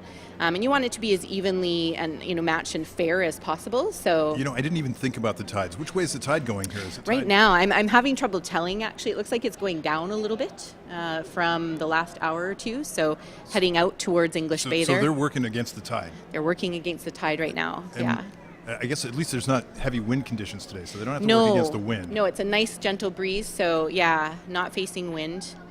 And it's hot out there. It must sure be tough is. on the water. It is, yeah. Make sure you hydrate. That's right, yeah. We've got water stations all around the site, so everybody can fill up their water bottles. Okay, looks like they are ready to go. Just waiting to be called to start by Madam Starter. And there they go. Oh, there they go, and they're off. Wow. Off to quite the start. Yeah, really strong start, especially UBC Current Blue. Looks it looks like UBC Current Blue is pulling ahead. And, yep. Is that Edmonton there? That's the Water Vipers. Yeah, lane 5, Water Vipers in the center of your screen there. Yeah, they're doing really well. It looks like they're just out by a little bit. So we'll see this is the first 100-meter buoy mark here. So it looks like UBC and Water Vipers are fighting hard for first place right now. Great shot down the line here of boat number 8. That is the junior team, Killarney Torpedo Turtles. Oh, there we go, the Torpedo Turtles. Oh, and look at that, number 2 pulling up there. That's right. So lane 2, UBC Current Blue, doing really well. Still with lane 5 and 6. They're working hard out there. They sure are. Yeah, this is actually quite an even very race competitive. here. We see like some clear front runners in the top 3, and that's nose to nose practically. That's right. And there's still a lot of race left, so they're just over halfway. You can see them coming into view here. Here they come, yeah. So they're at about the 150-meter mark at the moment. Still fighting hard for first and second. The race isn't over. Looks like lane 5 still has the lead here by a pretty good boat length. Yeah, and lane 5, that's the Water Vipers? I believe so, yes. Wow, they're really, those top 3 are really competitive. That's right. So you can see that nice surge of water coming up beside the drum there.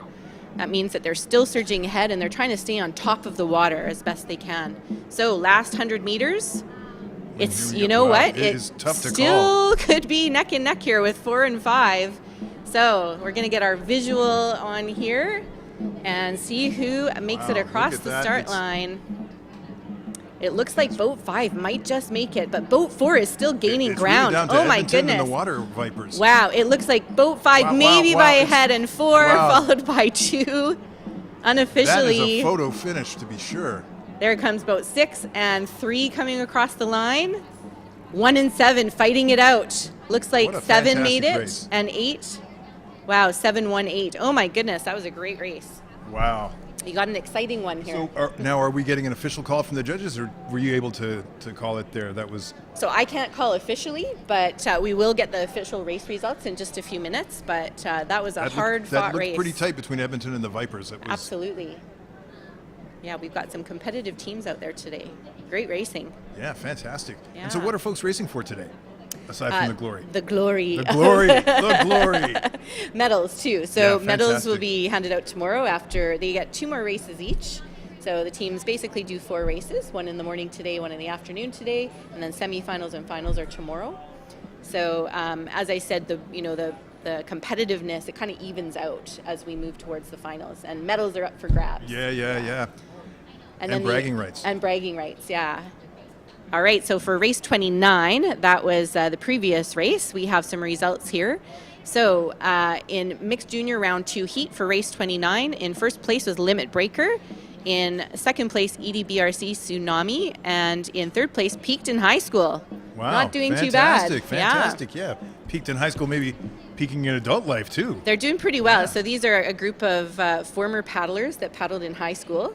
They practiced twice before this race together. So. You know, we were supposed to have a group team of elected officials that never came together. No? Well, you know. This is your year. This was going to be our year, yeah. I think we just all got too busy with post-pandemic, and fair enough. It's a busy job. But we did true. have a grand vision of a multi-party paddling machine. That'd be amazing. See how we could work together at all levels of government. It was very symbolic in that way. That's right. Well, as you can tell, you really have to work together in a dragon boat. You sure do, yeah. It takes a lot of effort, a lot of coordination. That's right. Coordination is key. Nobody's a superstar in the boat. Everybody has a job. Except for that person with the drum. They're the hot shot. Yeah. It's true. So you have to find your tiniest counselor to be the caller. Well, yeah, I mean, that's the thing. Well, everybody has to be the star in that one, so it would be highly competitive. Everybody would want to be the one with the drum. But that's right, yeah. Very cool. Well, I hope it happens. We'll get you out in the water someday. Yeah, no, I hope so, too. Amazing. Well, thank you so much for coming by and calling a race. Yeah, great to see you. Absolutely. Right. Enjoy the rest of the festival. Yeah, I will, and you. Thank you.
I think what makes Criterium Racing really special is that there's always a fun family festival attached to it. So there's going to be food trucks, and you get to really see some of the best racers in North America light up. And I'm super excited to race in front of a home crowd.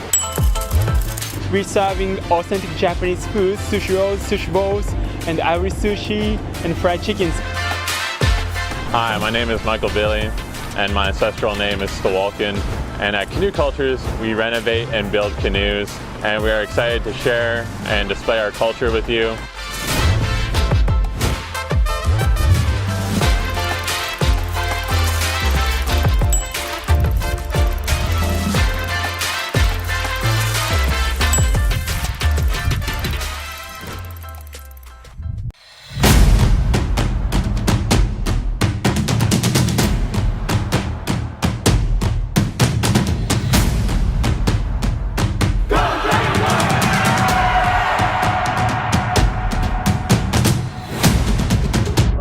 Start the race, guys. When I'm started, you have the race.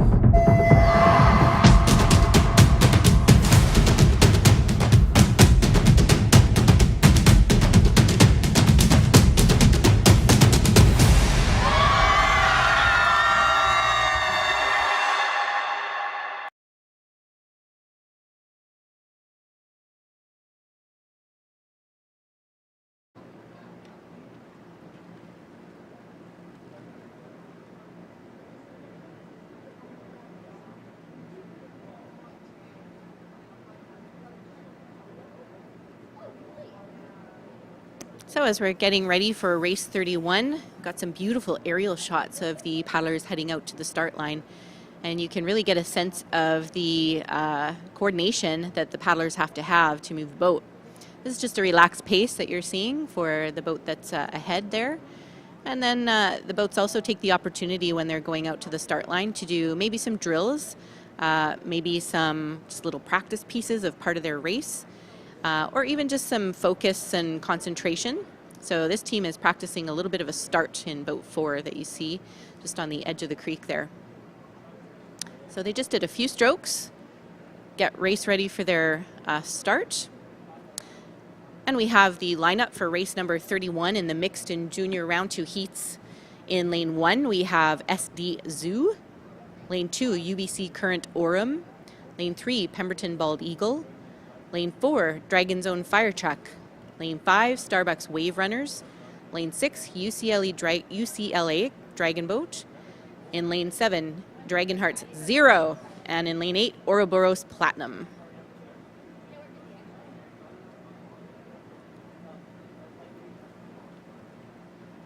This should be a more evenly matched race again. A lot of these are under 24 teams, so very competitive, very fast teams. And it'll be an interesting one for sure. And Ouroboros is a junior team as well, so they're going to do their best to keep up with the under 24s there.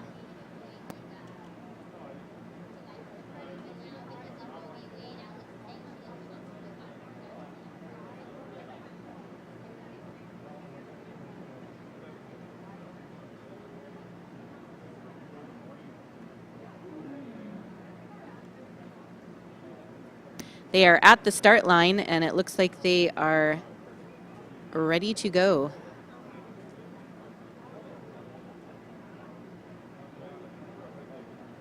And they are off.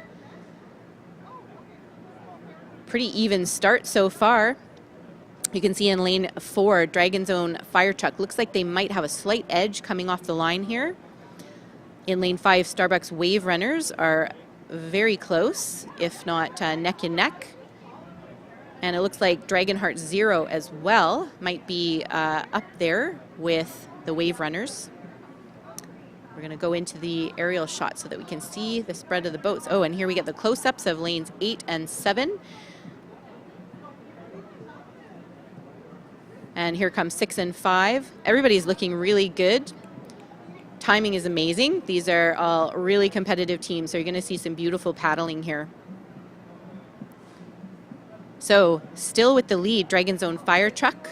They've gained a bit of ground after coming off the line here. We're over halfway through the race, and we can see the boats coming into view. So far, it looks like lanes 4, 5, 6 are in line for first, second, and third, but that's still a lot of race left. That could change. So it looks like UCLA is falling back a little bit. Lane 7, Dragonheart 0, seems to be catching up, if not overtaking. Lane 4, Dragon's Own Fire Truck, still looking really strong coming into the last 100-meter buoys here. They still look really relaxed considering that they're nearing the end of their race, and they're going to give their last push going through the last 75, 50 meters here. Lane 4, Dragon's Own Fire Truck, followed by Lane 5, Starbucks Wave Runners, coming into the finish line now. It's going to be a real fight for third. Lane 6 and 7, UCLA and Dragonheart 0, really neck and neck, but don't discount Pemberton Bald Eagles. They're gaining some ground. This is going to be a really amazing photo finish, perhaps, for third place. It looks like boat 3, Pemberton Bald Eagles, maybe just eked it out there. We'll have to wait for the official results to see, but that was an amazing battle for third. Fantastic racing, really competitive.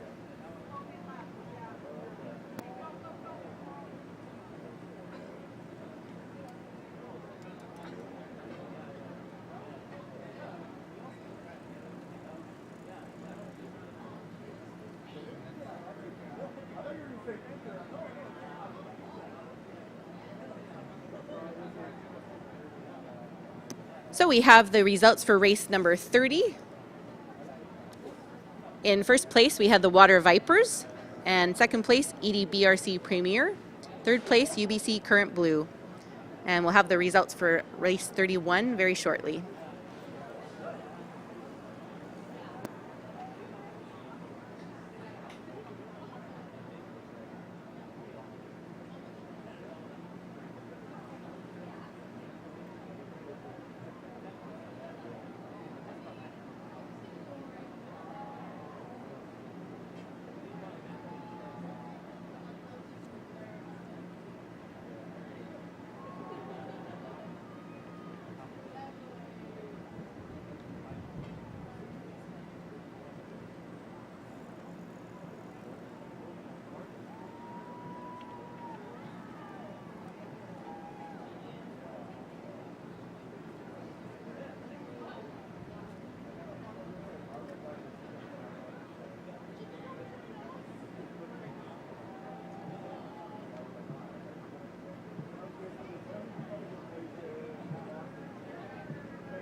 All right, and in race number 32 in the mixed and junior round 2 heats,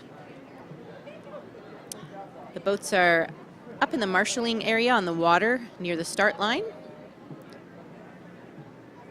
And in lane 1, we have Wham Fire. In lane 2, we have WPC Premier Burn. In lane 3, UBC Current Gold. In lane 4, VIP Gorging Dragons, Gold. In lane 5, Peakton High School Premier. In lane 6, Abraham Lincoln Dragon Boat. In lane 7, Dragonheart Swordfish. And in lane 8, the Concord Pacific Flying Dragons. They are ready at the start line.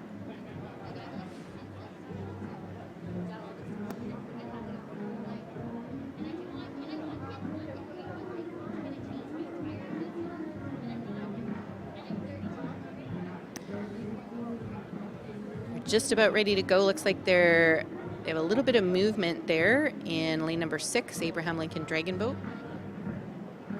see they've drifted across a little bit, but that's okay. The buoys, they do tend to drift. The official start line is actually digitally determined, so no worries there. Off to a really even start across the line here. Looks like lane 4, VIP Gorging Dragons Gold, might have a slight edge just coming into the first 100-meter buoys here. Really neck and neck with Abraham Lincoln Dragon Boat in lane 6. Get a nice shot of boats 8, 7, and 6 across the water here, settling into their race pace. Everybody's looking pretty relaxed and strong. Different stroke styles, you'll see a little bit different from lane 6 there. This is a team out of the States that joins us for most of the festivals up here. Happy to have them back. And in lane 4, VIP Gorging Dragon Gold is looking really good. Looks like they are still sitting in first place. And in 6, Abraham Lincoln Dragon Boat sticking with second for now, trying to make some headway. Boat 7 and 8 are working really hard to try to stay with the pack here. So 5 and 7, you can see they're quite neck and neck at the moment from our aerial shot. Coming up onto the 200 meter, or excuse me, the last 100 meters of the race. Lane 4, looks like they are coming through in first place. They've maintained their position off the start line and pushing right through to the very end. And it looks as at the moment like lane 6 is going to come across the line second, but the fight for third is on. Seems to be a theme of the day, the fight for third. So we have 3 boats, lanes 3, 5, and 7, that are really battling it out for the third spot there. Not sure who's going to make it across. From my viewpoint here, it looks like perhaps boat 5 is going to make it across the line first. Looks like they have about a seat advantage right now, but it could be 3 or 7. So we'll have to wait for the official results to find out. The third spot battles are really being hot on the water today.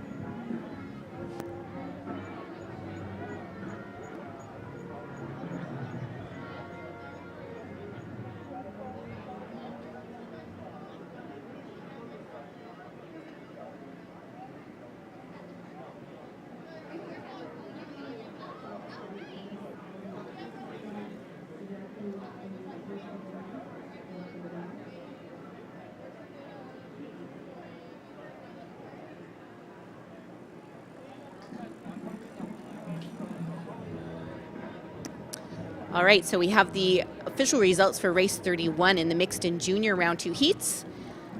In first place, Dragon's Own Fire Truck. Second place was Starbucks Wave Runners. And in third place, it was Pemberton Bald Eagle. And they managed to eke out that third place placement over UCLA Dragon Boat by under 1 second.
So we have race results for race number 32 in the mixed and junior round 2 heats. First place was VIP Gorging Dragons Gold. Second place was Abraham Lincoln Dragon Boat. And third place peaked in High School Premier. And they just made it into third place. Again, we have these under 1 second wins for the third place here. Just over Dragonheart Swordfish, and UBC Current Gold was really not very far behind at all. Again, under 1/100th of a second. So the third place battles seem to be on the water today.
We can see the boats getting ready in the marshalling area on water for race number 33.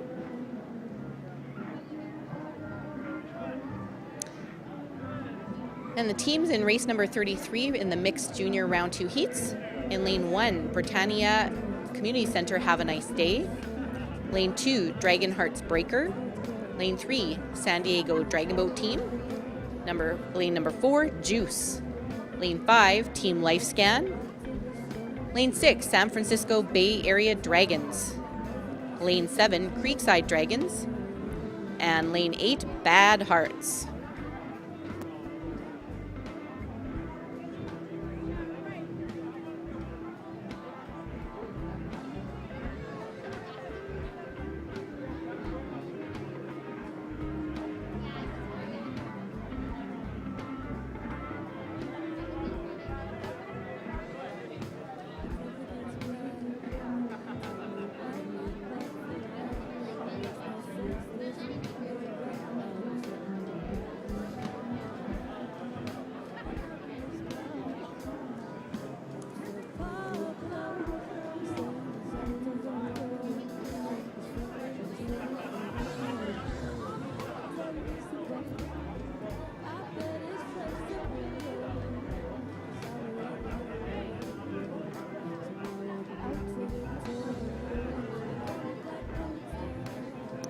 You can see the boats in the on-water marshalling area there.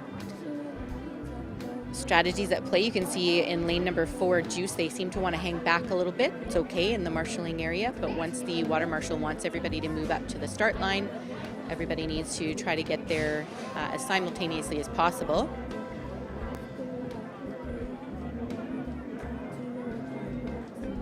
This is the moment where the teams can just focus in on their boats, not really worry about what's going on in the water around them. It's up to their caller and their steers people to manage the boats and pay attention to what the water marshals are saying, and they command the boats. So the paddlers just have to focus in, get race ready.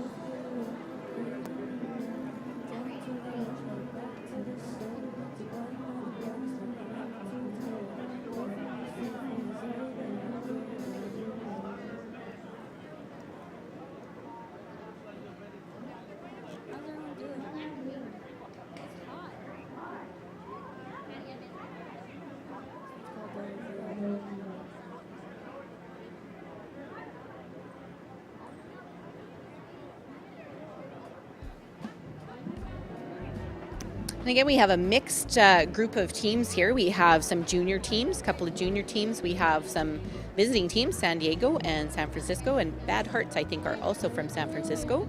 And of course, some local teams, a couple of under 24s and a corporate team as well. So good mix of diversity on the water in this group. They're paddling up to the start line.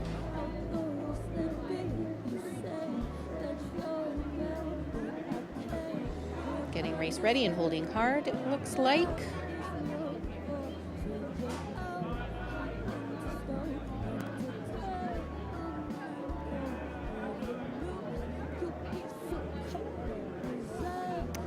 And there they go.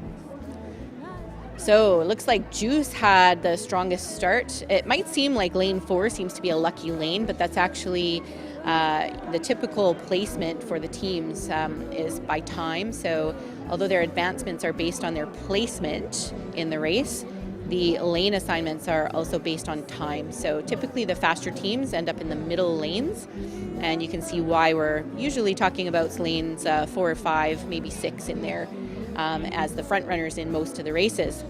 So what a difference though you can see. So Juice, you can see quite a wide wake. They are really staying on top of the water, but lanes 6, 7, and 8 still doing some really nice surging along here. So San Francisco Bay Area Dragons, Creekside Dragons, and Bad Hearts all really battling it out at this point in time. Juice does still have the lead. It looks like lane 3, San Diego Dragon Boat team, is working hard to catch up. They're in their race pace in the middle of the race. They might be doing some power sets at the moment as they are approaching the last 100 meters of the race. They have about 150 meters to go. Lane number 4, Juice, great shot. Look at the relaxed nature of their paddling. So even though they're working extremely hard, they're staying focused and relaxed.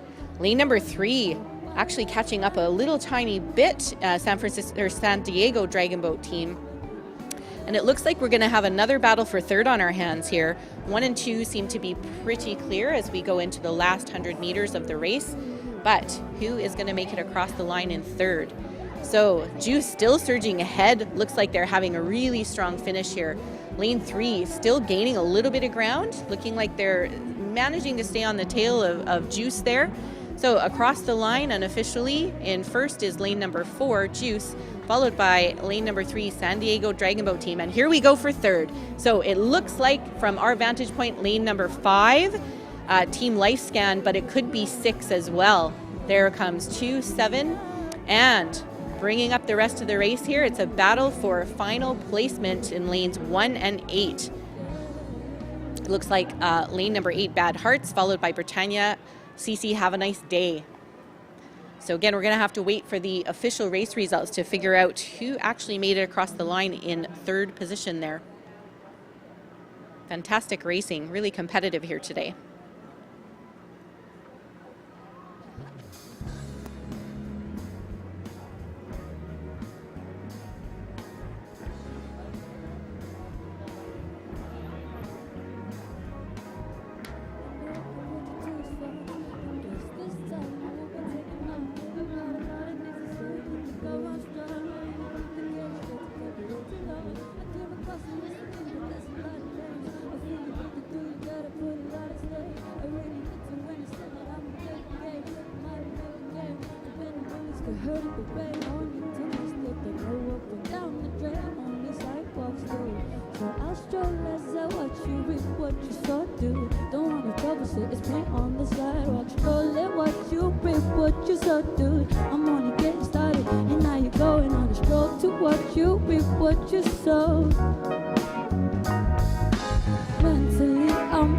Yes, I tripped the fuck out, now I'm off it. Petty like that you meant to really understand. Look, don't come after it. I'll put aside my pride and expect you to apologize. Now I realize about time I'll be satisfied. So here's another song I tripped about with. Honey, if she could sing, only then I'd be sting. But turn into a band, why wouldn't you go right in? It'd be stupid if you had been. No good fella, no I won't tell her. You could get so close, you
What makes Criterium Racing really special is that there's always a fun family festival attached to it. So there's going to be food trucks, and you get to really see some of the best racers in North America light up. And I'm super excited to race in front of a home crowd. We're serving authentic Japanese food, sushi rolls, sushi bowls, and Irish sushi and fried chickens. Hi, my name is Michael Billy, and my ancestral name is Stawalkin. And at Canoe Cultures, we renovate and build canoes, and we are excited to share and display our culture with you.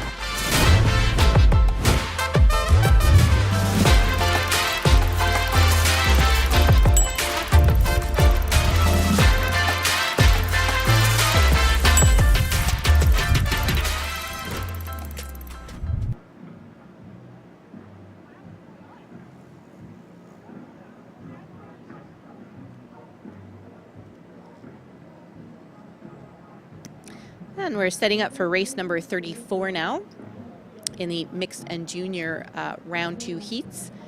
Boats are just heading out to the start line.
We have a great shot of the wonderful docks over on the south side of False Creek.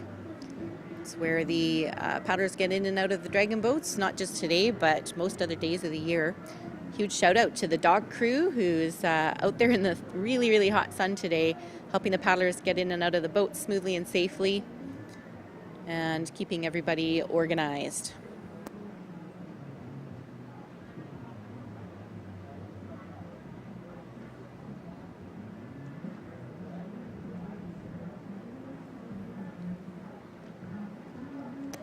We have results for race number 33 in the mixed and junior round 2 heats. In first place was Juice, in second place was San Diego Dragon Boat Team, and in third place, Team Lifescan.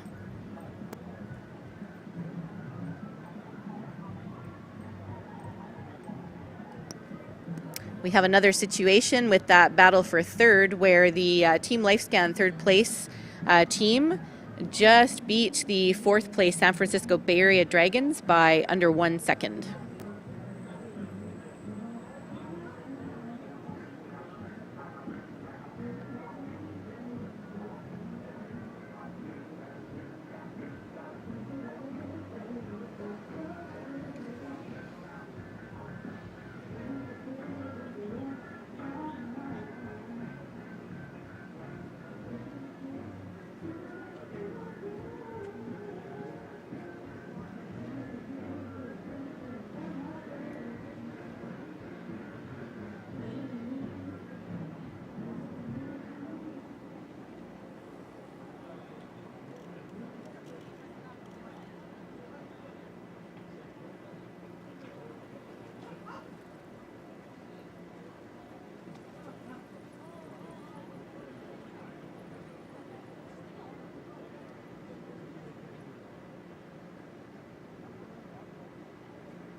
And there are the boats for race number 34. resting in the water marshalling area, waiting for further instructions. You can see that the tide is fairly low at the moment, which means that the water is quite heavy when you paddle in it. Well, what does that mean? That means really that there's not a lot of buoyancy, so paddlers have to dig even deeper, as deep as humanly possible, to really keep the boat on top of the water. And the times will be a little bit slower as a result, just because they're working with that tide going out, so they're against the tide at the moment. You can see a little bit of drift, so sometimes in the water marshalling area, the boats will end up quite close together. That's perfectly okay, because they'll sort themselves out into the lanes once they actually go to the start line. But that's usually just a result of the tides in False Creek and some drift that happens with the boats.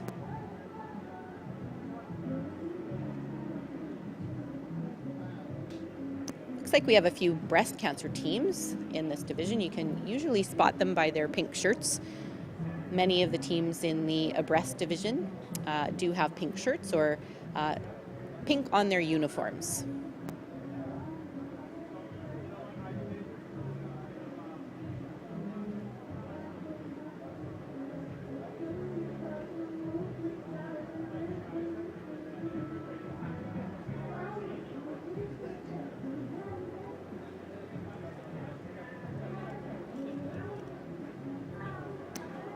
So when the boats end up quite close together like this, the water marshal will usually tell individual boats to head to the start line first, and they'll kind of sort them out, so they won't all try to be heading in the same direction at exactly the same time.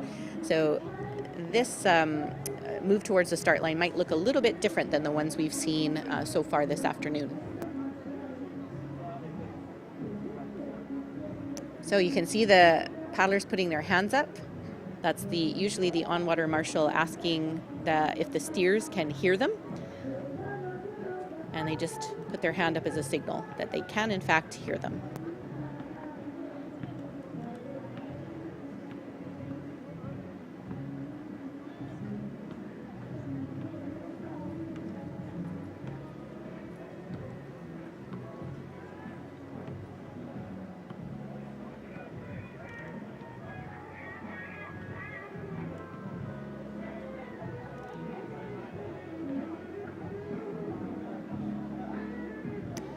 So there's just a slight delay. One of the boats in lane 5 is just a little bit late coming out to the start line. We can see them heading out now. They're just passing the Aquabus and False Creek Ferry dock there. So they will be out there momentarily.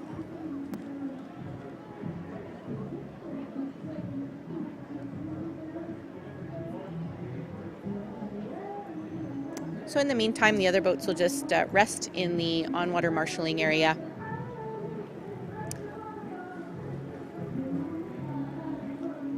Sometimes the longer you wait, the nerves can start to set in a little bit, but these are very experienced teams, so I suspect that they'll all be just fine.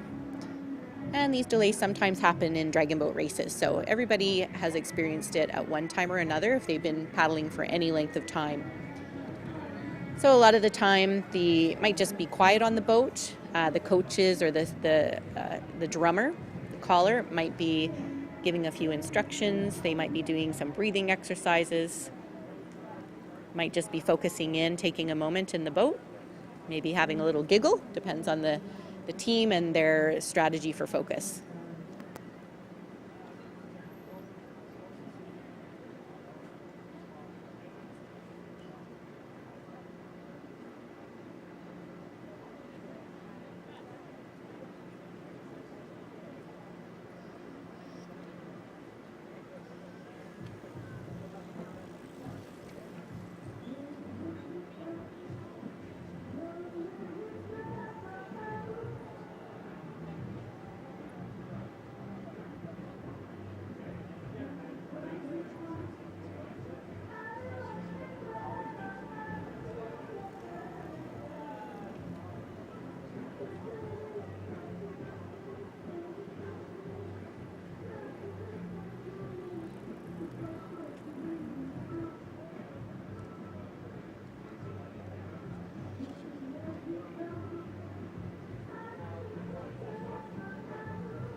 So race number 34 is going to be the first race in the Premier Women and Paddlers of Breast Cancer Survivor Division. So, as I mentioned, you can see many of them have their pink shirts on. And this is an amazing division. We have 19 teams from all over Canada that are here with us this year.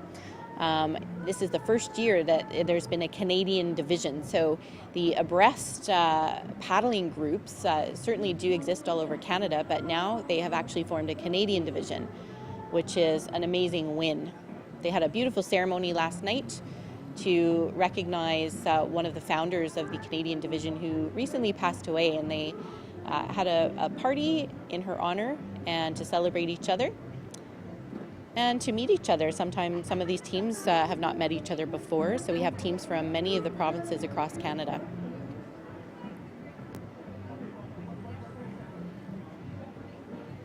And here comes boat number 5. So, in the women's division and the abreast cancer division, in lane number 1 we have the Pink Crusaders. In lane number 2, Concord Pacific Flying Dragons. In lane 3, Saint-Cloud from Quebec. In lane 4, VIP Gorging Dragons White. In lane 5, San Diego Dragon Boat Team 2. In lane 6, North Shore Dragon Busters. And in lane 7, West Island Dragons. So we have a mix of women's teams and abreast division teams in this race here.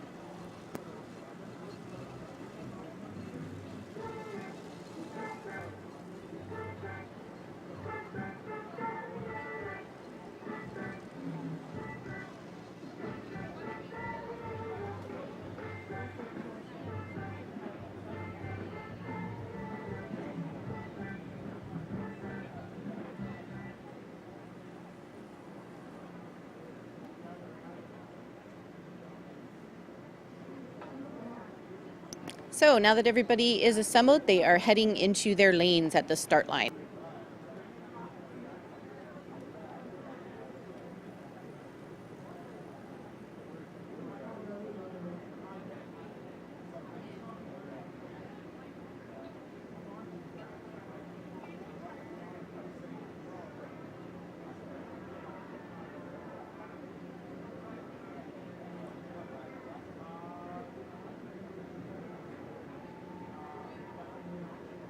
All right, everybody is settled into their lanes. I suspect it's going to be quite a quick start.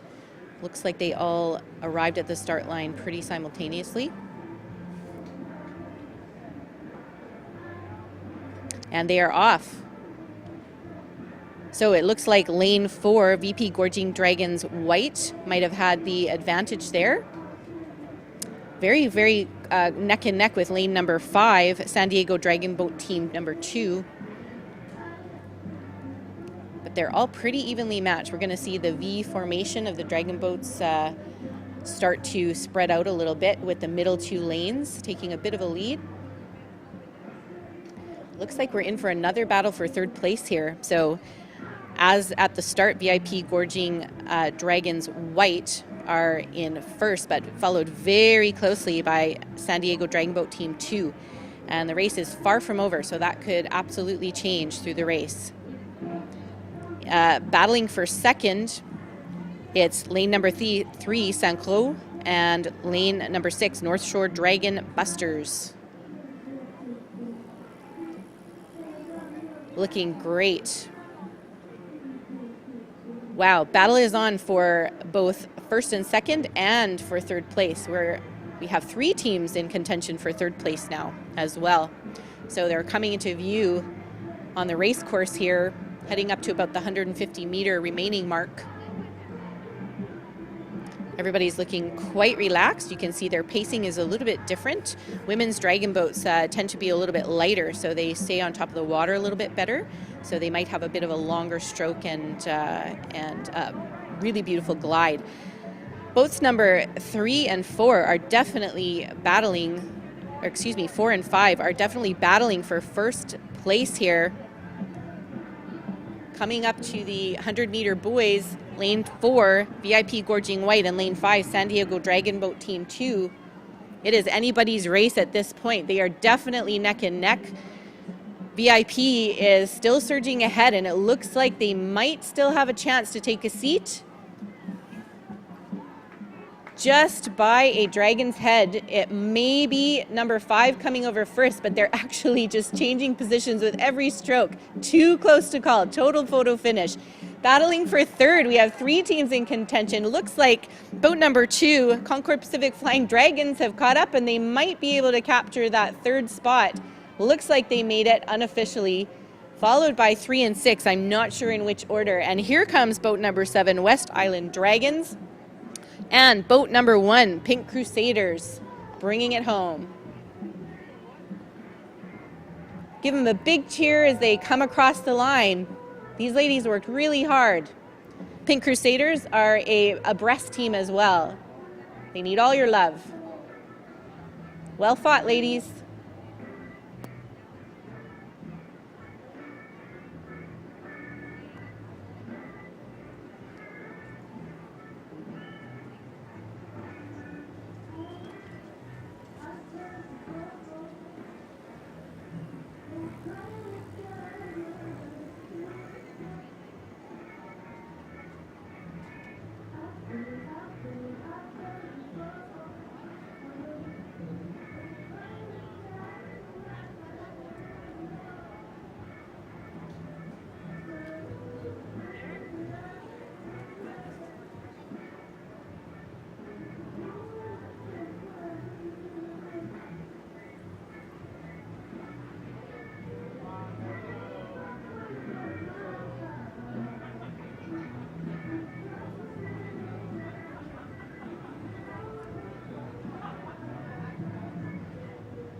So this is a great shot of boat number 3 from the last race, Saint-Croix, and they came all the way from Quebec to join us for this very beautiful weekend. Boat number 5, San Diego, Dragon Boat Team 2, visiting us from California. I think that the San Diego teams are the teams from the furthest away this year.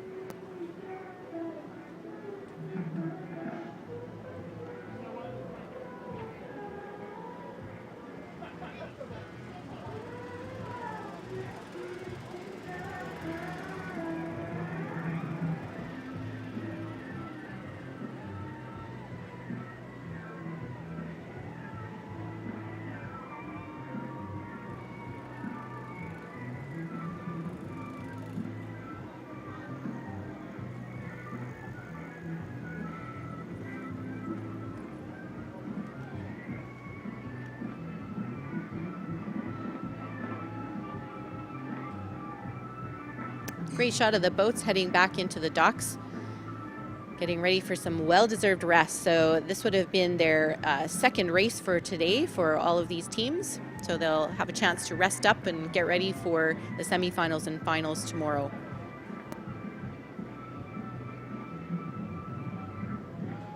And that is definitely an abreast team that we're looking at here. You can tell by the pink feather boas. And if you're in the Racers Village, you'll be able to see that a lot of them have fantastic decorations on their tents and flags, telling us where they've come from. So it looks like this team is maybe short a couple paddlers as well. Ooh, they have beautiful paddles, gorgeous pink paddles here. It's a great shot of one of our new boats with the astounding artwork from local artists here. Check out the details and close-ups of all the artwork on flags around the site.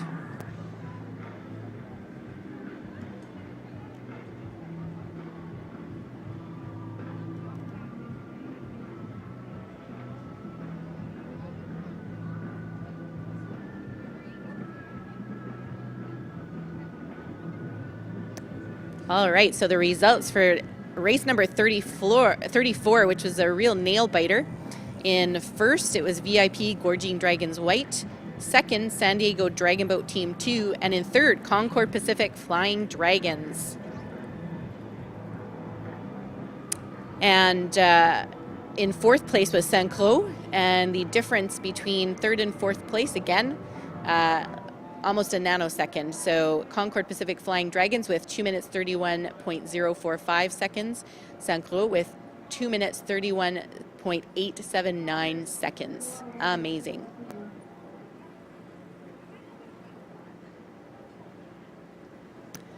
And first and second were literally about 20 milliseconds apart. So both 2:18 with VIP at 0.166 and San Diego at 0.182. Amazing. So it's really shaping up to be super competitive for tomorrow as well when we go into the semis and the finals. Fantastic overhead aerial shot of one of the boats here. So heading out to the start line, they're doing some drills. Looks like they're having a relaxed paddle, just getting used to the water again after having a bit of a rest. And for the folks who have not been in the Racers Village, it's pretty amazing when you're in there with all the racers' tents, but also there's a lot of activity before races because warm-ups are going on. So a lot of the time you'll see teams that are either doing runs around the Racers Village or even the site, a lot of stretching going on, but tons of aerobics, especially with the breast cancer division teams. They have some excellent aerobics routines that they go through, either freestyle or very much choreographed. It's pretty fantastic to see.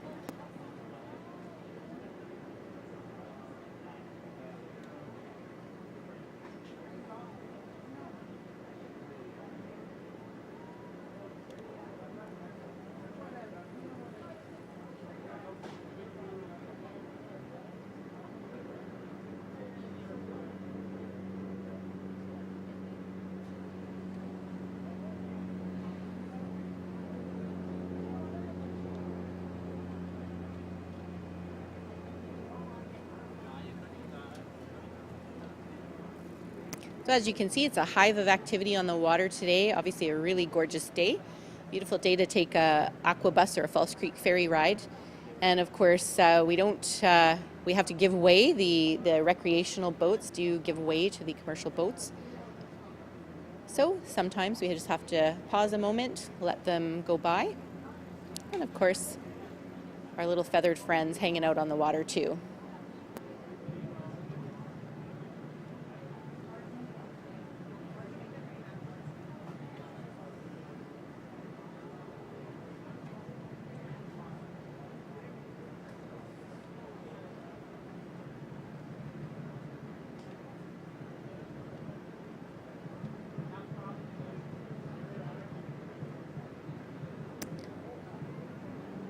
In race number 35 in the Women's and Paddlers Abreast Canada Breast Cancer Survivor Division, we have 7 teams.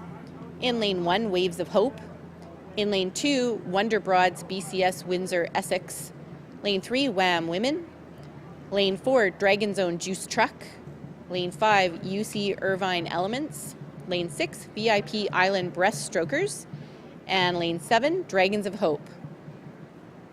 So pretty mixed group of paddlers. We have some under 24s, the women's, the women paddlers from many of the under 24 teams. They paddle on both the mixed and the women's teams as well. And we have some abreast teams and some visiting teams as well, and some senior women teams. So very interesting race. Waves of Hope, I believe, is a newer team as well. It's lovely. We have Waves of Hope and Dragons of Hope bookending lineup here.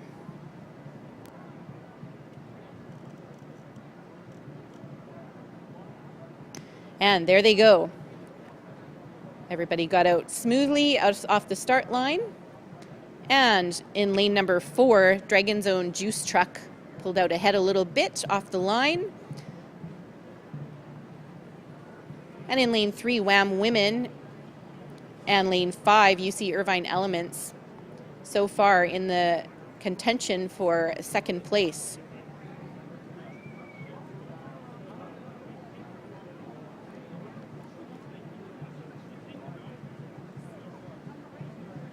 And it looks like lane number 4 again is going to keep that lead, all other things being equal through the race.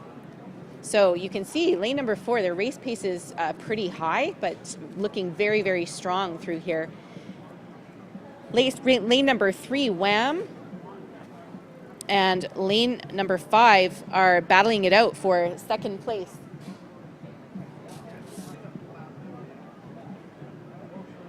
Yeah, it's going to be a really tight race for second with lane number 3, and lane number 5.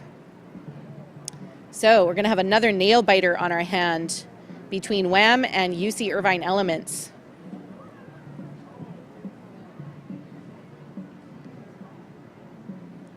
And then, of course, that means the battle for second and therefore third is on yet again.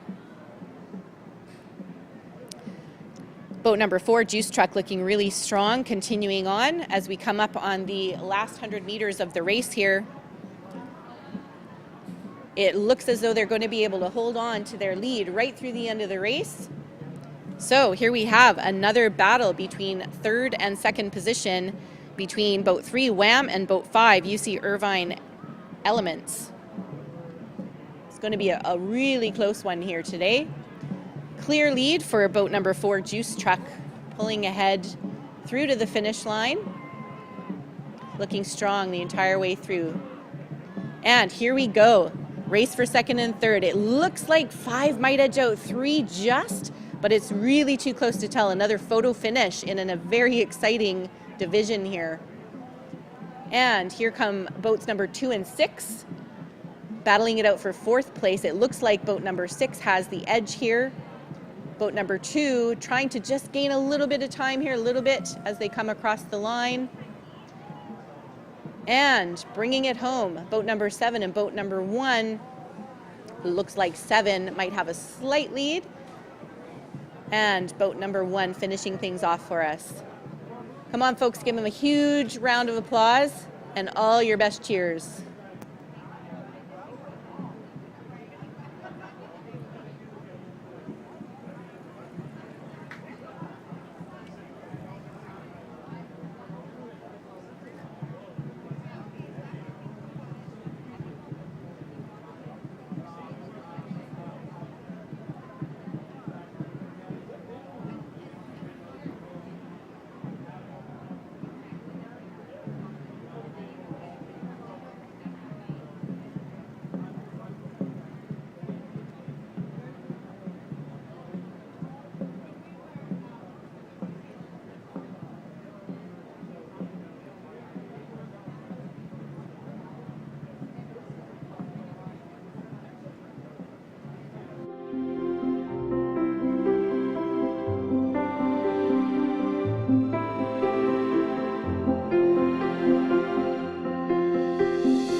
So I think what makes Criterium Racing really special is that there's always a fun family festival attached to it. So there's going to be food trucks and you get to really see some of the best racers in North America light up, and I'm super excited to race in front of a home crowd. We're serving authentic Japanese food, sushi rolls, sushi bowls, and Irish sushi, and fried chickens. Hi, my name is Michael Billy, and my ancestral name is Stawalkin. And at Canoe Cultures, we renovate and build canoes, and we are excited to share and display our culture with you.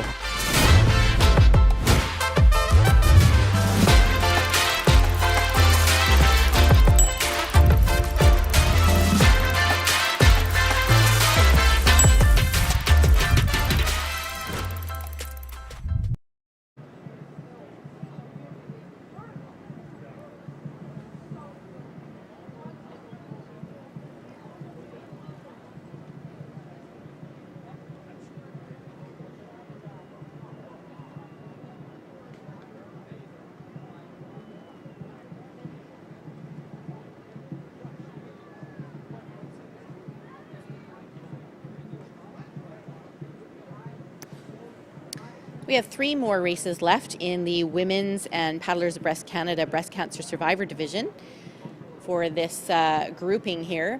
And the top 16 teams will actually advance to the Women's Guts and Glory. So that is an exciting race that you definitely don't want to miss. You definitely want to stick around for that. And it's the Hong Kong Economic and Trade Office Open and Premier Women Guts and Glory Grand Final. So top 16 teams, 10 fastest from the Premier Women and the 6 fastest from the Open Division that is coming up shortly after the Women's Division completes their racing. The boats for race number 36 are just up in the water marshalling area by the start line. Waiting for a couple to round the corner here, the last corner.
All right, it looks like the last boat is just about to make their little turn so that they can line up with the other boats in the water marshalling area and then load into their lanes.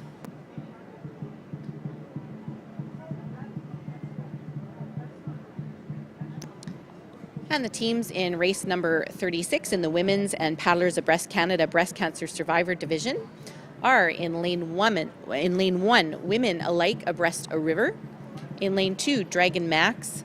Lane 3, Orca Women. Lane 4, EDBRC Tsunami. Lane 5, False Creek Masters. Lane 6, Survivorship. Lane 7, East-West 2 abreast. And in lane 8, Chestmates. You gotta love some of these creative names.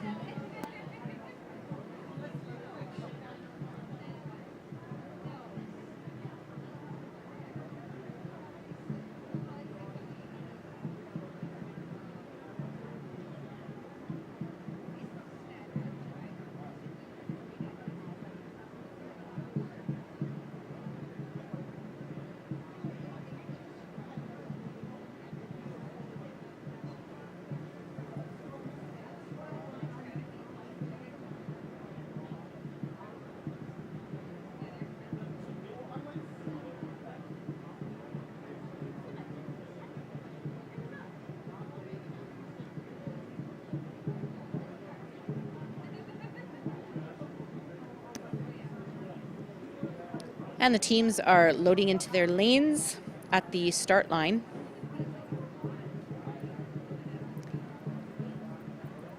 Looks like boat 8 just needs to shuffle up a little bit so it's lined up with the other boats.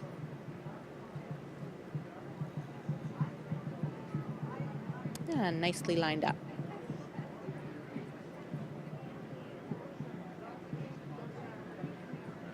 And they are off.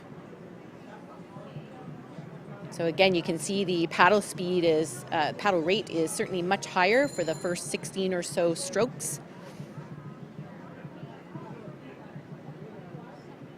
A very even start with the middle 3 lanes there, lanes 3, 4, 5. And we will see how it shakes out as we come up on the first 100-meter buoys there.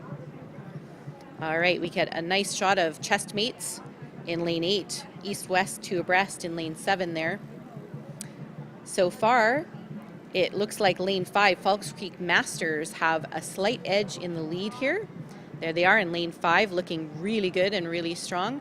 Lane 4, EDBRC Tsunami, is neck and neck, so really a great battle for first place so far. 2 really evenly matched teams, actually, Falls Creek and the EDBRC Tsunami. They are both known to be excellent senior women's teams. Oh my gosh, they are absolutely neck and neck. Doesn't even look like there is a dragon's nose between them at this point. Coming up on about the 150 meters remaining mark. And this is going to be an incredible battle for first. So far, it looks like EDBRC might have a slight edge, but 5 is keeping up there, the Falls Creek Masters. Both looking really strong, still surging ahead. You can tell by the wake that's coming off the front of the boat just beside the drums. Beautiful. Looking really good. Lots of depth in their paddling. They're in their last 100 meters, so here we go. Who's it going to be across the finish line in first place? Boat number 4, EDBRC Tsunami, or boat 5, Falls Creek Masters. Both looking excellent. It looks like 5 might have a slight edge. They are pushing right to the very end, but with each stroke they're changing positions. Too close to call it. Looks like perhaps 4, EDBRC might make it first, followed by 5, Falls Creek Masters. Unofficially, we will wait to get the official results. A clear third in this race, boat number 3, Orca Women. And here comes boat number 2, Dragon Max, pushing right to the very, very end. Got to get that best time so your advancement is what you want it to be. And here comes boat number 6, Survivorship, followed by 7, East-West 2 abreast. And in number 8, Chestmates coming across the line. And here comes boat number 1, Women Alike abreast a river. Give them a huge cheer. Many of these women are in the breast cancer division. They are survivors and they are fighters.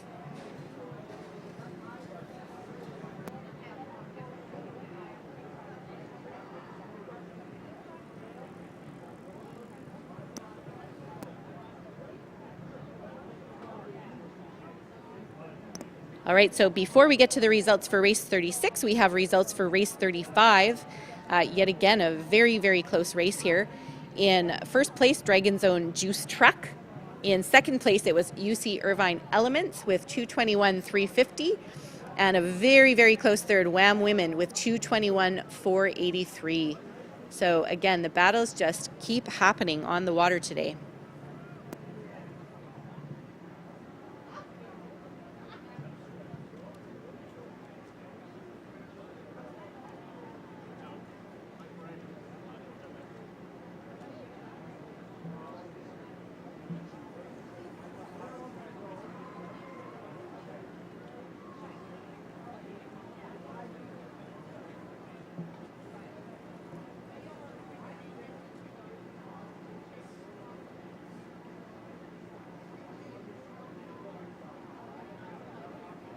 So if you haven't already, head over to the food truck section of the site to pick up some tasty treats. We also have a little marketplace that's just near the food truck stations as well. Some really great swag being handed out and available for purchase. And of course, we have our beer garden and our cultural tents nearby as well. We have a Chinese cultural pavilion and an Indigenous cultural pavilion. Both really great programs going on this year. And you can see our main stage, which is action-packed all day. At the end of the day today, we have our headline performances from Hotel Mira and the Zolas. Don't miss that at 6 and 7 o'clock.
And you can see the next group of paddlers getting ready to load into the boats in the Women's and Paddlers Abreast Canada division.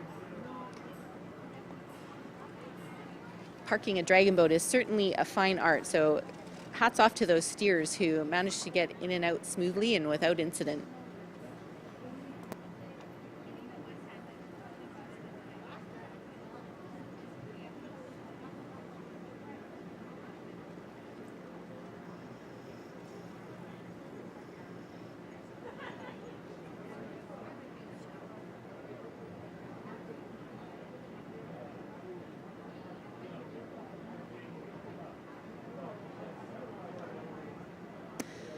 All right, we have results for race number 36 in the Women's and Paddlers Abreast Canada division round 2 heats. In first place, it was EDBRC Tsunami, and in second place, False Creek Masters, followed by Orca Women in third. And here again, that nail biter of a fight for first. So EDBRC Tsunami's time was 2 minutes 14 seconds, .668. False Creek Masters at 2:15.118.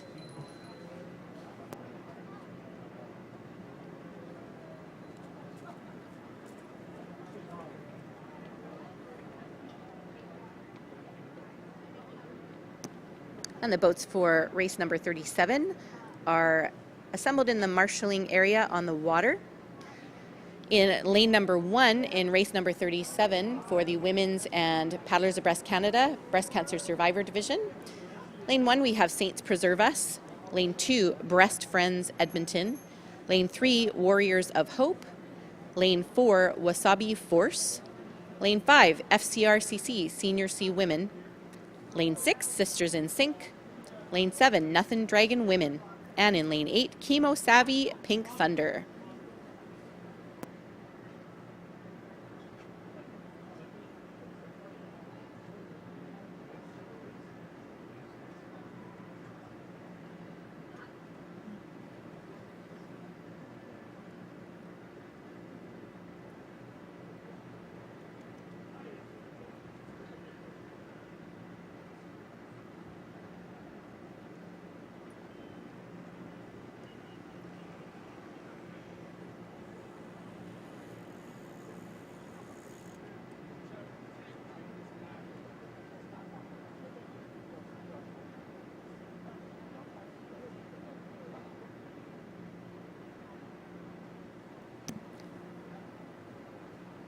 And the boats are loading into their lanes here. Looks like lane 3 is hanging back a tiny little bit. But getting into position.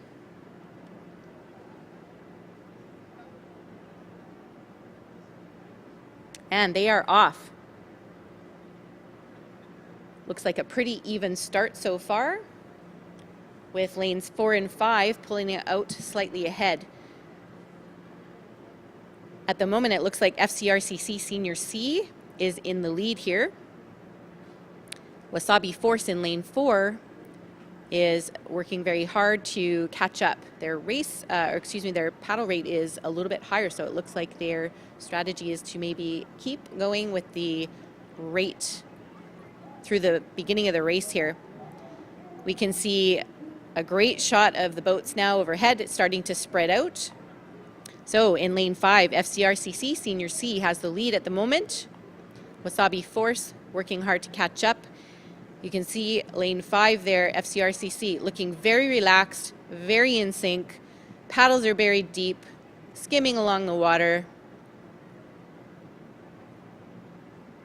And it's going to be yet another battle for third. So in lane 3, Warriors of Hope, and I believe it was lane 6, Sisters in Sync.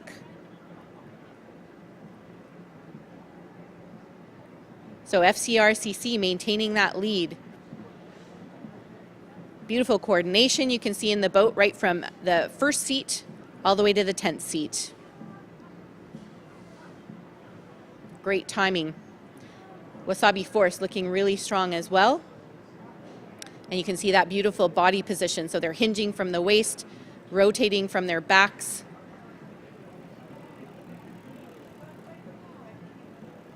So clearly, as we come into the last 100 meters of the race, FCRCC looks like they are going to make it through in first place, but barring any incidents, lane number 4, Wasabi Force, going ahead with second place as they come through. Let's see what happens here. So in lane number 5, FCRCC Senior C, gliding through the finish line, looking really strong, followed by Wasabi Force, unofficially in second place here. Oh, and the battle for third is not quite a battle anymore. It looks like boat number 3, Warriors of Hope, is going to make it across the line in third unofficially. Lane number 6, Sisters in Sync, in fourth. Here comes lane number 2, Breast Friends Edmonton, followed by 1, Saints Preserve Us, 7, Nothing Dragon, and 8, Chemo Savvy Pink Thunder, bringing it home. Give them a huge cheer, folks.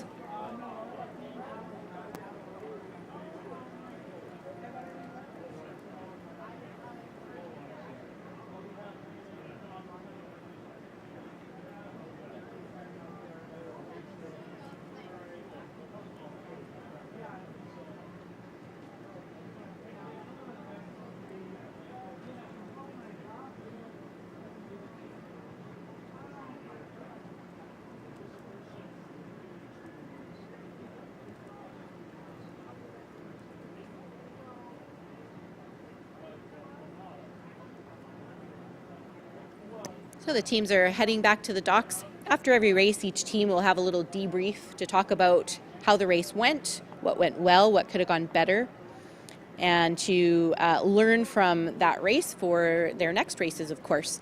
So in a situation like this, where there was a little bit of a battle going on for third place, they want to talk about that and see, for the team that came in fourth, well, what happened that they were not able to maintain that competition for third. Sometimes different teams have various strengths through different pieces during the race. So some teams have a really strong start. Some of them have a beautiful transition into their race pace. Some of them have really strong power sections through the middle of the race, and some of them have a stronger finish. So depending on the edge that each team has, things can shake out a little differently through the race. There's lots of time during a 500-meter race. When you're on the water, those 2 minutes or so seem like a very, very long time. And a lot can happen in those 2 minutes.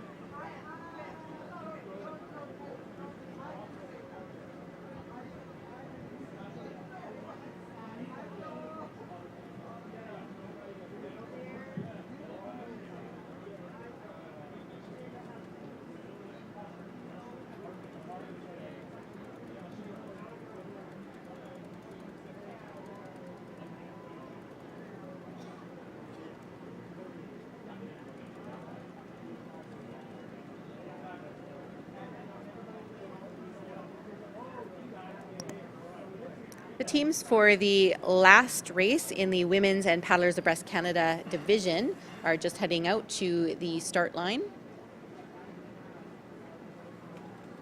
So once race 38 is completed, we will know which teams from the women's division will advance to the Guts and Glory that will be held later today after the open division takes place.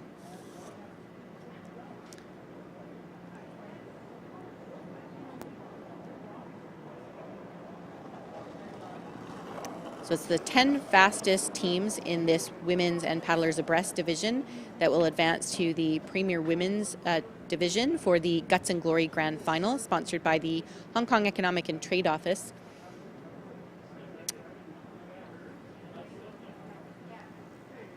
And that Guts and Glory is actually a 2-kilometer race, so quite a bit different than a 500-meter sprint race. This is more of an endurance race. And there are turns involved, so we'll talk about that a little bit more once we get to that race. But as you can see, when the dragon boats are heading up to the start line, you can see how they do quite a wide turn to move into the on-water marshalling area. And that's because dragon boats don't turn very well. They're not really meant to do extreme turns, so they have to take quite a wide turn. They pivot from the middle of the boat. And of course the steers are doing all of the turning and steering. But in the Guts and Glory race, the paddlers help out a little bit with the turns. So there you go. You can see that really wide arc that the boats have to make to be able to get into the on-water marshalling area.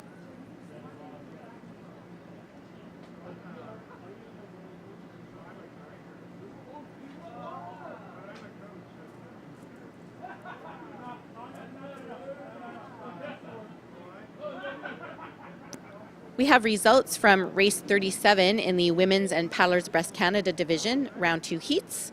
First place was FCRCC Senior C Women. Second place, Wasabi Force. And third place, Warriors of Hope.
And the paddlers for race 38 are getting settled into the on-water marshalling area.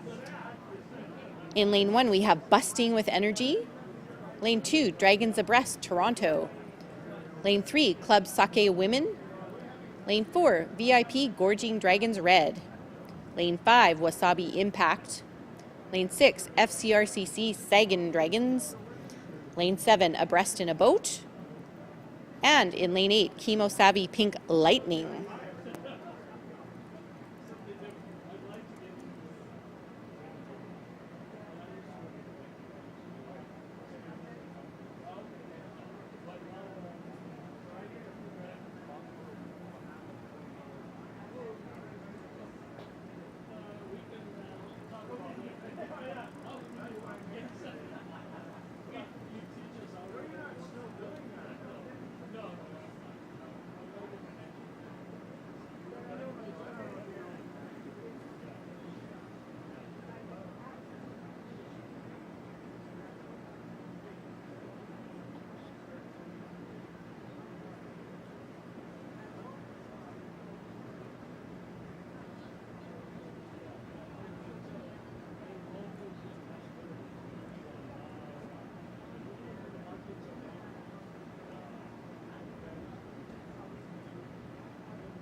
So joining us to call race number 38 is Councillor Sarah Kirby-Young from the City of Vancouver. Welcome. Thanks. It's great to be here. What a beautiful day. Isn't it gorgeous? Summer's finally arrived. It has. It just started. Yes, exactly. Official. Yeah. Officially here. Exactly. So we have a great lineup for race number 38 with women's and abreast teams competing here. I love the passion of some of these teams. I've had a chance to meet some of them, and the names are amazing. Like, I'm looking at them, Abreast in a Boat, the Gorging Dragons. So great. Really, really fantastic names. Yes. Yeah, I'm loving the Chemo Savvy Pink Lightning this year. Is that very clever? Is that your favorite? I don't know if they're I don't have favorites, of course. I remain neutral at all times, but I love that name. That's just so I wonder great. if that's foreshadowing the race, if they're going to get across the finish line like It's lightning. like lightning, exactly. Thunder was in the last race. Now they've got lightning on the water. Ah, here we go. Very cool. Not the weather we want, but for team name, it's great. That's right, exactly. So they're just loading into the lanes here. Looking good so far. There they go, lining up. I got to say, these are stylish teams. They sure are. You can see they're bright pink, a lot of them, for the abreast teams on the water. Yeah. Can't miss them. Such a good cause, too. A lot of them I know are racing because they've had personal history or families and friends that are, supporting the cause. So exactly. It's great to see. Yeah. We have 19 teams this year from there's a new Canadian division for the abreast paddlers. So this is the first year that they're racing as a national program. Amazing. Yeah. All right, they look settled in their lanes here. Might be off to a quick start. Okay. The starter's been getting them off the line quickly today. You really cannot beat that spectacular Vancouver weather right now. Isn't that gorgeous? And there they go. And they're off. They are off. So, as we've seen with other races today, lane 4 is a little bit faster, and that's because the positioning of the teams, the allocation in the lanes is based on their times from previous races, so from their first heat. So in lane 4, VIP Gorging Dragons Red, who are from Victoria, doing really well so far. Okay, do we have a Vancouver team coming up, giving them a little bit of competition? That's right, yeah. That's FCRCC. We've got our friends from False Creek at Sagan Dragons as well, and they are in lane number 6. There we go. Yeah, so it looks like so far VIP has got a pretty strong lead. It's going to be a battle for second. So Sarah, we've had a lot of battles for second or third today. It's been pretty incredible. And there is team number 4, VIP Gorging Dragons, looking really strong. Very, very strong. Unless we get a last-minute surge of energy from one of the other teams. That's right. See how in sync they are, looking really beautiful. And you can see they're surging ahead with the white water coming off of the boat at the front there. Yeah, really good form. Those paddles, look, they're just really sinking. They sure are. Nice in the deep water. The water's very heavy because the tide's low, so they have to get as deep as they can in the water here. So it looks like right now Wasabi Impact in lane 5 is well positioned for second, but we shall see. They're coming up to about the 150 meter remaining mark here, and we have them in view in front of us from the booth here. Lane 4 looking great, maintaining that lead. Let's see what happens for second place. Third place, it looks like it's going to be a battle, so it looks like we're going to have VIP in first and Wasabi in second, but who will make it to third? It's really close right now. That's Look right. at that. So that's Club Sake and FCRCC Sagan Dragons that look like they're going to battle it out for third here. So they're in the last push of the race. They ought to dig as deep as they possibly can and leave it all on the water. Coming across in first unofficially, VIP Gorging Dragons Red. Congratulations to the Gorging Dragons. That's right. And lane number 5, Wasabi Impact, strong second place finish. Oh, and lane number 3, Club Sake. It looks like they had a really great surge in the last part of the race and made it across in third, followed by lane number 6, FCRCC Sagan Dragons. And here comes 7 and 2. Who's going to make it across next? Lane number 7, Abreast in a Boat. Number 2, Dragons Abreast Toronto. And here comes lane number 8. There's Chemo Savvy Pink Lightning. Well done. And we have one more boat coming in. So folks on the shoreline there, give it all you've got. Give them all your energy and spirit to get them across that line, busting with energy. Here they come. They're hanging in, giving it a last final little push across the line. Boat number 1, busting there with they do it. energy. There they go. Congratulations to all the teams. Well done. Good job. Amazing racing. So unofficially, we have our friends from Victoria that made it across first, but we'll wait for the results very shortly. So have you had a chance to check out the site and visit the cultural pavilions? We went first over there. Went and checked out the garden, and they were doing calligraphy, and yeah, it was great. Wonderful. That's awesome. Did you get a chance to go over? Yeah, I've been walking around the site a little bit and enjoying, and inside the Paddlers Village we have an acupuncture and massage tent, so I was working there this morning, so yeah, all over the site. Fantastic.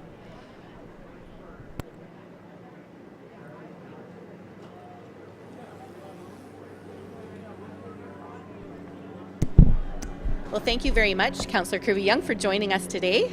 So much fun. Thanks for having me, and I got to say all the teams are looking great out there. It's been a super day. They really are, and more tomorrow.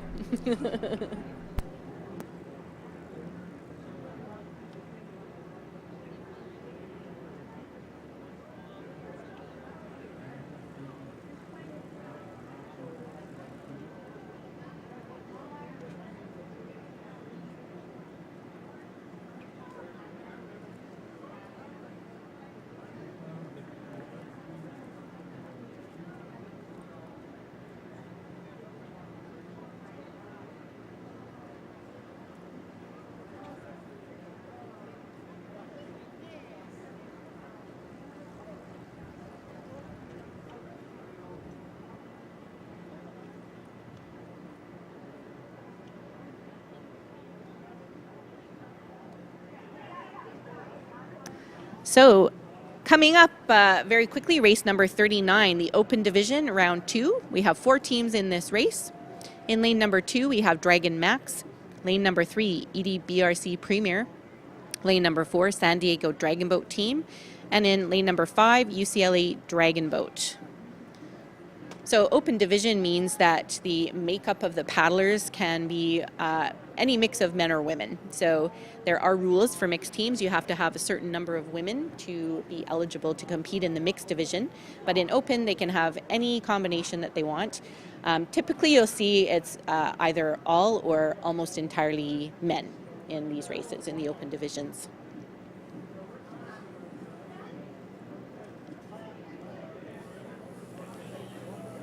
So they are at the start line, and this is going to be a very fast and furious race. Super competitive teams here. All right, they are off. So lane number 2, Dragon Max. Lane number 3, EDBRC Premier. Lane number 4, San Diego Dragon Boat Team. And 5, UCLA Dragon Boat. Pretty much evenly matched at the moment. Looks like EDBRC might have a slight advantage, or UCLA Dragon Boat. We will be able to tell as they come up on the first buoy. So it looks like EDBRC is in the lead at the moment, but UCLA is giving them a run for their money, most definitely. There is boat number 5, UCLA Dragon Boat. Looking beautiful. Great timing. Digging deep. Not much of a hingy team. They don't hinge too much, but they've got a lot of power behind them. EDBRC still has the advantage here. There's a great shot of UCLA. So you can see that their style is a little different from team number 4, San Diego, where they're hinging a little bit more. All that white water coming up means that the boat is trying to stay up on the water. Open division with the men in the boat, they tend to be heavier boats. So they have to add a lot of power to be able to keep those boats skimming across the top of the water. So you can see boat number 3 a little bit sinky. Boat number 4 looking good, staying on top of the water. What is happening there in lane number 4? It looks like San Diego's had a little bit of an incident with their steering. Not sure if they're not quite sure where the buoys are, and they were coasting out of their lane a little bit, so that might cost them a tiny bit. All right, we're coming into the last 100 meters. Whoa, what is happening? We've got a major incident. Boat number 4 has just crossed into the lane for boat number 5. At the moment, EDBRC is just on its own, paddling across the finish line here. So lane number 2, Dragon Max, right now they're going to come across the line second. However, there's definitely going to be a review of this race. Not sure what happened there for San Diego. We will find out later. But here comes boat number 2, Dragon Max Premier coming across the line. And boat number 5 just trying to make up some time, UCLA Dragon Boat. Look at that. After that interruption of their race, they paddle through really looking strong. Give them a huge round of applause and a big cheer for that. So we will find out in a little while what happened. There will be a review of that race. It looks like San Diego somehow either couldn't tell where their buoy markers were and they thought that they were not in their lane and tried to cross into what they thought was their lane, but I'm not entirely sure if that's the case. So they're coming through the line now, going through the lane. They will receive a penalty, and we'll have to see what happens to UCLA as well. So you cannot say that dragon boating is not exciting. This is sometimes does happen. Confusion happens on the course. And if you're not used to this particular site or race course, sometimes things get a little jumbled. So we'll see what happened. Unfortunate incident there on the race course.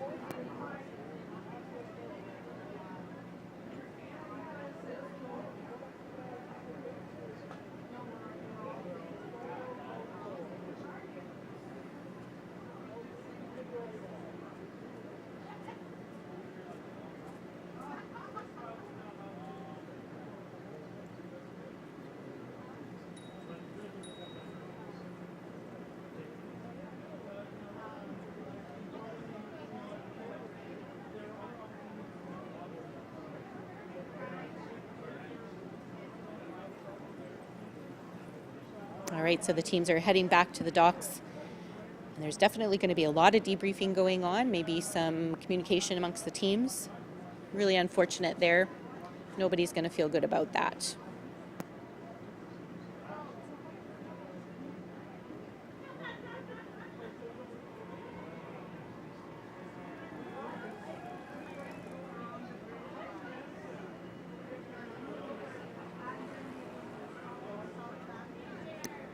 So the buoy markers are all different colors so that as the paddlers go through the race course, the steer's job is to keep an eye, obviously, on the buoy markers so that they know which colors of buoys they're supposed to be going between. But it's, you know, it's sometimes hard to see on this race course, and things happen.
So I think what makes Criterium Racing really special is that there's always a fun family festival attached to it. So there's going to be food trucks, and you get to really see some of the best racers in North America light up. And I'm super excited to race in front of a home crowd. We're serving authentic Japanese food, sushi rolls, sushi bowls, and Irish sushi and fried chickens. Hi, my name is Michael Billy, and my ancestral name is Stawalkin. And at Canoe Cultures, we renovate and build canoes, and we are excited to share and display our culture with you.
So the final race for the regular 500-meter races for today in the heats is coming up, race number 40 in the open division, round 2 heats.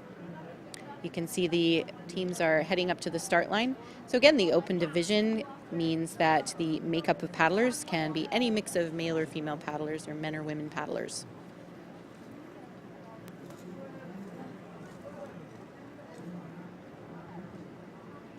And the 6 fastest teams from the last race in this race will be qualified for the Open and Premier Women Guts and Glory Grand Final that will follow just a little bit after this race.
This is a look at VIP Gorging Dragons Senior Open team. Just heading.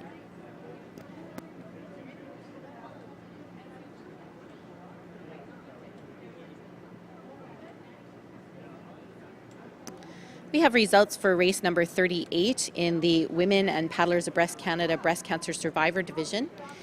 In first place was VIP Gorging Dragons Red. Second place, Wasabi Impact. And third place, Club Sake Women.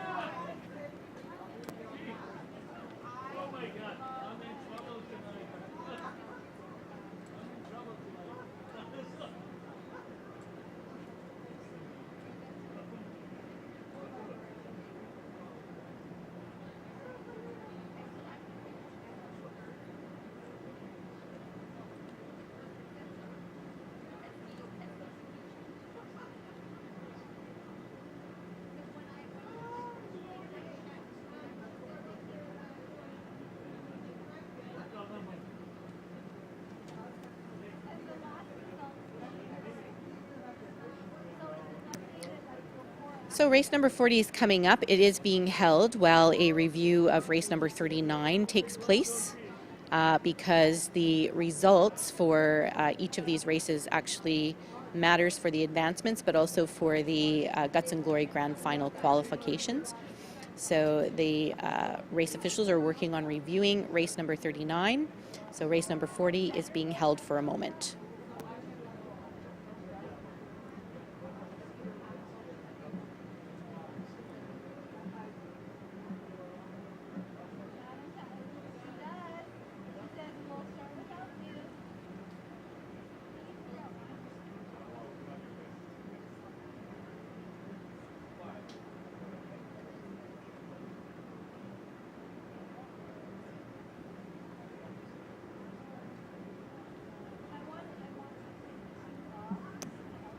So just a clarification, the race results for race number 39 are being held. Race number 40 is going ahead as scheduled.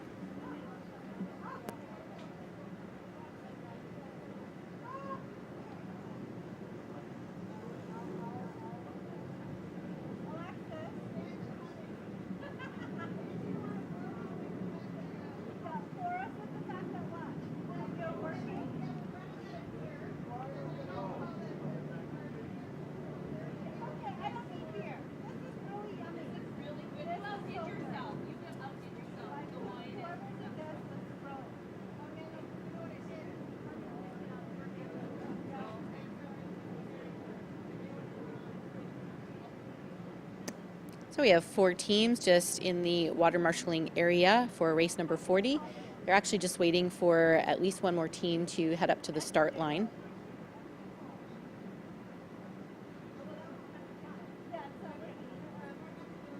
We have 5 teams in this race, so just waiting for one more. And you can see they're heading up the creek.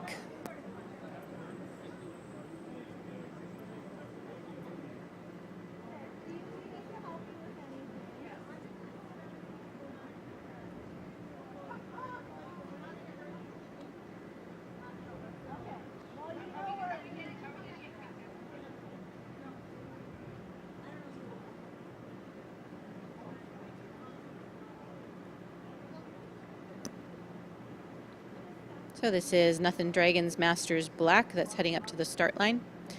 The open teams, they don't generally practice together as a team a lot. Usually they are on mixed boats, so they get a lot of practice on the mixed boats together, but they don't generally have a ton of practice time just as the open division boats, so it's always a very interesting race.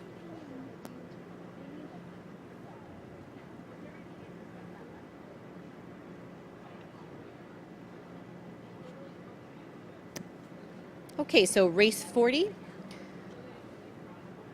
We have a smaller race again with 5 teams in lane number 2, Raging Rebels, lane number 3, VIP Gorging Dragon Senior Open, lane number 4, Juice, lane number 5, Wham Open, and in lane number 6, Nothing Dragon Masters Black.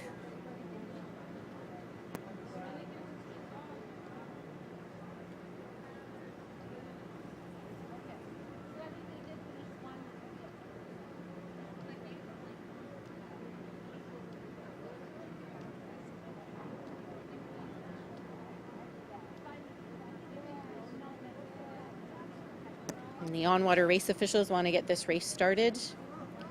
So they're getting the boats loading into their lanes. Again, nothing to worry about with the crowding at this stage of the race because they're just getting settled into their lanes. So not a big deal if they're a little bit closer together, and they'll sort themselves out when they're between the buoys.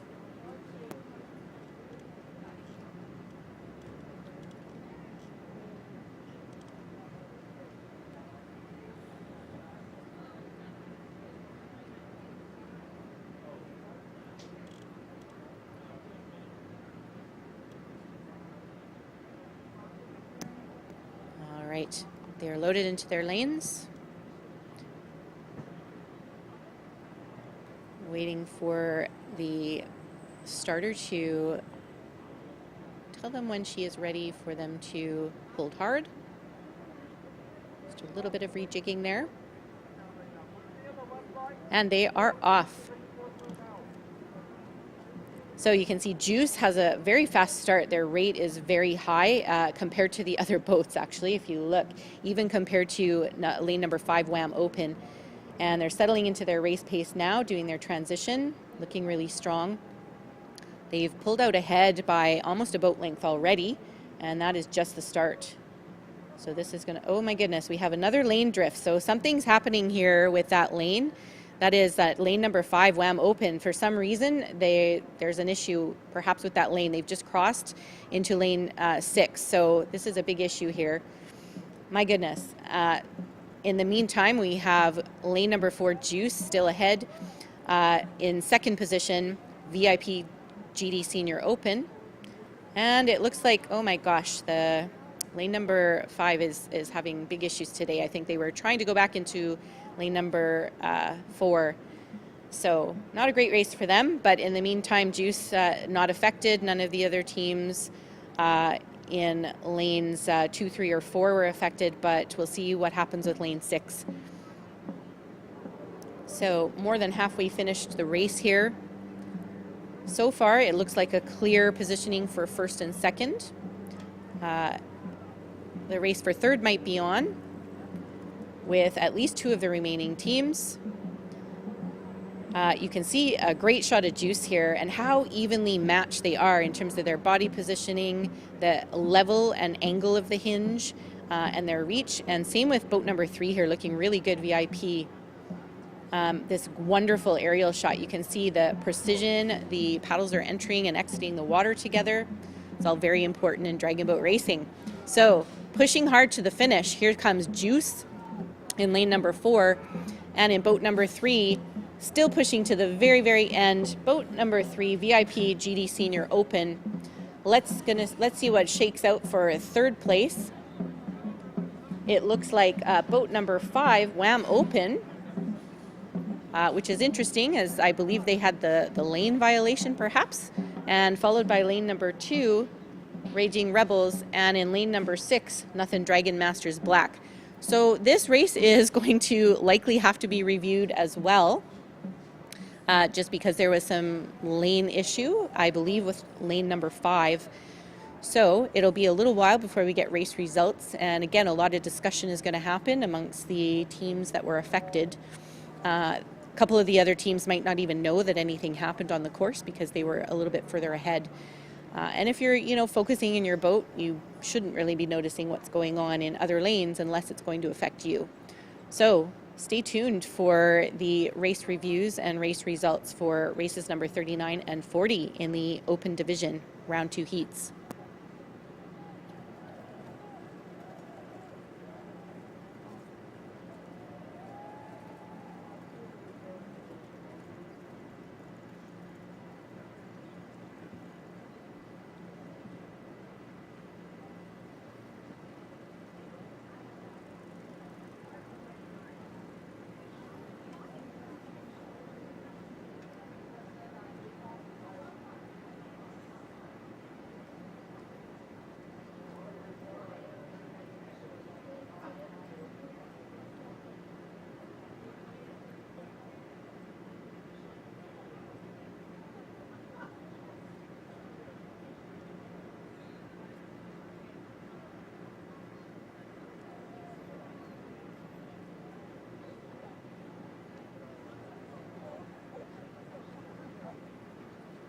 So the team's heading back into the docks. That's boat number 4, Juice, which was in first position in that race. And even when they are in a relaxed state of paddling, just heading back to the docks, look how in sync they are and look how in time they are together. This is one of the experienced teams here. A lot of these paddlers have been paddling for a very long time, since they were high school kids.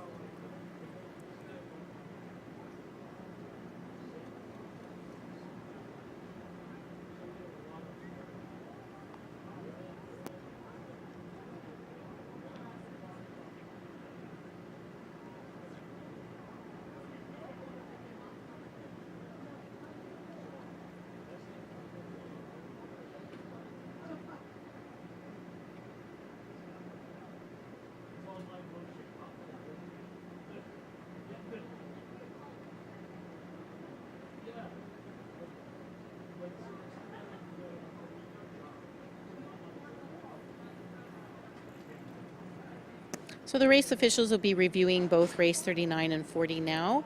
And the on-water crews are actually going to reset the course. So for the Guts and Glory Grand Final, women's and open division, they actually have to reset the course, move the buoys, and actually set up some very large pontoons that are turn buoys, turn markers for the teams. So you definitely want to stick around the site to watch that race. It's really exciting.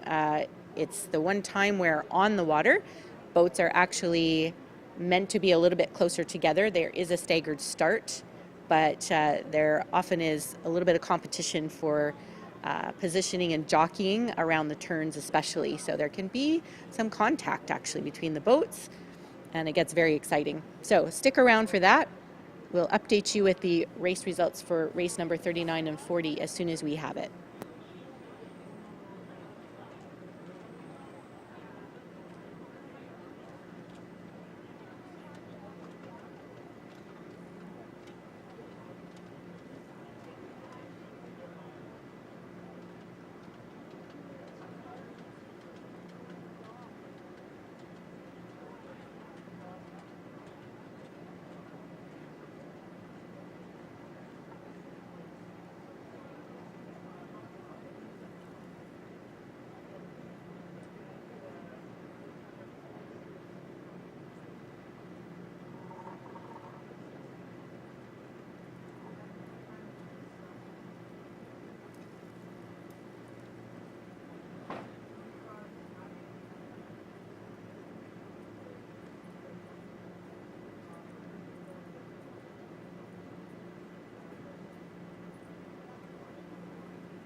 sound check.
We have an update on the results for races 39 and 40 in the Open Division Round 2 heats. So in race 39, first place was EDBRC Premier, second place was UCLA Dragon Boat, and third place was Dragon Max. And for race number 40, in first place was Juice, second place VIP GD Senior Open, and in third place WAM Open. We understand in race 40 there were no protests. We do not have an update on the status of that for race 39 at this moment.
So I think what makes Criterium Racing really special is that there's always a fun family festival attached to it. So there's going to be food trucks, and you get to really see some of the best racers in North America light up. And I'm super excited to race in front of a home crowd. We're serving authentic Japanese food, sushi rolls, sushi bowls, and ivory sushi, and fried chickens. Hi, my name is Michael Billy, and my ancestral name is Stawalkin. And at Canoe Cultures, we renovate and build canoes, and we are excited to share and display our culture with you.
Dust off your paddles. Experience the continent's best dragon boat racing, music concerts, and cultural displays right in the heart of Vancouver. Meet us where culture and sport intersect. The Concord Pacific Dragon Boat Festival, June 24th to 26th at False Creek.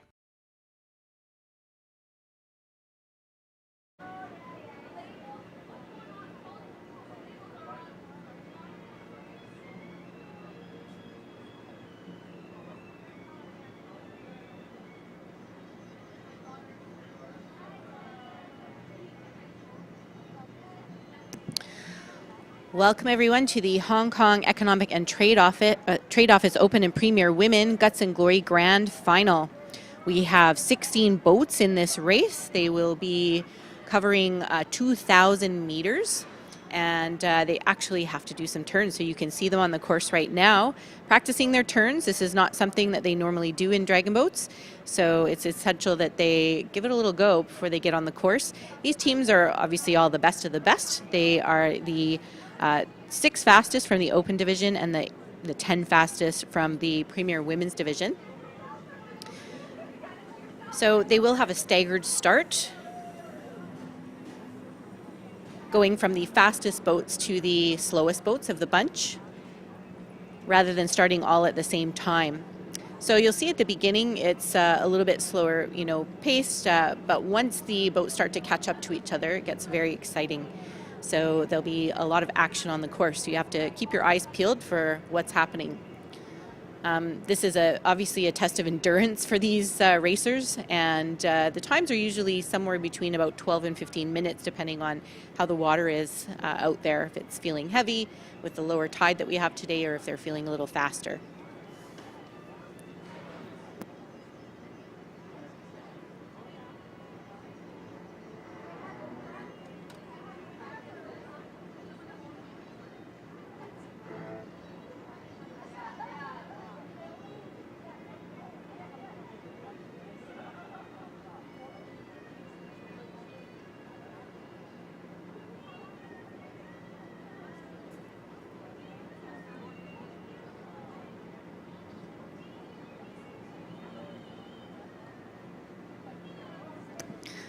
So the order of go for race number 41 in boat number 1, Juice.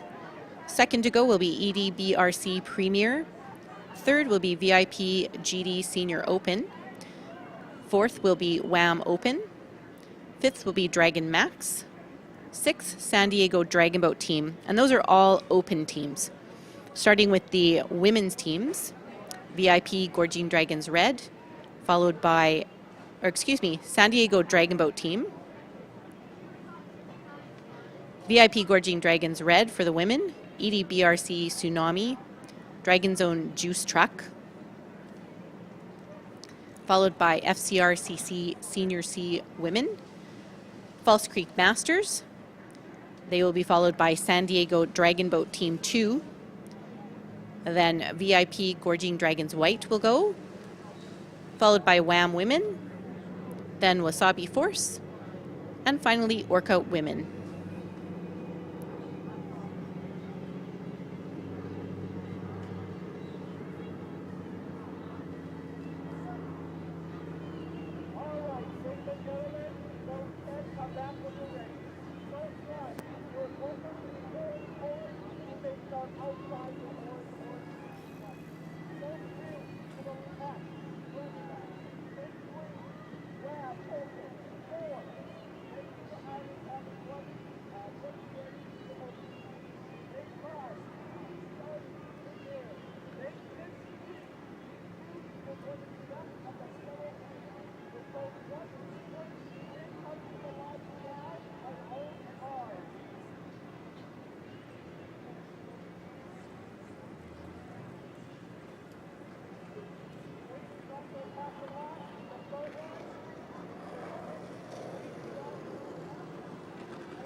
We'd like to see Wasabi Force.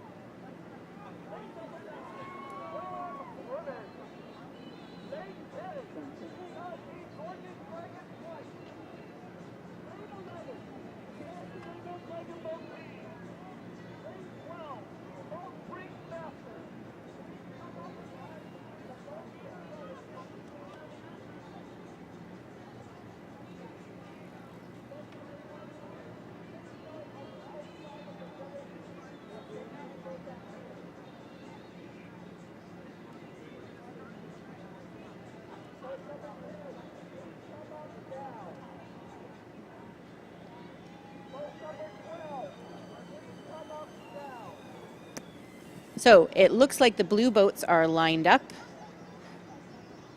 You'll see two sets of numbers. One set will be blue, and we will find out what the other set will be so that you can tell the teams apart, because of course we only have 8 numbers for 8 boats, which is in a typical 500-meter race. So they do line up roughly side by side in groups of about 4 or so. And as I said, they'll do a staggered start about every 5 seconds or so. And they're going to make their way down the creek for 500 meters, turn around, come back for roughly 500 meters, and do it all over again until they reach their 2,000 meters. So you'll see that the technique and the strategy for this race is quite different from a 500-meter race, and certainly very different from the 100-meter sprints as well.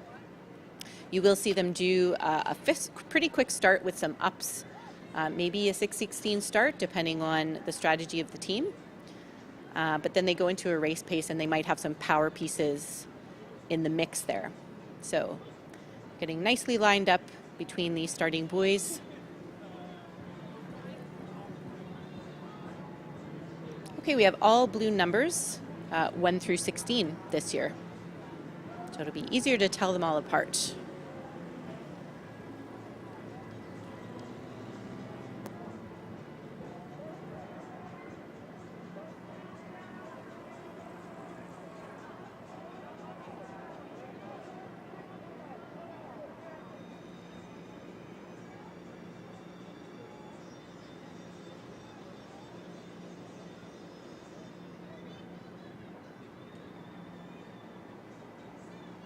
Copy that. Am I translating okay for the teams now?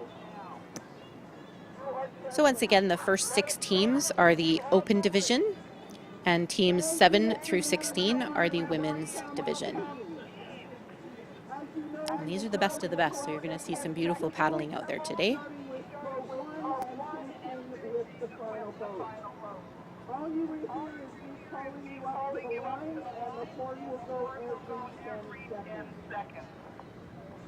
Madam Starter's just giving them instructions on their starting procedures, so we should be getting underway fairly shortly.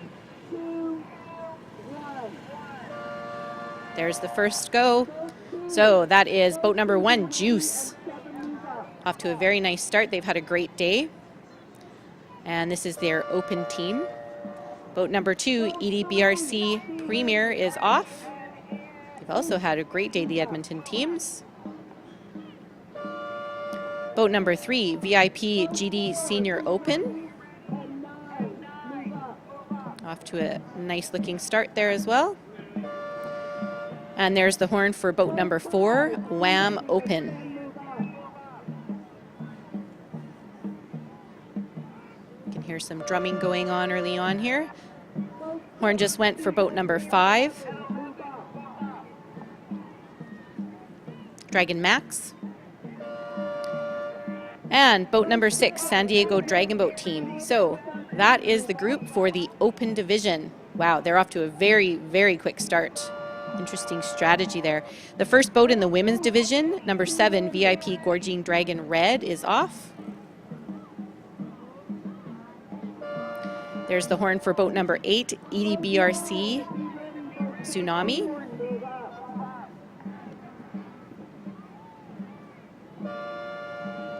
And there's boat number 9, Dragon Zone Juice Truck.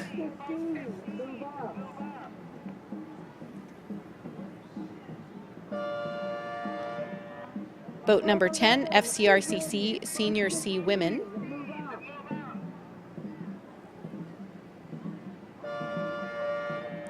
Boat number 11, False Creek Masters.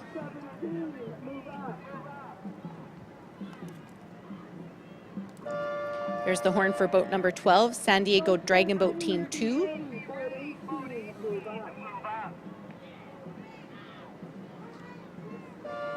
And boat number 13, VIP Gorging Dragons White is underway.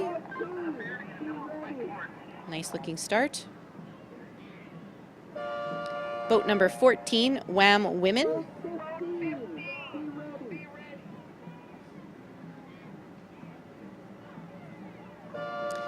And there's the horn for boat 15, Wasabi Force.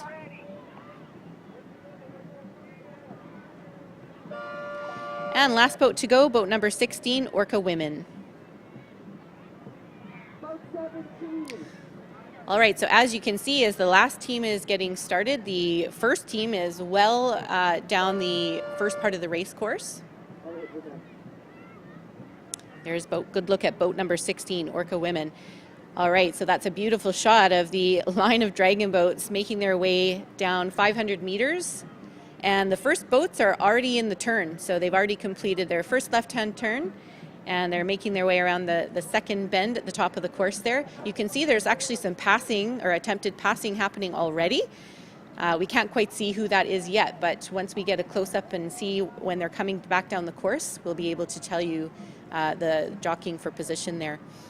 Because this is a timed race, the actual, the positioning as they come over the finish line is not as important. However, when a boat does manage to pass somebody who was ahead of them, that's obviously a good sign for their finish. All right, so we have a little group of 5 boats up at the start. It looks like boat number 4, Wham Open, might have the lead right now. No, I think it's actually Juice that has the lead right now, but we've got a little congregation of boats. Another pot of boats is coming around the first bend up at the top of the course. There's Juice. They look to be in first place with a very strong lead. They're actually almost at the turn at the bottom of the course already, while there's still some teams making their way around the first bends. Have a look at number 6, San Diego Dragon Boat team there. And there's some of the women's teams, 11 and 12 from False Creek and San Diego. All right, so you can get a good look at the turn action. So you can see it's hard work going around those turns. They really have to dig deep, paddle hard. Most of the teams have some strategy for the turns. It's not just up to the steers person to turn the boat in this instance. So sometimes the front boats or the front few seats of paddlers will actually help with the turning by anchoring or staking a little bit or paddling in a little bit of a draw. But it depends on the team and their strategy and how steep the turn is, how sharp that turn is.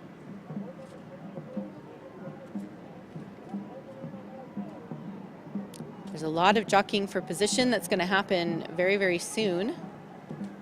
You can see a little group of 4 about halfway down the eastern direction on the course. And they do have to stay within the buoys too, so they cannot obviously go outside of the lanes, such as they are. There is Juice looking very calm, very good, very comfortable. So look at boat number 9, Juice Truck, and 10. So it looks like 7 might have, or 8 might have passed 7 from our angle here. So boat number 1, Juice, is well up the course already, going back up towards the Canby Bridge for their second turns. You can see coming down the course are the women's teams. Yeah, it does look like boat number 8 might have got a little bit of a lead over boat number 7. And 5 has actually come up a couple places. They passed 3, or 3 has dropped. 9 and 10 are still together. So far, everybody's looking very good, not too tired yet. This is a long endurance testing race for sure. There's boat number 2, so they've fallen behind a little bit as well. 5 and 3 were ahead of them. There's 4 and 6 that are neck and neck right now. All right, you get a really great shot of some turns. So 7, it looks like, boat number 7 is trying to get on the inside. And there are certain rules about giving way, obviously, if a boat is coming on the inside, depending on who has right of way. So they're all the teams are briefed on this before the race.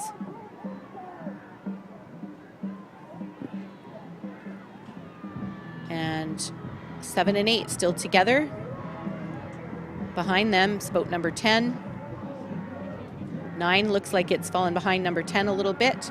12, 13, 14 are stacked together a little bit. Oh my goodness, 13 is doing quite a wide turn. So 12 is going to have a little bit of trouble because they're on the outside. So that might cost them a little bit. Boat number 10 looking smooth. And here come the last 2 teams coming around this third turn. Or second turn, sorry, for them.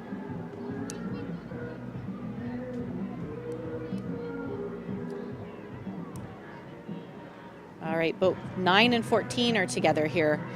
So 9 has fallen behind a little bit. 14 seems to be holding roughly their position. They've fallen a little bit short of 15 and 16. Okay, so again, they're heading back up the creek. And we should be able to see the first couple of boats coming down the creek again towards Science World.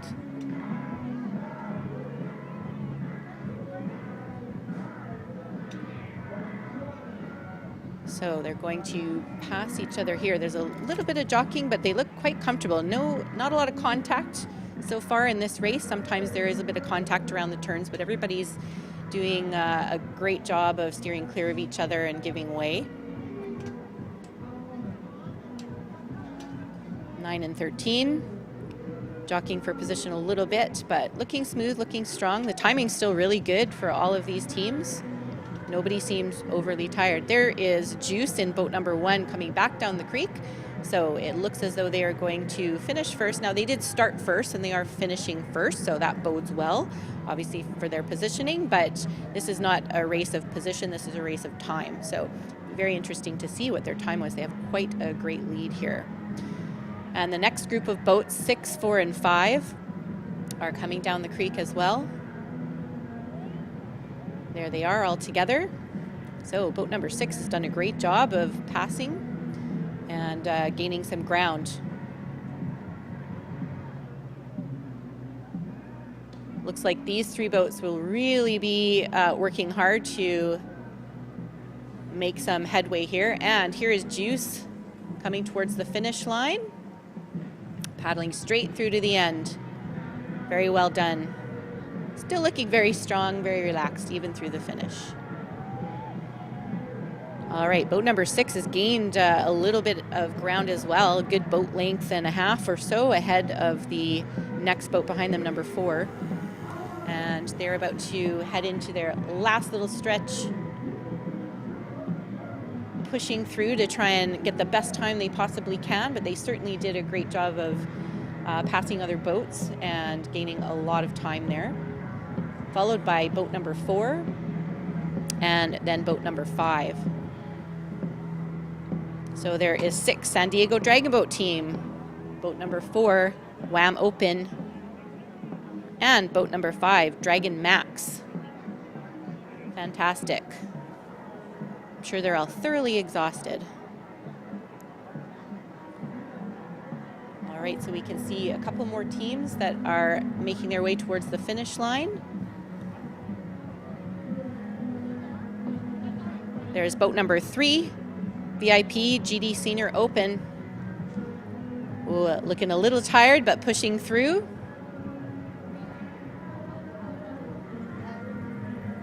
And we have another boat approaching the last 100 meters or so. And that is boat number 2, EDBRC Premier. So they had a really strong start, lost a little ground. They were passed by a few boats there, but we shall see how their time works out.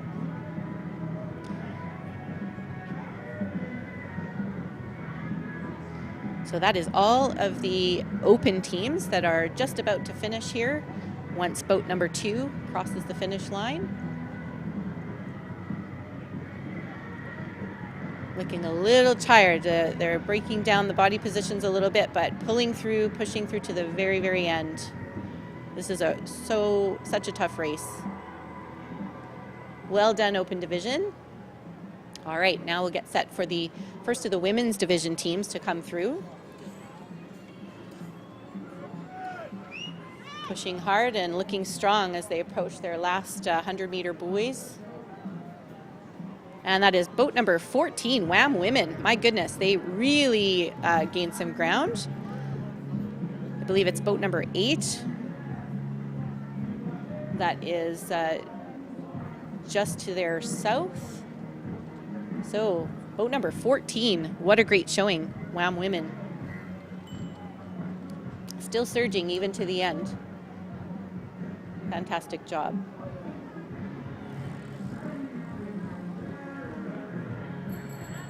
And I believe that's boat number 8, just getting a visual look here.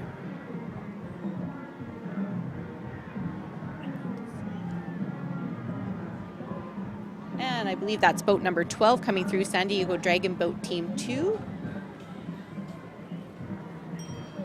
And I believe it's 10 and 13 that are coming through just beside them.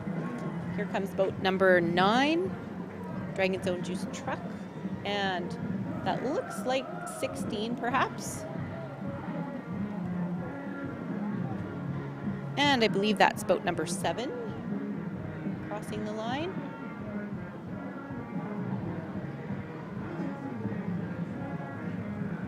And we have 2 more boats heading through.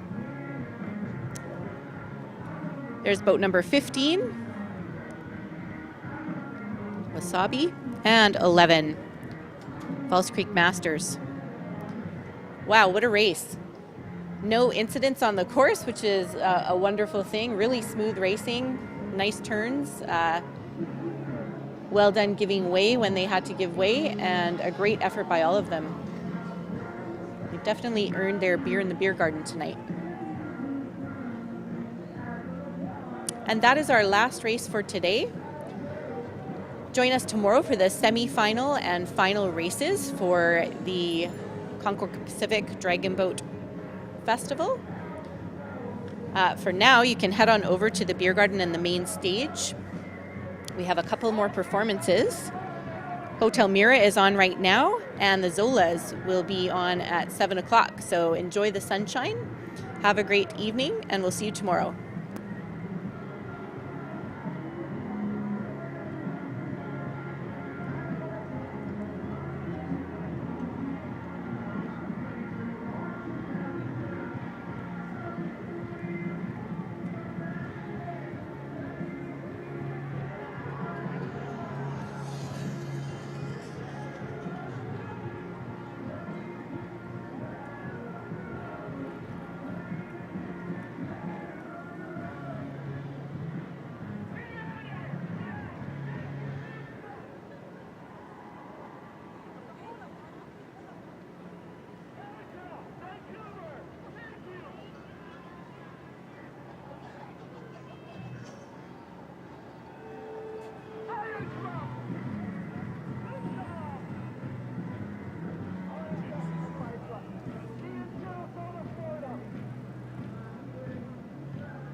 cast off your paddles. The Concord Pacific Dragon Boat Festival returns June 24th to 26th at Concord Pacific Place and Falls Creek. Experience the continent's best dragon boat racing, headliner music concerts, and cultural pavilion displays right in the heart of Vancouver. Meet us where culture and sport intersect at the Concord Pacific Dragon Boat Festival, June 24th to 26th at Falls Creek, with the support of Concord Pacific, the Government of Canada, and the Government of British Columbia. Visit ConcordDragonBoatFestival.ca for more info.